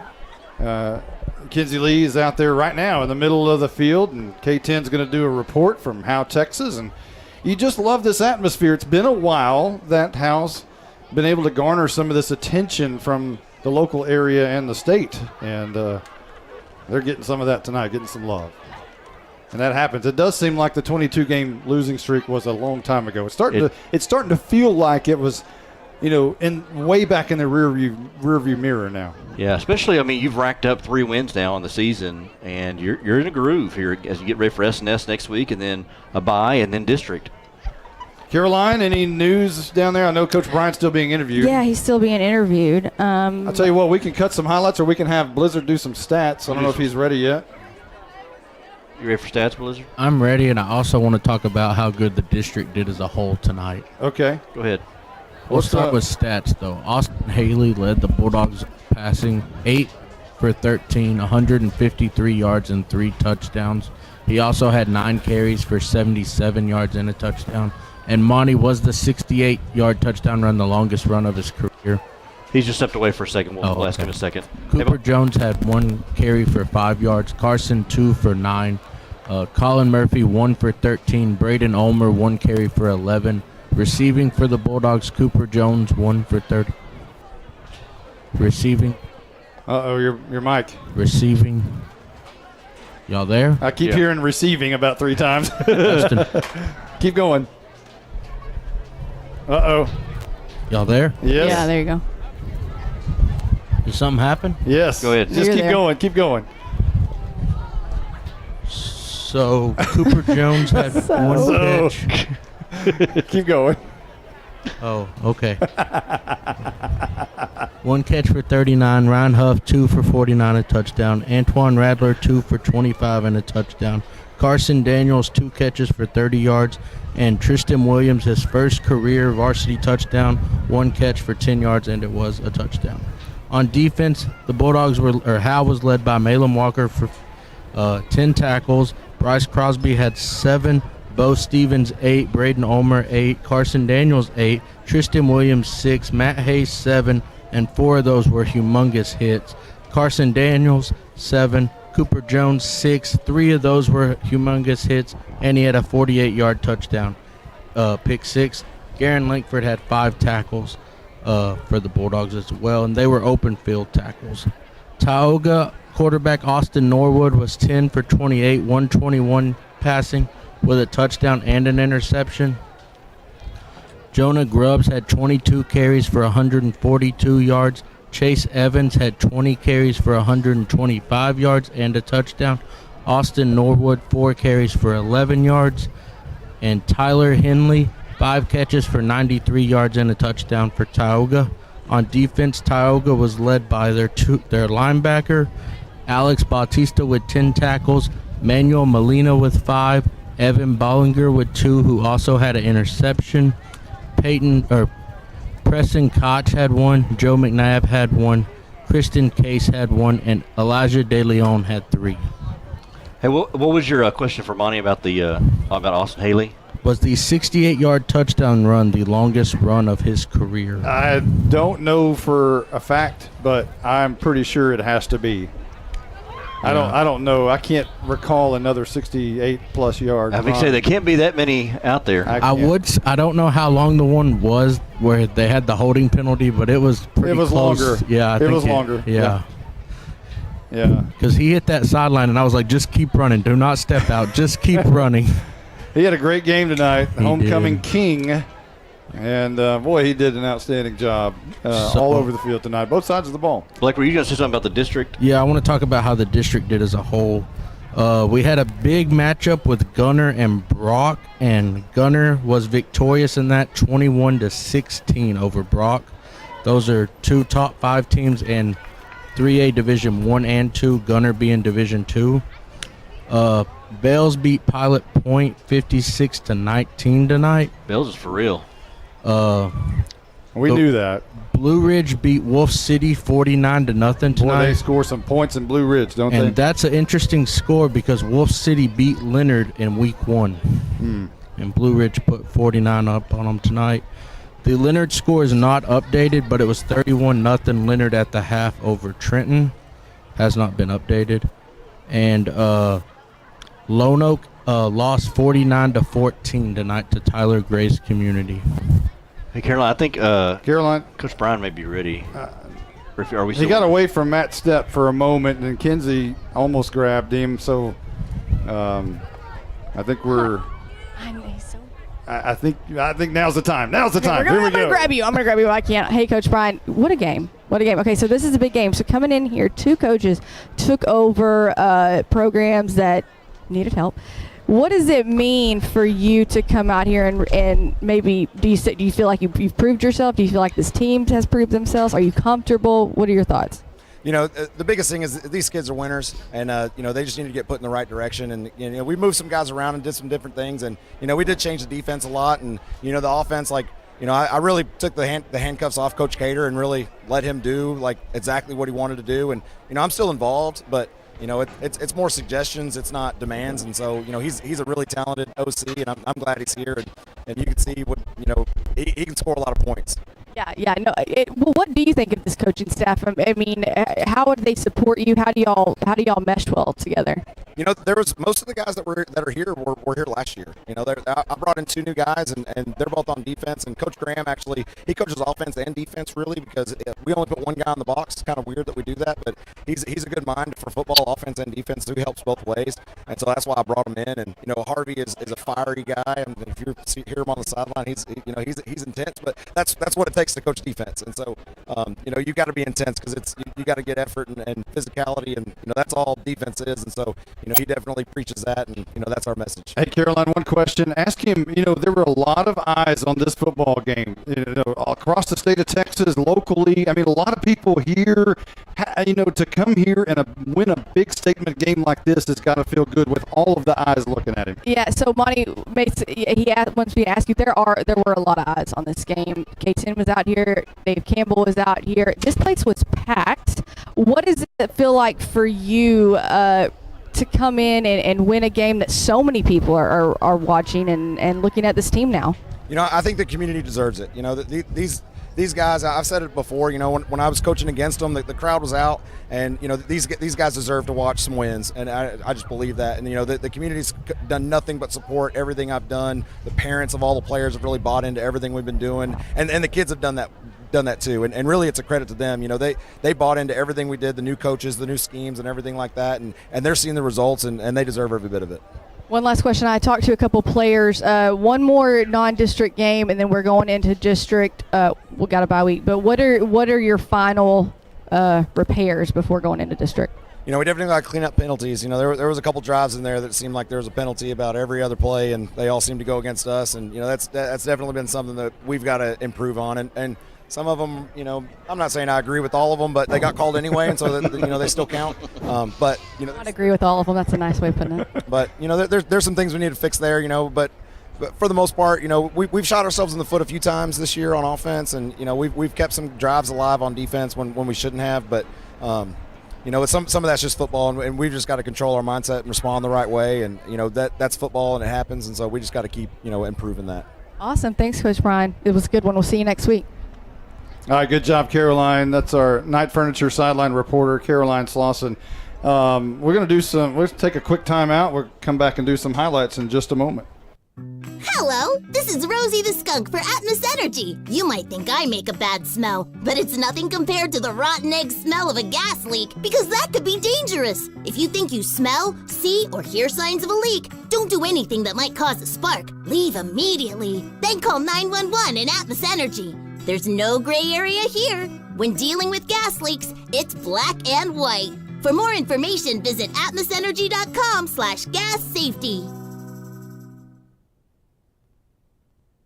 Buying and or selling your next home or property should be an enjoyable experience. At Texoma Land and Home Team, our commitment to the personal relationship of each transaction ensures communication you expect, while assuring that we'll be here the next time you need us. We're not a big box real estate company by design. This freedom allows us to be fully at your service. Texoma Land and Home Team, Renee Nichols Broker, 903-818-1645. Texoma Land and Home Team, for all your real estate needs, 903-818-1645. Independent Financial is proud to support Howe ISD and their hardworking students, teachers, and staff. We share your vision for a brighter tomorrow and a championship season. For every challenge, Independent Financial has you covered. Our team can suggest a wide range of financial products to make your personal banking fast and easy. Plus, we have the know-how to deliver the game-changing business banking solutions. Independent Financial, your community in your corner. Member FDIC, Equal Housing Lender. Who's your local plumber? Brother Plumber. It's good to know someone local and someone you can trust when your home or office drops the ball. Mainline break, 15 yards. Brother Plumber is plumb professional and serves not only Howe, but also all of Grayson County. And you can save yourself 10% if you mention Go Bulldogs. Visit us online at brotherplumber.com. We'd love to help. Brother Plumber is one call away at 469-968-4487. Visit us online at brotherplumber.com. Remember, Go Bulldogs.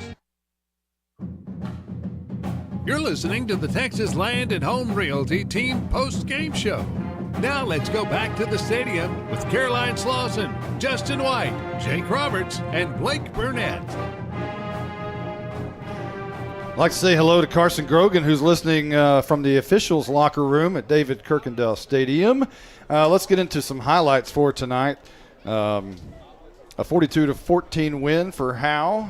It was a big win with the eyes of Texas looking at the Howe Bulldogs tonight in this rematch with Tioga that hasn't taken place since 1948. But Howe now moves to a 12-game winning streak over Tioga that dates back to 1936. Howe won the coin toss and started at their own 32-yard line. They drove 3 plays and 68 yards before Haley hit Rattler for a touchdown.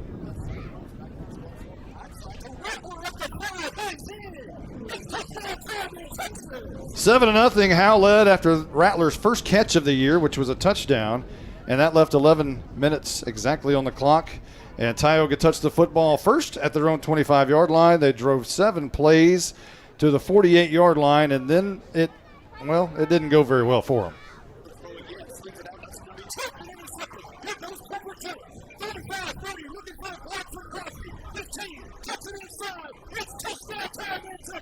14-0, the Cooper Jones pick 6 left 8:55 left to go in the first quarter. Tioga's next possession started at their own 32-yard line. They drove 11 plays down to the 20, but turned it over on downs. Howe took it over at their own 15-yard line, drove into the second quarter, and on the first play of the second quarter, Jonathan Garcia missed a 26-yard field goal, his first miss of the year. Everybody blamed it on me for jinxing him. Tioga then took it at their own 20-yard line. They drove 8 plays before another turnover.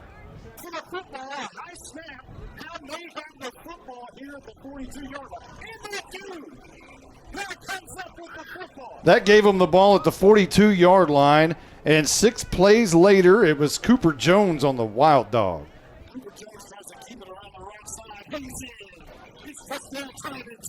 That capped off a 6-play, 58-yard drive and made it 20-0 over Tioga with 6:45 left to go in the second quarter.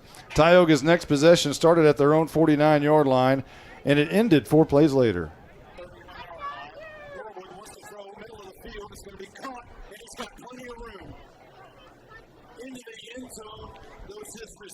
And that was Henley. That ended a 4-play, 51-yard drive and made it 20-7 with 4:58 left to go in the first half. Howe took it at their own 32-yard line and needed only 1 play to score. He's got a lot of room. Look up 50. 45. Haley hits the foot race. Haley's out running down the body. To the 10. To the 5. It's touchdown. 68 yards for Austin Haley on the run. And the 2-point conversion was good by Cooper Jones. It was a 1-play, 68-yard drive, made it 28-7. Howe in the lead with 4:39 left to go in the second. Tioga took it at their own 29-yard line. They drove an incredible 15 plays down the field just between the tackles, but time ran out on them, and a 10-second time runoff ended the half as Tioga looked like they were just about to punch it in. We move on into the second half. Tioga started with the football, but they had to punt after a 9-play drive. Howe had it at their own 17-yard line with 8:35 left to go in the third, and it ended on a 29-yard touchdown from Haley to Huff. going to be in trouble. Gets away somehow, rolling out right side. Tucks his shoulder, now he heaves it in the end zone for Ryan Howe. With a come down with it. Oh my gosh, what a catch by Ryan Howe. It's touchdown time in Texas. That was some incredible athleticism on both sides of that football, throwing it and catching it. Haley DeHuff ended a 7-play, 83-yard drive, made it 35-7, and left 6:02 on the clock in the third quarter. Tioga took it at their own 26-yard line. Howe kept giving them chances. Penalties after penalties after penalties, kept moving the ball for Tioga all the way down the field. It ended with a 12-play drive that went 74 yards and ended on a 4-yard touchdown by Evans.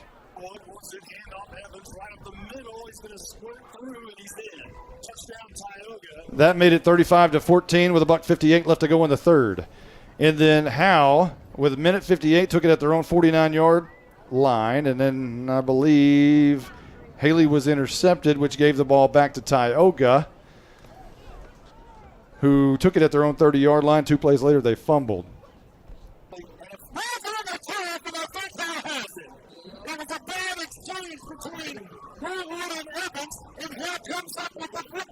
Malin Walker was credited with the fumble recovery, and Howe took it up their own 27-yard line. Drove 9 plays, 63 yards, and scored on a 10-yard Haley to Williams. That's going to be Justin Williams. What a big to kick a field goal. Just throw it to Justin Williams. 10 yards on the touchdown gave Howe a 42-14 edge with 8:13 left to go in the game. And then from that point on, it was punt, turnover on down, punt, get out of here, burn the clock, let's go. And that's what we're about to do right here, right now. It was a great night for Howe, Texas. It was a great night for the Howe Bulldogs. It's 12 in a row over Tioga, dating back to 1936.